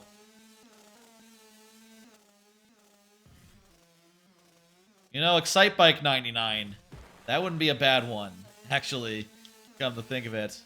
Like, Excitebike's pretty cool, and, you know, already involves, like, racing around a track with a bunch of fucking people.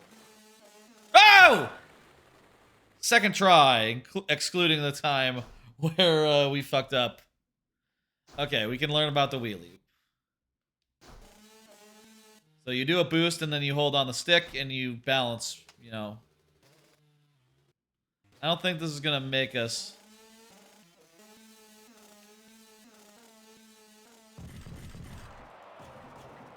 Fun. That's how you do a wheelie. There's also stunts with the control stick and R and C down buttons. 3, 2, 1, go! They're no-hander. What?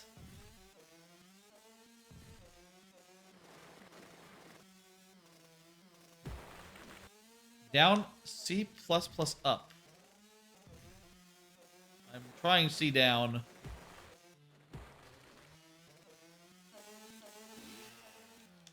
Same time? I'm not... It's not the D-pad, is it?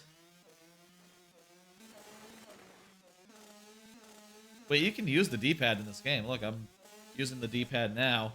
And, like, L for boost, and that also works, huh? I've heard that, like, Tony Hawk, on the old systems, you always wanted to use the D-pad. I always used the stick because I played Tony Hawk on GameCube and N64.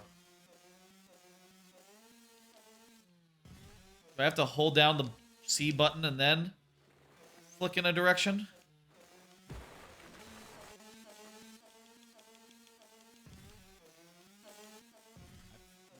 I don't get it.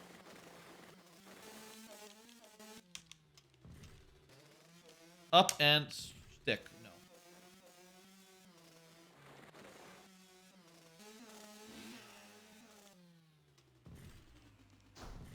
I don't get it. Transform constructionally using the combination of the control stick and the C down. Oh, you know what? It's not up. I just realized it's from down to up. Okay, so it's like fighting game style. I don't know if that notation is clear. You know, it just looks to me like just up. It doesn't look to me like down to up. The nothing.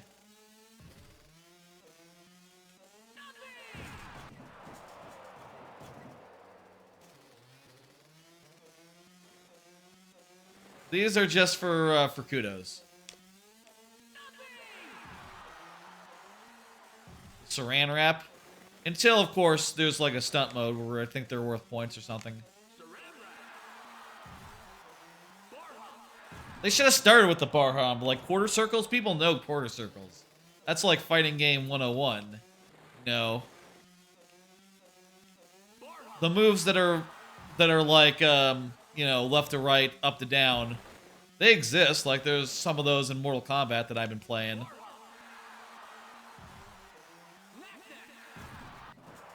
But they're just a lot rarer. I guess it's cool how hard these are, you know? Like, if Tony Hawk had moves that were like quarter circles as, like, their inputs, like, that would be probably more accurate to, like, the experience versus just, like, having the double be, like, you know, a version of the move where you hit the button twice. If instead it was like, oh, you do a quarter circle for this one in the middle of the input. Or like a more complicated input than just like a direction and a thing. The heel clicker.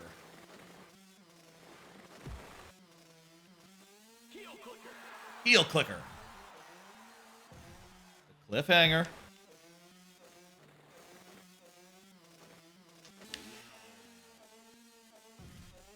Well, this one looks like a hard one. It's a full semicircle.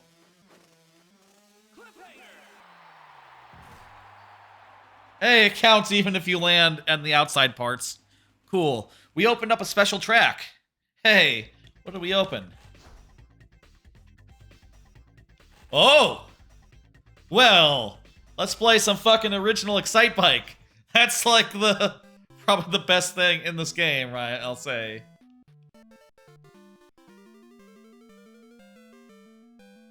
Audio looks good to me, just looking at the mixer. Maybe a little low, even. I'll give it some more volume.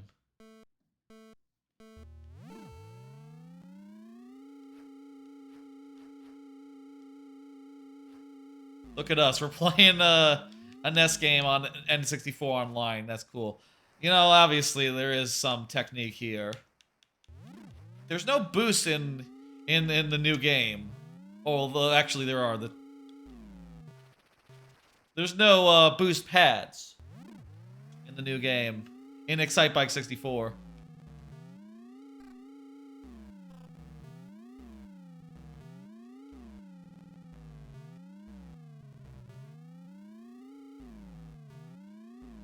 It's cool to have to line up the bike every time you do a jump. That is just extremely cool gameplay. They got it right here. They figured out what the core of the fun was, you know? Just, you drive the bike, you go off a ramp, and you adjust your aim such that you land good. I'm not sure how I boost, if this is doing a boost. Oh, I have to let go of the acceleration to use the boost thing on B. I didn't know it was like that. I thought you just held down B, even if you had the throttle going.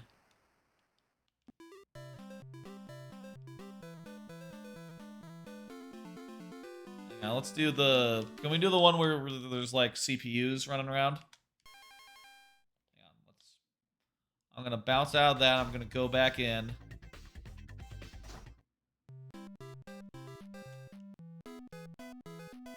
How do I get rivals on the track? Is that not something that... Yeah, so there's rivals. Maybe it's like you have to do B for that to work. Also, are these the same, but like one has as enemies and one doesn't?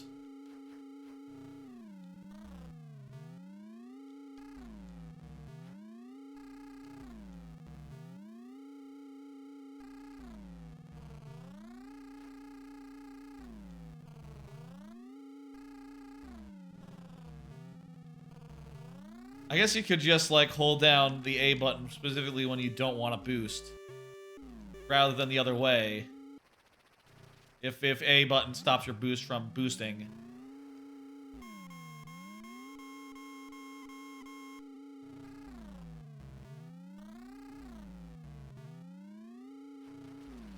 And you can do that thing they showed you in the tutorial, where you, like, clip someone with your front tire. That works here as well. This game is damn cool. I think that this might be one of the older games that I think is, you know, fantastic. Like, of the NES games that I know, like, I will say that this might be my favorite one. Maybe up there with, like, Mario 3 as, like, a close second. You know, those two, for NES games, probably, like, the ones that I feel the most about. You know, okay, I think there's 5 tracks, and then you can play versions of them with different computer characters.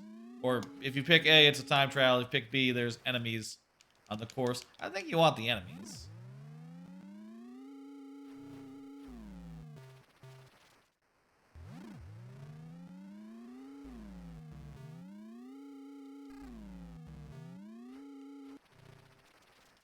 Okay, how about, I think we got a good enough taste of Excitebike regular. Let's just play some of the actual tracks here. We'll do, like, a cup, you know, and see what the actual tracks look like. A lot of them are just those, like, indoor rally race things, like the custom one we made. Also, we can get... I'm gonna go with Jumpin' Jim. Actually, hang on. I'm gonna go with Vicky the Vixen Steel. Go with purple and I like the blue. Red, yeah, go red.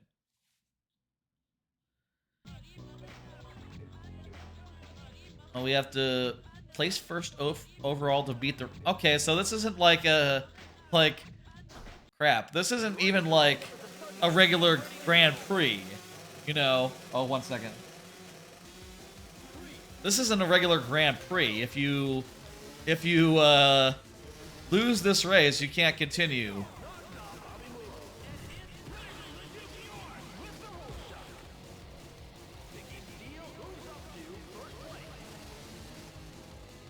Speaking of baby parks, this is kind of a baby park. So far as it's just a big ring. And I guess there are some jumps. You know, hey, it's not a complete baby park, but...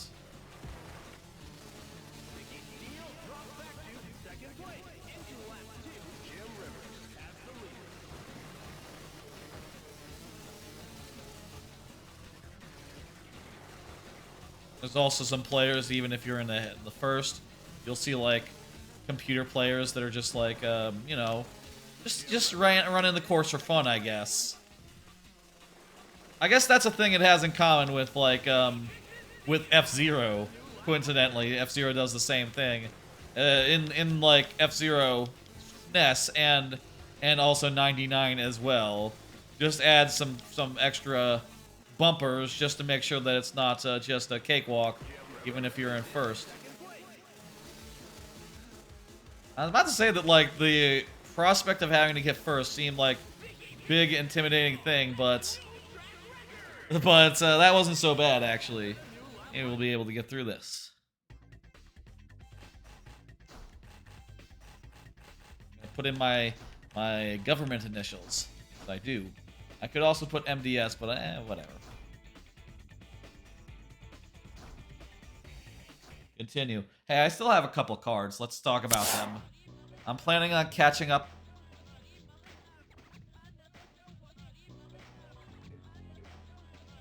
This song reminds me of Aqua Teen Hunger Force for some reason. I don't think it's literally from there, but for a hot second I thought, what the fuck?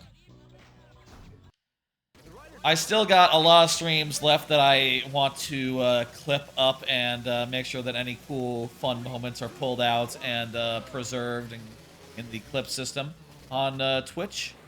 And, you know, I've been working on that a little bit this week. One of the things that taking Monday off from streaming really helped was I was able to just, like, really knock out most of the big, like, 500 episode special from, like, 2 months ago. I was able to get it all the way clipped and find a whole hell of a lot of good moments from that. It was like a 12-hour stream, so, or like just about, so there was a ton of good shit in there. And also just the randomness and, you know, the games I was playing, like, you know, 7 of my favorite games of all time. It was just, had a lot of good bits. Oh, there's a shortcut. Can't get it. But yeah, another thing with the free time, definitely I feel like now I'm feeling better about the prospect of, like, getting up to date and not having to worry about that. Eventually, you know, just doing it on the regular as I do streams. I don't know what's going on with those, there's like a discovery thing that Twitch is introducing, but I'm not sure. I think maybe you have to be like, I think they have to be like vertical clips for that, and I don't know. I just really, part of me balks at the idea of taking perfectly good landscape content, turning it horizontal. It's one thing to say, or turning it vertical. It's one thing to say, like, oh, you got some vertical content, go ahead and make it the other way, you know? It's one thing to start vertical. I think that's good and lovely and fun. But going the other way, I feel like you gotta make it in the format that it's made for, and that be that, you know?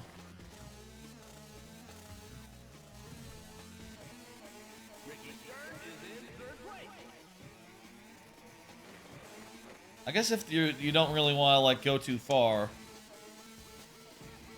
you want to take it some of these things, like, slow. Go off them slower.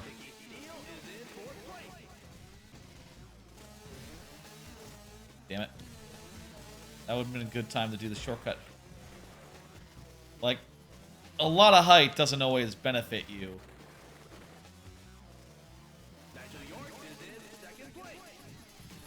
I wonder how that Wii game, Excite Trucks and Excite Animals, whatever they were called, those two games, I wonder if they're fun. I wonder if they're fun games. I bet they are. I bet they're not bad, it's just that, I don't know, in, like, the Wii era, no one was, like, super interested in, like, oh, here's, like, a random kart racer. Ooh, it's not kart racer, just a random racing game. No. Whereas, like, in the N64 era, there were not enough games where you could, like, run through them all. Or, like, rent every single one of them. You know, where, like, you might just see, like, Excitebike. And be like, oh, I know that name. Etc.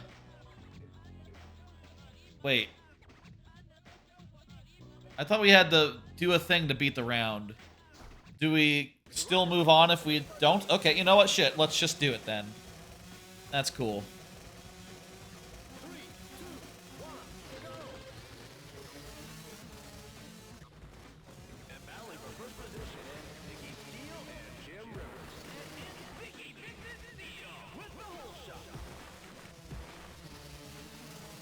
It's funny in this one, they have all these tracks that are just like, you know, in a warehouse, which I guess is like, or a stadium, not a warehouse, I guess. I remember that line the most. Soil sample. Vicky Steele gets a soil sample. That one's probably the one that sticks in my memory the most of this game.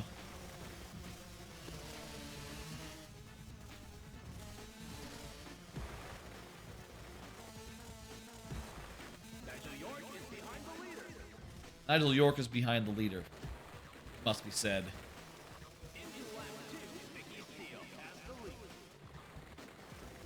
They have all these tracks that are just like in a warehouse, and I guess that's like in a stadium, and that's accurate to actual motocross. I don't know if that's like fun though, you know, like the setting of Excitebike, the original game, is kind of in like a random fucking. It almost looks like the Olympics. It looks like an Olympic-style stadium with like grass and some like track and field type track. It's not really how these work in real life, but it's fun and cool. And I'd have to say, like, if you asked me to compare like Mario Kart's take on this versus this game's take, I would have to say like, oh, 1000%, Mario Kart's a lot more fun than this game's take. This one, it takes what's a goofy, arcadey, like, wacky game and turns it into a very serious sport. You know? If this was a dirt game, or like that sort of thing, I feel like this would be... Right. Maybe if I played more games like Dirt or something, I would see like, this is exactly a perfect example of the genre, actually. It's difficult, it's technical, and you have to use a lot of nuance and consideration when going over jumps and trying not to fall.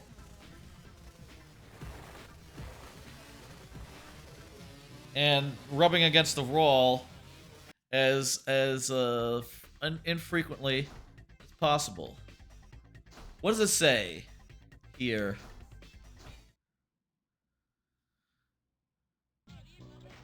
Place first overall to beat the round. Oh, okay. It doesn't mean this race. It means overall in the cup.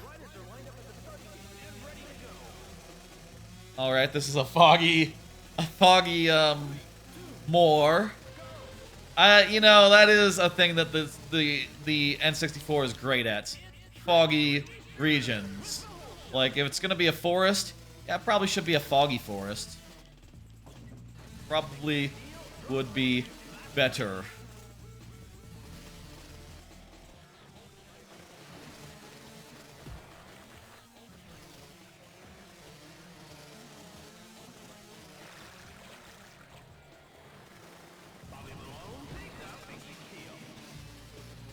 I'll say I feel like, you know, these tracks that are outside, they look nicer, and they have more theming. I definitely think of the indoors tracks when I think of this game. And maybe a lot of that is the custom tracks, maybe a lot of that is the tutorial, taking up a lot of my, like, thoughts about this game, but these, like, Sawmill tracks, they just don't remember them as well. The aesthetic is just,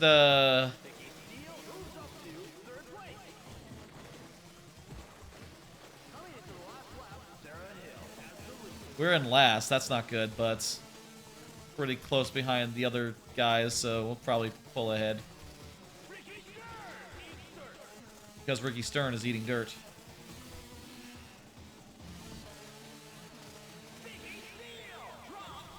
I guess that's the thing about that Trials realizes, is that a lot of the fun is in, like, doing jumps and weird stuff, but also Trials is a very technical game, so I guess you can make a very, like, wacky game that is also technical and fun, and everyone can appreciate, like, oh, you know, it takes a lot of nuance to make it over this hill, but also, isn't it just fun to ride your bike and take a fun jump? Why did I spawn on this side of the... Oh, this is a valid path.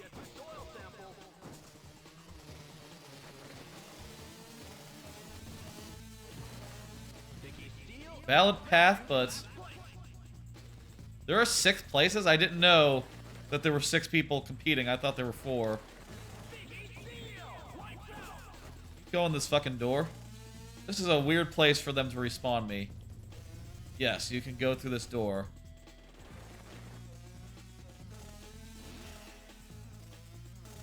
Well, I don't know if we're gonna beat the round after, It sounds like they're finishing, so we won't be, like, hovering here. Yeah, it's not good. Are we still in first? We're in second. We have to beat Sarah Hill. We have to beat Sarah Hill by at least 3 points to, do it. And hey, this is in Orlando, Florida. You guys are motocrossing across the world. Is this how cups work in reality?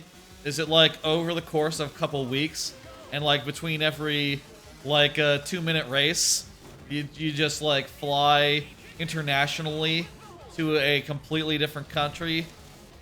I feel like the answer has to be, well, no. You do them all in the same place in reality, and this is only just a convention for like video games. Indeed, like, you know, they have more laps in real life, where like it gets kind of boring as far as like, oh yeah, it's like a 20-lap race. Boy, sure. Oh, I guess. Well, it's like they have to do 20 laps, or otherwise it'll be over in like a minute. Don't really want that, you know, unless it's like horse races or something where there's just like a bunch of them in a row. In that case, you can just have it be 1 lap, but you know, as far as like any other sort of race, you need 3 laps just isn't enough in real life. You'd just be done before you know it. And it's not even enough time to like do gambling. Well, actually, that can't be true because horse races are gambling, and those are relatively quicker. You just have to gamble on like far ahead of like when the races are.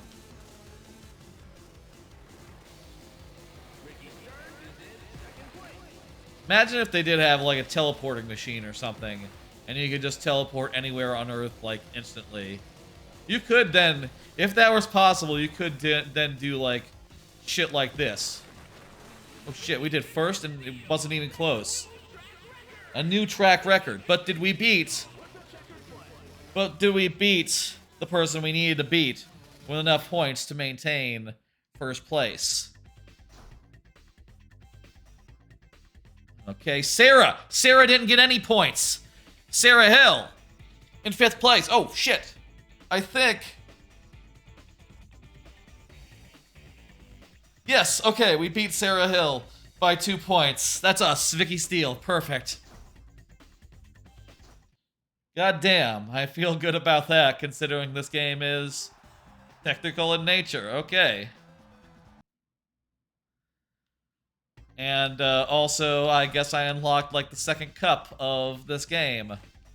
The silver round. You have to like beat the exhibition race or the season in order to unlock like a new cup, which I always found to be like kind of frustrating considering that some of these can get pretty hard. But I guess if ever I wanted to do that like on my own time, I could just use save states and make it pretty straightforward to like get through. Let me see what we got here. I don't think I've seen these in like forever. You know, maybe since when I owned the game. Nashville is a stadium. Canyon Chasm, that looks cool. Long Island Stadium. Congo Course. Jungle. And then, yeah, another stadium. Cool. This game is very cool. I'll say that. I think it's very cool. It's, about midnight now. I think it's about time we wrapped up, but first, I feel like, you know, sort of danced around it for like, a bit. Insofar as, like, this is a F-Zero focused stream. There's 2 F-Zero games we didn't play, which I'll say, you know, I did mention I played F-Zero, the original one, off stream for a bit, you know, just out of curiosity, and it's, you know, basically the same courses as, 99, but, not as good. Let me switch to the right scene for this. Well, bam! There we go. Oh, and let me move that. Where's my mouse? There's my mouse. Let me move the goal box real fast.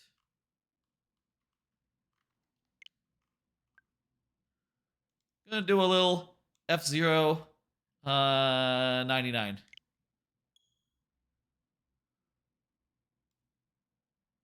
I'm gonna put that there. I'll move it if I really need to. I'm not sure like where in this game is a good spot. Let's do a little bit of this. F-Zero 99.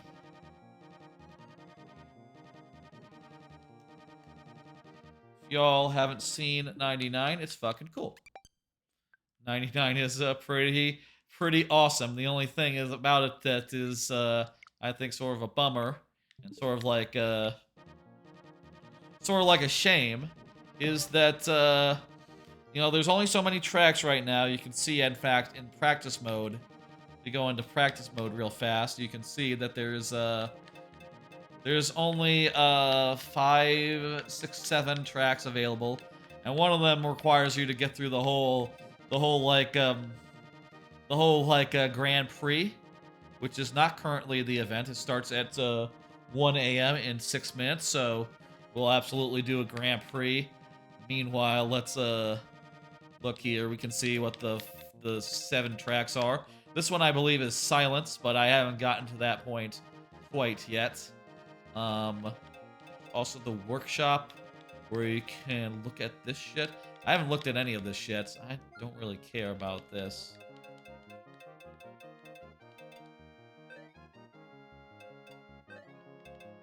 I don't know. I'm just gonna equip. You can equip 3. I'm not sure it really matters. I don't think anyone has ever looked at these. I certainly have no idea. Okay, whatever.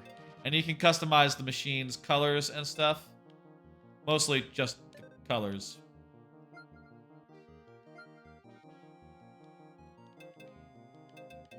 You can see like the colors, and you can do the boost color.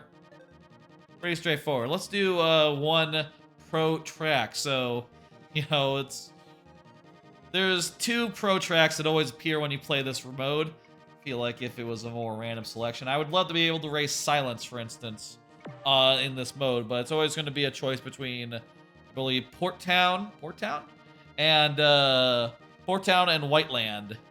Yeah, so everyone's going to vote for Port Town, almost invariably. I'm going to vote for Whiteland because I'm contrarian. Oh! Okay. This time, we got the people who have raced Portland Town enough times where they say, like, okay, let's do something else. Whiteland's pretty cool, has a lot of jumps. I will say, though, the hard part of this game is very rarely, like, falling off the track or, like, even taking damage.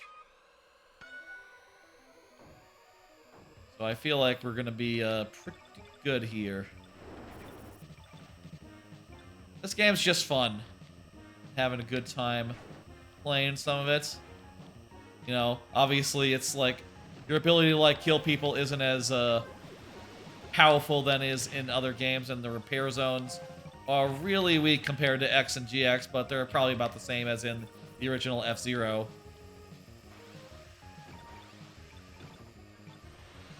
We are, you know, I was saying that this one's not so dangerous, but we are really low right now. We are in the zone where just banging against guys could kill us. Okay. I said it wasn't hard. I should watch my words. I was pushing it with some boosts there. Here's a cool thing the game does. When you fail out, crash out, sometimes you get to be a bumper, and you can like bump people real fast and like get in some extra damage.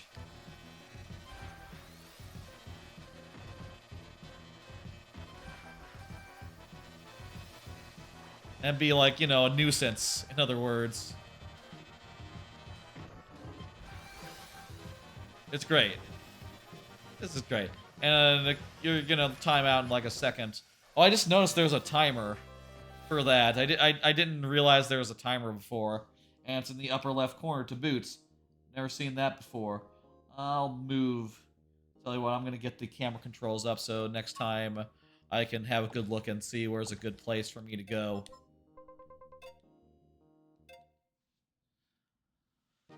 How about down here? Do another pro tracks. This time we'll probably get Port Town. Like I said, like, it's almost a thing where it's always that same matchup, and like 9 times out of 10, people vote for Port Town. And I wonder if it's just like a default, like if someone doesn't vote, that just goes to one of the two by default. Because I know that, you know, you don't start on one, and it always totals 99 votes. It seems likely to me that some people aren't voting. Does that mean their vote is random, or does it mean that it defaults to Port Town? I don't know. Maybe Port Town is also just a might bit easier as well. Oh, we probably have a crack at White Land 1. Again, let's do it then. Okay. I will say one thing about White Land. I will say one thing I found strange revisiting F-Zero. I say revisiting. I went through it for like the first time.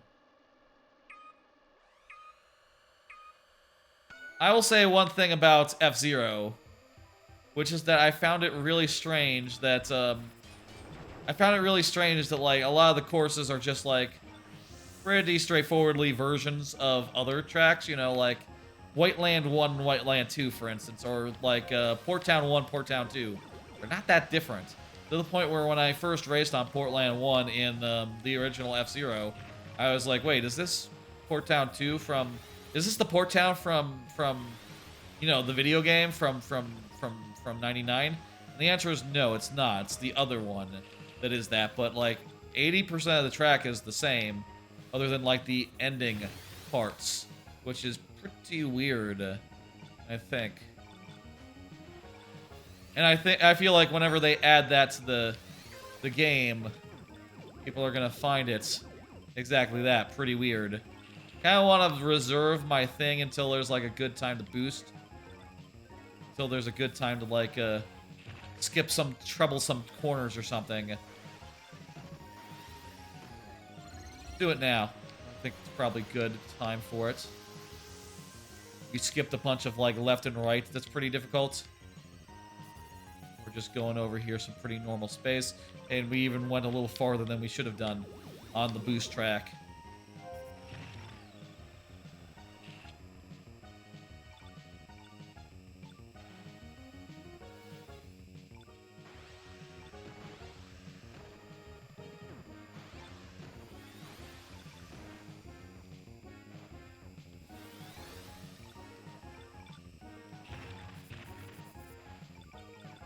I feel like in this game, when you're like bouncing off the walls, it's like less destructive than it would be in like another game.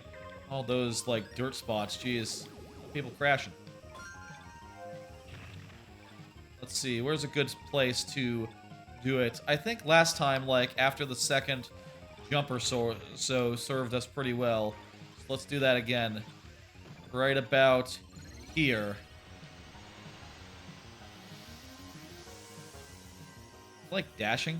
What the hell? There's 66 people left. 67 people left. Like 40 people have crashed. 66. Hey, I'll take it.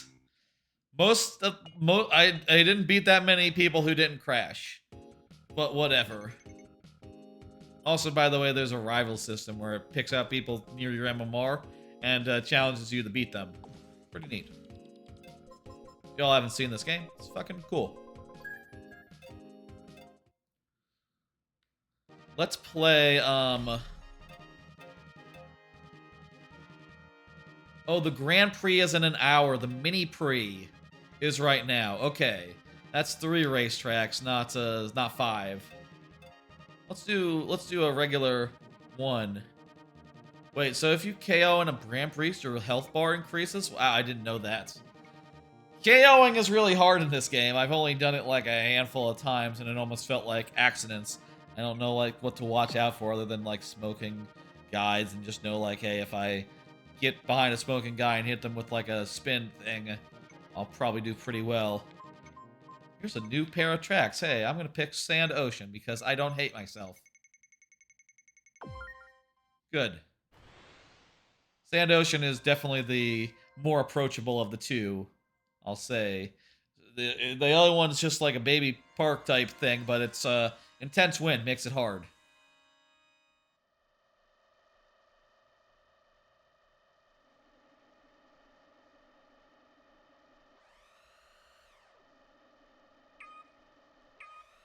You want to do it at, like, I don't know, the second ready? Not clear. When's the best time to start your engines?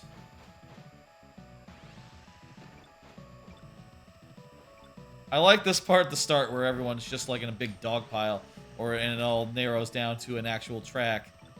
That's a fun way to do that, you know, to start everyone on even footing. Very clever. This game is a very well put together thing. You know, it's just cool. It's just chaotic. And boy howdy, I think it needs more tracks, and I am a little concerned about some of the tracks just being like basically this, but you know, some of the tracks are just like the tracks that we have, but with a couple different turns in there. I'm a little concerned that like that's not going to be interesting enough, you know, like when I'm low. I am dog food if someone sees me, you know, tries to get me. I have a boosty boost though, so maybe use it defensively. Okay, I'm gonna use it right now.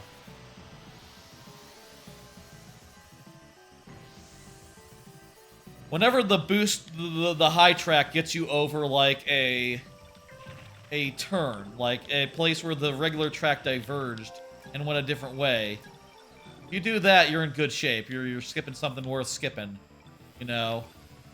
You want to do that.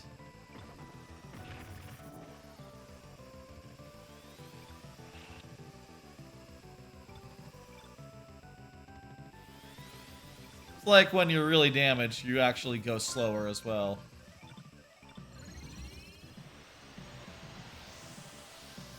Which, you know, I guess that makes sense. That's fair.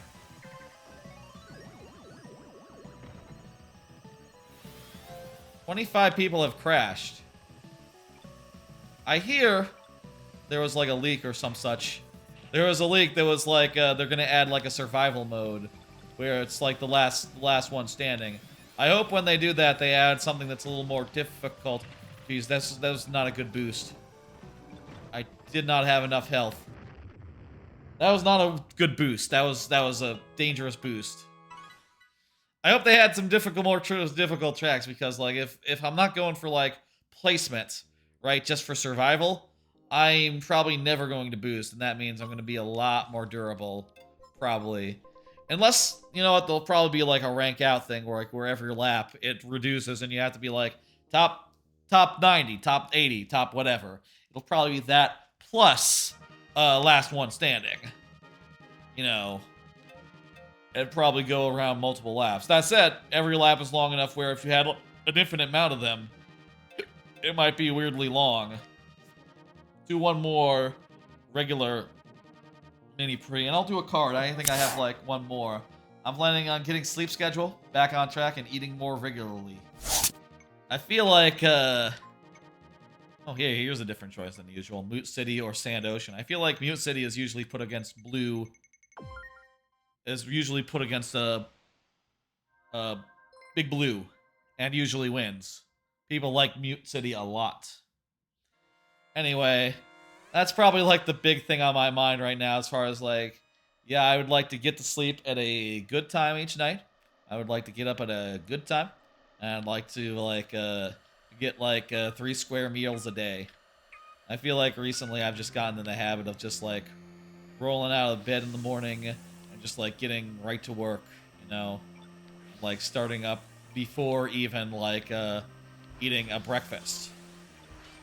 Which, you know, part of that came out of like having morning meetings at like, you know, anywhere from 6 a.m. to 7 a.m., you know, as late as like 8 a.m. You know, just because of the time zones that a lot of my colleagues were in, you know. For a while, every morning there was a meeting. I'll say, like, I really hated the 6 a.m. meetings. Like, those... I would always, you know, take a nap after that, you know, and sleep until at least like the normal starting time. But even after then, I would get out of bed and just like start working. You know, it's not the way to do it. You know, you gotta like eat something first. I feel like, and definitely think I will be aiming to do that in the future.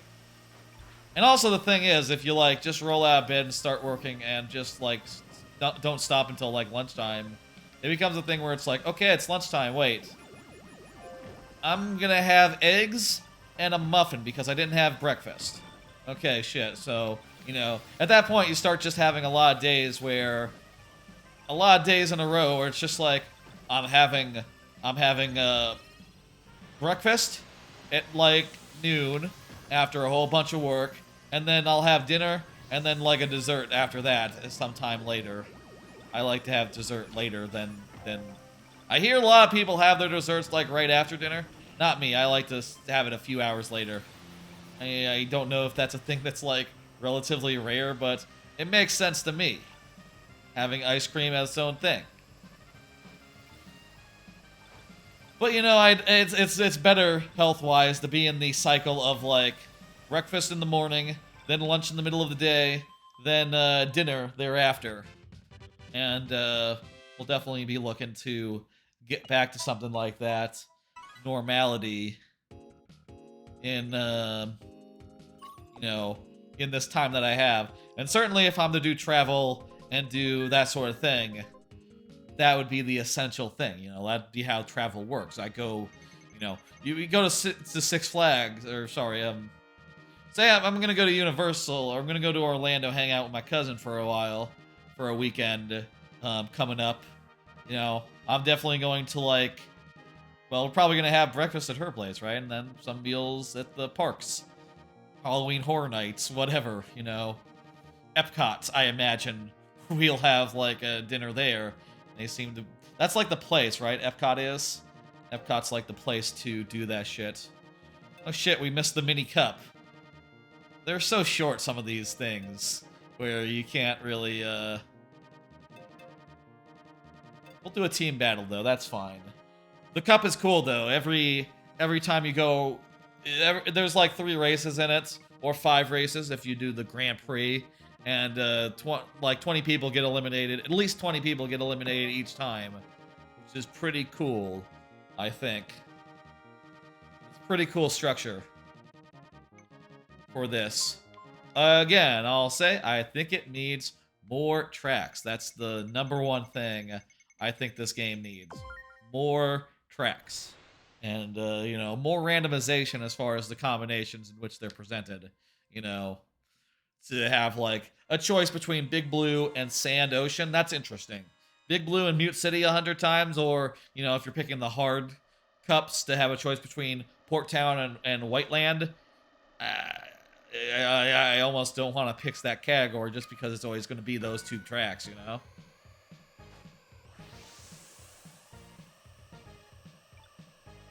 I have only won team races so far. I've raced a couple of them. So let's see if our luck, you know, continues here. Hang it.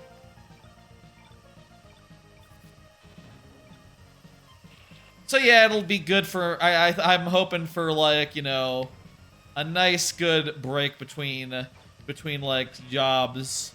I'm hoping everything goes smoothly. I'm hoping to find an opportunity that you know, is really nice. And I'm pretty confident I'll be able to do so. Hey. Maybe that's, like, hopelessly optimistic, but I don't know. I got hired, like, 5 years... I got hired 10 years ago, and, you know, I was just a fucking kid with no idea how it was in the real world at that point, you know? You know, when you're like, in college and shit, right? Mostly what they teach you is how to build shit from scratch, right? And, like, a very small selection of, like, languages, right? C++, Java, that's probably about what you're given and what you worked on. At least it was 10 years ago. I don't know. Do kids in college learn JavaScript now? If I was... I would actually... That's probably more where the That's probably more common now. I feel like JavaScript has really come a long way. Has really come up in the world, you know, in recent times. I don't know if that's just anecdotal. Me working with... I've been working it with more in recent years, and also I do really like TypeScript as well, as far as languages go. I don't know if the basic languages people teach and learn have changed. I'll say, like, Java is not a language that anyone picks these days if they're making something new.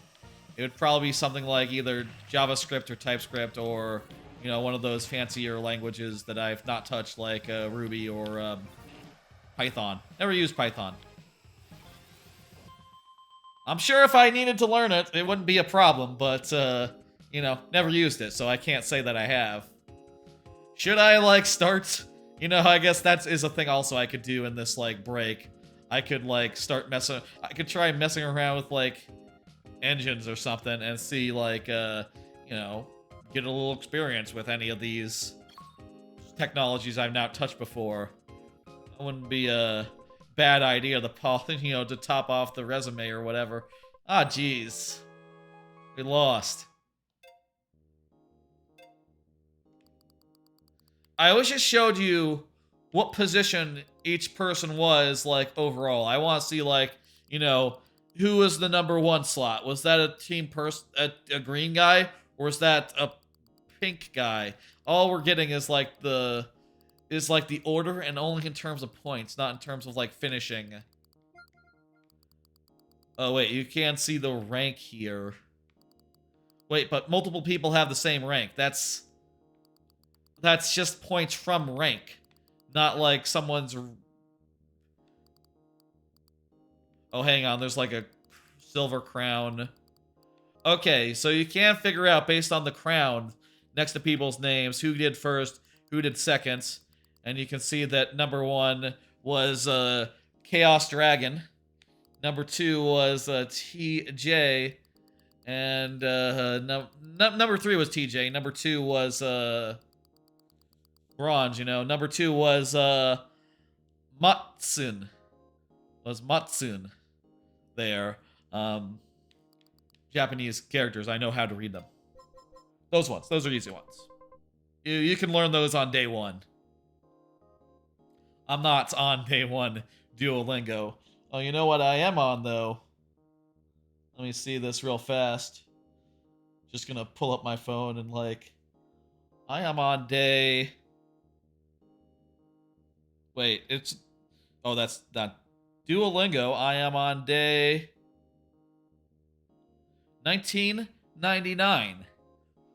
When I do that tonight, it's gonna be the 2000th day since I started Duolingo, and mostly just did easy courses in order to, like, keep the streak alive. You know, not every night do you want to, like, actually think about Japanese. Some days you're just like, yes, I will put in, like, apple. I will just say, like, blue, owl, aki. You know, I feel self-conscious when I say that. That's probably not how the pronunciation. I will say they changed it recently where all the early courses are, like, really boring now. I guess they changed it so it'd be more of a slow ramp up to full steam, but I kind of liked it better before. Where it was like, I kind of liked where it was before, where it was a faster ramp, more interesting courses, and a lot more per, like, thing. You know, now if you click on a thing, it's like, okay, do you know the word for rice? Do you know the word for green tea? Ocha. You know, that's, Gohan is, rice. And, do you know how to say please? Kudasai. And you know how to say that it is something. It's, add des to the end. Desu, you know? And it's like, okay, but... You know, I miss when it was, like, the first lesson was red, blue, and white. You know, and, like, 1, 2, and 3. Like, it seems to me like those... And, like, how to say good morning. You know, that was a more interesting first cup. I suppose the thing is that you shouldn't... That, like, maybe the intent is not to do the same ones over and over again to just, like, keep the streak alive, but sometimes I'm busy. I got a lot going on. You know, Sometimes I can only spare 1 minute for Japanese.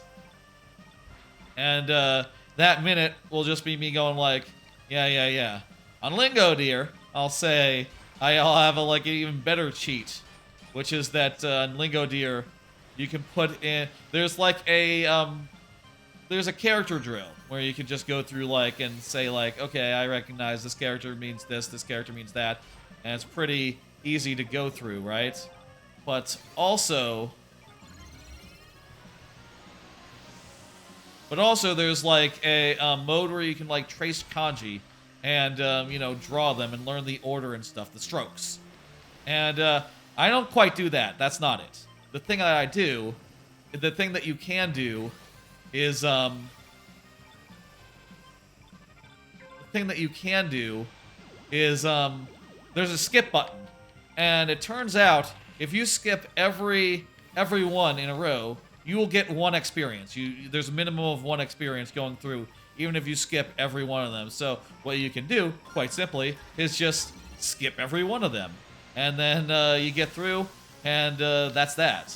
You know, you got your points, and then if you want to say get 10 points a day, I think actually Lingo Deer doesn't actually require you to get any more than 1 point a day to maintain a streak, but you know, you can just like mash the button and get through. I have gotten fairly deep into Lingo Deer, I'll say. But, you know, very seldomly do I, like, go any farther than I did, like, years and years ago. Very seldomly do I, like, actually delve into new parts of the language. If I'm, like, getting real adventurous, I might just, like, if I'm getting real adventurous, I might just, like...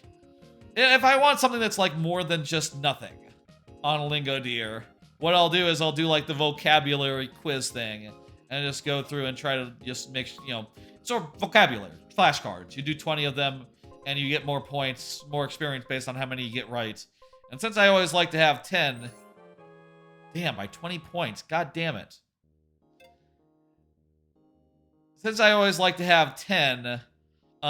points per day, I'll just, like, you know, do the skip trick to get up to 10 real fast after vocabulary, and that'll be reasonably efficient. I'd like to do something big for, like, the last one, for like 2000, you know, like a full thing, but I just noticed that even like at some point they did reset a lot of Duolingo stuff, so I don't have access to any of the advanced stuff anymore. I'll say, in Duolingo, 5 years ago, whatever, how many days ago was 2,000 days? When I first signed up, I got through all of the Japanese that was available at that time. But, you know, the hard part is retaining it. And, like, knowing it for more than a second, you know? And I don't think... I'll say this, I don't think Duolingo is a feasible way to learn Japanese. I don't think that's near enough. I don't think that'll do it. I think you need some sort of immersion, and I also think I will never get that sort of immersion because I live in America, and even if I'm going to Japan, I can probably just struggle through with just saying words. I went to Japan like 3-4 years ago. I think that was like the first year of me learning Japanese too. And I didn't use... I'm going to pick Deathwind because we haven't seen it. And I didn't use any Japanese while in Japan. I just stuck to, you know, saying things and hoping, you know, like, you know, thank you is universal enough. The people in the hotel are trained, and you can always point at a menu if all else fails. You know, I was pretty self-conscious and pretty, like, you know, not confident in any of what I picked up to be retained, you know.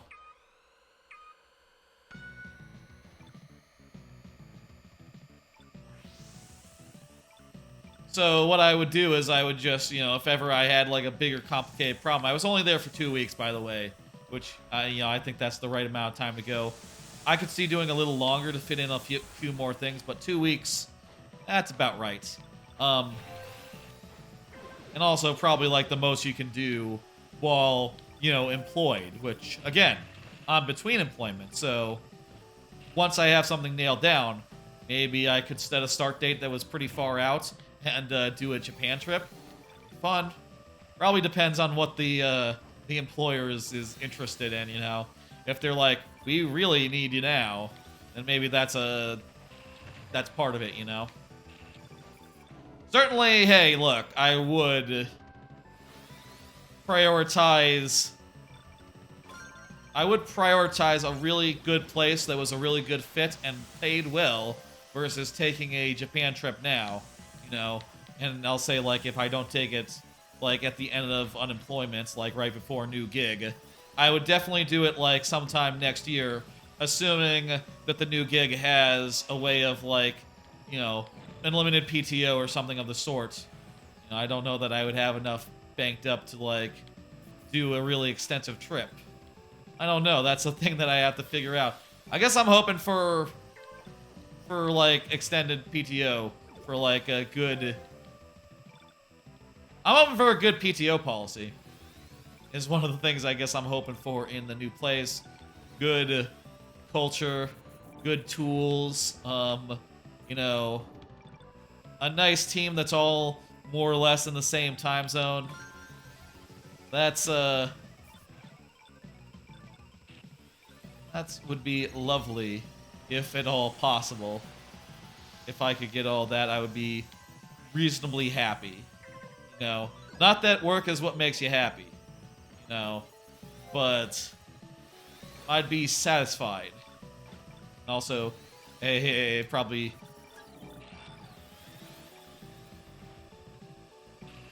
would be, you know, better off, I guess. I'll say I'm thinking that this like, I have been thinking that maybe I should have, like, moved on a long time ago, you know? I should have found something beforehand. The problem is it's hard to look for a job while also working that job and also doing the Twitch on the side, you know? It's kind of hard to do all those three things at once. Something has to give, and it's not going to be job, it's not going to be stream, it's going to be the pursuance of a new job. And, you know, whenever I do line something up, I'm very optimistic and, like, very excited to be somewhere new. You know, once that's all together. Why don't we do one more of these just regular things? And, then...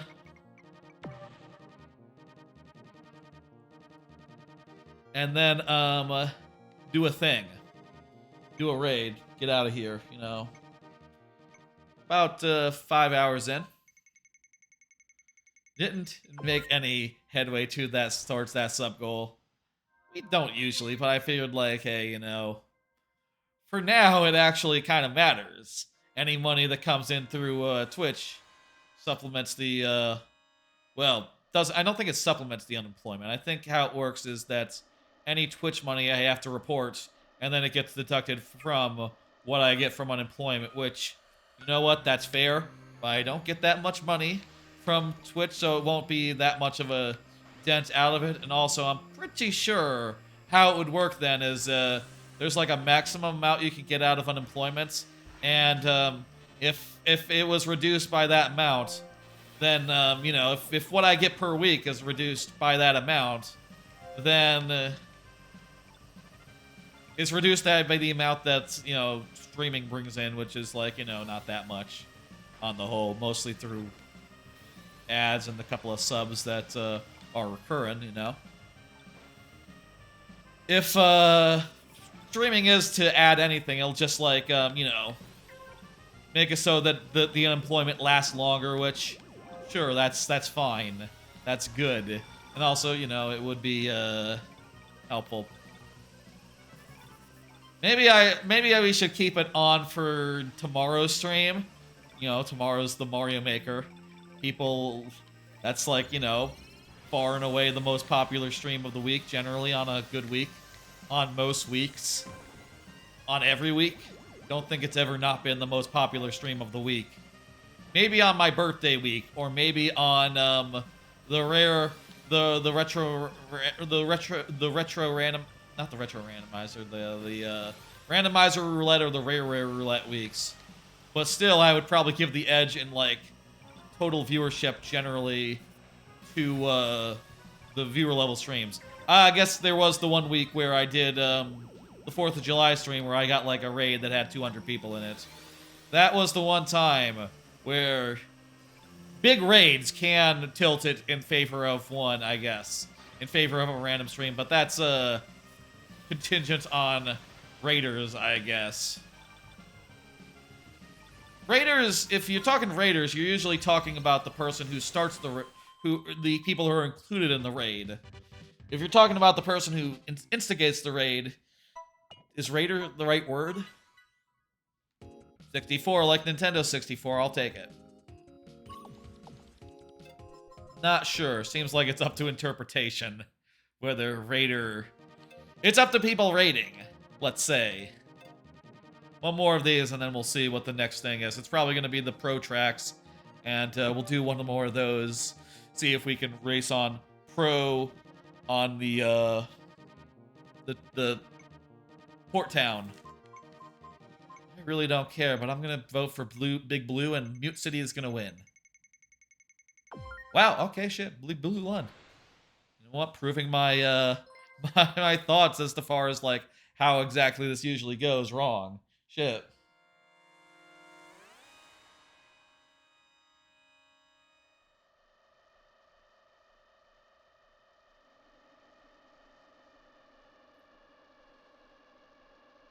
So yeah, you know.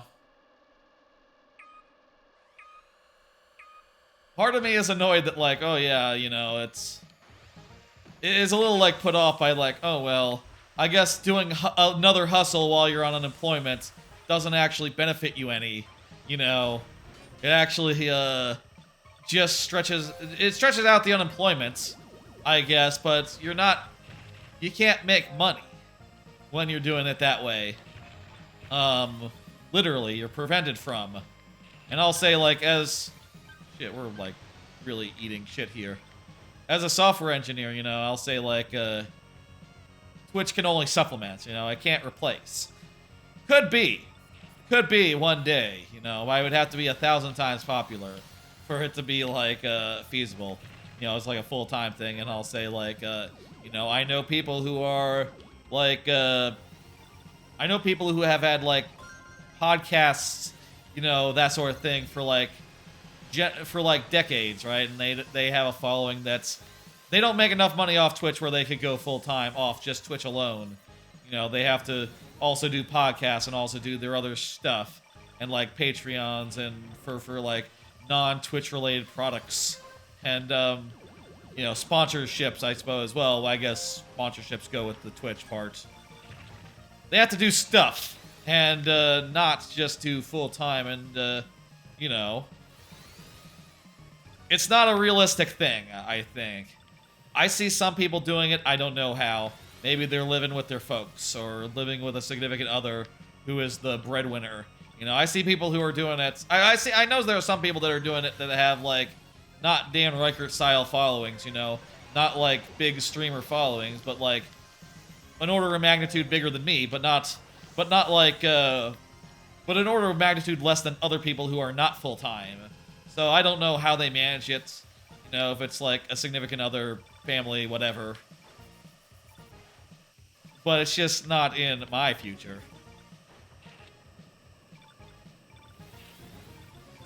I will say, like... 54. I don't think we've cracked the top 50 here tonight. Whatever, it's fine, it's fun. This game is fun. I really want just to have all the tracks. From what I hear, I think they did announce that, like, they're putting out new tracks, like, the end of September, which would mean, like, sometime in the next week and a half. So that's cool. And also, there'll be the rest of the tracks sometime in October. So, like, the, you know, this is the Night League. The Queen League will be in a week or two. And the King League sometime in October after that. Turn on Ghosts. Forgetting where B is for a second. Ooh, we can do a mini Prix. Okay, cool.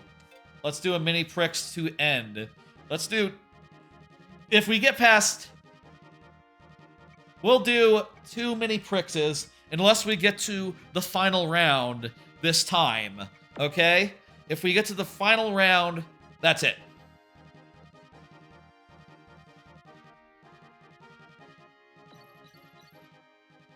So, Mute City, Sand Ocean, Port Town. Perfect. We haven't seen Port Town yet. I mean, honestly, ideal would be if Silence were to come up in this mode. Then I wouldn't have to do a Grand Prix perfectly to get to Silence, but I don't know. I hope someday there's a way to play that Silence track without being like one of the best 20 players in the game, without being in the top 25%, you know. 20th percentile is what they call that. That's how you say that. Sometimes when I get a track that's the same as one that I've seen too many times, I'll just go like, I don't give a fuck. I'm just gonna try to just get out of this as soon as I can. I just start playing really aggressively, just actively, just trying to like sweep across the field and hit guys, you know? And I think that is fun, but, you know, I will say, like, I prefer just the regular racing more generally. I enjoy just the tension of it, you know?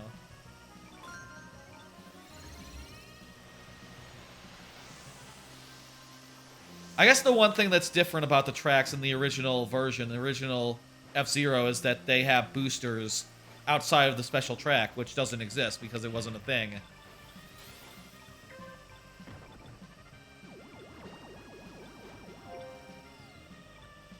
I also do think the special track, by the way, is brilliant design. You know, it's weird, it's original, it's different from any previous version of F-Zero, but the fact that you can just, like, use it strategically to get over, like, either a tough stretch or a stretch that, like, makes a right turn that is just, like, you know, not good. You can use it on the, like, recovery stretch, or maybe you want to use it, like, right after because the recovery stretch doesn't have any boosters, so it's not going to be, like, it's not going to get you as far if you use it on the recovery stretch. But, you know, you have parts like this where it's literally saving you time to go over the part where there's track. So you can use it when there's hard track. You can use it when there's slow track, you know, and any of those cases will do you good. Okay, we're number 60. So I'm not sure, like, how many people are moving on to the last track. Let me see. So 75 made it out of there. So what? It's going to be like 50? Probably like top 50 make it onto the last one. And then the top 25 probably finish it. Would be my guess.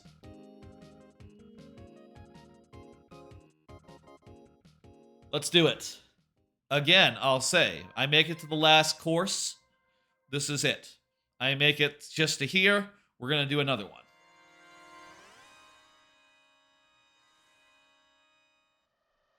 And these cost tickets. You can't just do these willy-nilly. You have to earn the tickets to get in there. Which I guess, shit, I guess the other game, you know, this is not the first game to have those tickets. This is the second game. They were introduced in GX. I'm just realizing that. Huh. A little bit of a funny connection between those games. They're used for completely different things. Well, I guess they both unlock, like, modes, but, you know, they're consumables here. Whereas they're just like currency there. You know, currency being slightly different from a consumable. You know, the things you were buying are permanent in that other game.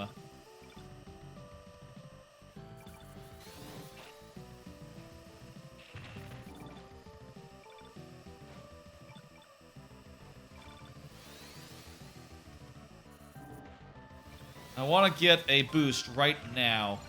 Perfect. Look at that. Went over some of the more harder parts of the level, and now we are in 25th place. Pretty fucking key. Good booster timing is important here. I often save my boost just to like my boosty boost, my big boost, until such a time where I can get over something hard or some big gap. You know, I feel like that's more valuable than just going fast for no reason. You know, going fast for no reason is good, but it's not great. Here's the part that we skipped last time. We're looking pretty low, but if we get a recovery, just need to get a big recovery here. We should be good. Crap. Again, I'm going to save it until the stretch where it'll save the most time. Fool's using it now. You want to use it like, say, right here. Yes, perfect. You don't really need it for this stretch. For, like, here. I wonder if there's, like, precise timing that's good, you know? Like, can you get in where you get an extra boost if you time it just so? Or are these, like, spaced off such that, you know, you'll always be able to get 3 no matter where you go up? I'd have to bet there's, like, ideal timings, you know, but hell if I know them. We're on the last lap, so be ready with the good boost. Okay, it's boost time. Alright, shit, this is the last one. We got 36th place. That's much higher than we were, like, last track. The last leg of it. A lot of people must have gotten eliminated. And also, hey, we're gonna see the next one for the first time. So, like, under 52 qualified? Maybe it was, like, under 60 qualifies, and, maybe the rest of them just, like, crashed or something. 52 seems like a weird number to end on, actually. And it doesn't say if they crashed or, otherwise didn't place. This is a track you'll see a lot if you play the pro mode, but we didn't see it during the pro mode, and now we're seeing it now, so hey. It's good. I'd really like to see silence. Wish you could see, like, when they turn on their engine, so I could at least have an idea, like, what the ideal timing was. Maybe I should look it up, I don't know. I'm just enjoying farting around playing it. I don't need to be pro mode. If y'all are watching the VOD or something later on, have advice, just do comment stuff. Whatever. More comments probably would be good for those YouTube VODs, I guess. I'm fine with, like, not having to moderate them, I guess, but, you know, because I do, like, keep an eye on every comment, you know, trying to make sure that, like, nothing bad goes through, and knock on wood, y'all have been really cool. This level has a hard stretch here. But we have the boosty boost there, the super boost. We can really get through clean.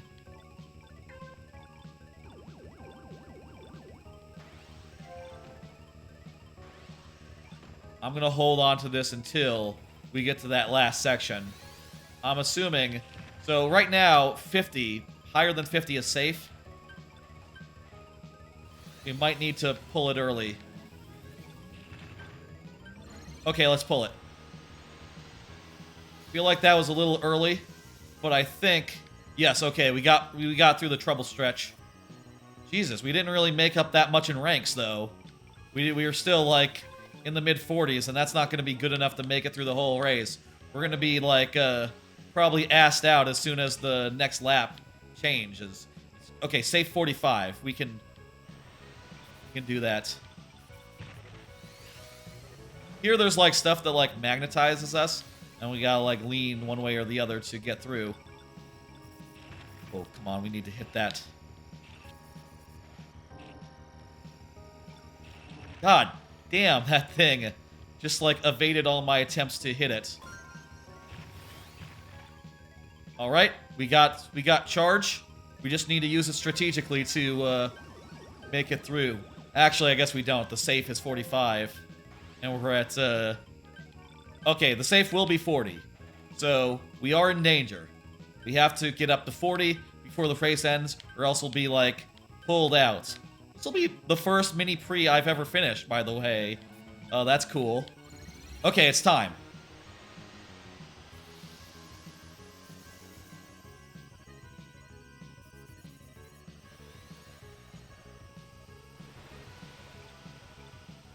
'33! 33rd! That's the best result all night. As far as this game goes. Specifically, this game. Other games, we had better results than 33. You know, many of those other games don't have 33 racers on the track, even. So you can't do any worse than 33. But in this game, I'm pretty pleased about that. I bet I will get some sort of something to commemorate it from the game. I bet it'll give me, like, hey, you placed in the top 30. You get, like, another color car. Nope, okay. That's fine. Really? Nothing? Let me see. 25.99 races. Finished in the top 25. Any race 20 times. I've done that 6 times. 50 times. Finished in the top 25 in a mini Prix. So if I had been 5 slots higher, I could have gotten this like fancy fire stingray color. Dang. Leaderboard points is these ones. First in any race, first in a Grand Prix. Jeez, I don't know I'll ever get those, but this game is fun. Finish the Night League Grand Prix. Oh, dang. I don't. Wait, what's the difference between... So this is... Wait. So this is going to be like a so these are just colors. These are just color schemes. And if you want it to actually like look different, have a different paint job as far as the decorations go, decals are what you want. Whereas these are all level based and they're just like the color of your boost. That is cool. Hey. Well, the Grand Prix starts in 14 minutes. I guess we could stick around for that, but that's been a long stream. It's been a long stream for a Thursday stream, which I'll say, hey, we could do some long Thursday streams. I'm gonna keep the sub goal going through Mario Maker tomorrow, and I'll say if the sub goal gets hit tomorrow during Mario Maker, we'll do 50 turns after Mario Maker. I'll say that. Possibility of Mario Party tomorrow. But in any case, that will be the next stream. Move up here as I like to be. Do this. Pull up the schedule. The schedule is not changing. I'm going to maintain this current schedule. Twilight Princess HD replay starts on Monday at 8 p.m. Central. Not going to be any earlier, any later. 8 p.m. Central. Probably go for like 3-4 hours if the last couple of playthroughs has any indication. I guess it would be nice to get to the first dungeon in that game, but that is a little ways in, so maybe we won't be able to make it quite that far. Maybe that'll be a long episode in order just to get there, but in any case, it'll be on Monday. Tomorrow, there will be the viewer level stream. That's actually the next stream. I should have started with that one. 6 p.m. Central, Friday evening viewer levels, Mario Maker 2, and then, you know, the other stream that's on the agenda is Thursday, of course. Next Thursday, I don't have any plans yet. I'll probably come up with something in the moment, something maybe randomizer related. I'll also say I'm thinking about slipping in a making stream in order to kick off the development of the next level. Next Mario Maker level I gotta work on. Maybe like a Tuesday or... Fuck, man, what's the difference? I could do a Sunday. I could do that on Sunday if I really wanted to. And it'll be fine. I don't know. Even if the weekends aren't really significant in this period, in this, like, interim period, well, that's... Okay, well, that's partially not true, because the recruiters and the interviewers all work on weekdays, so there is still some significance to the work week, even if I'm just, like, job searching, actually. But I could do that on a Saturday or a Sunday and not be a big deal, you know, Other than if it was on a Saturday, that would be three streams 3 days in a row, but I'll think about it and probably slip in a making stream sometime in the next week.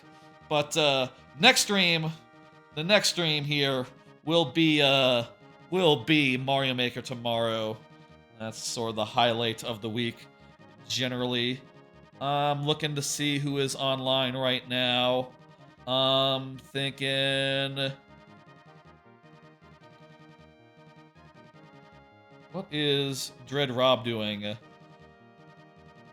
And drop by Dread Rob also has one viewer. Oh, I think that's Rust or something. I'm not really feeling Rust. Let's go, I'm gonna go with, Saber Side. Doing some sort of maze thing? What the fuck is that? It looks like Windows Maze, the Windows Maze screensaver, but like a horror game version of it. Let's go over there and see what that is. I'm gonna start the raid. Perfect. I will see y'all next time, Friday evening, for viewer levels.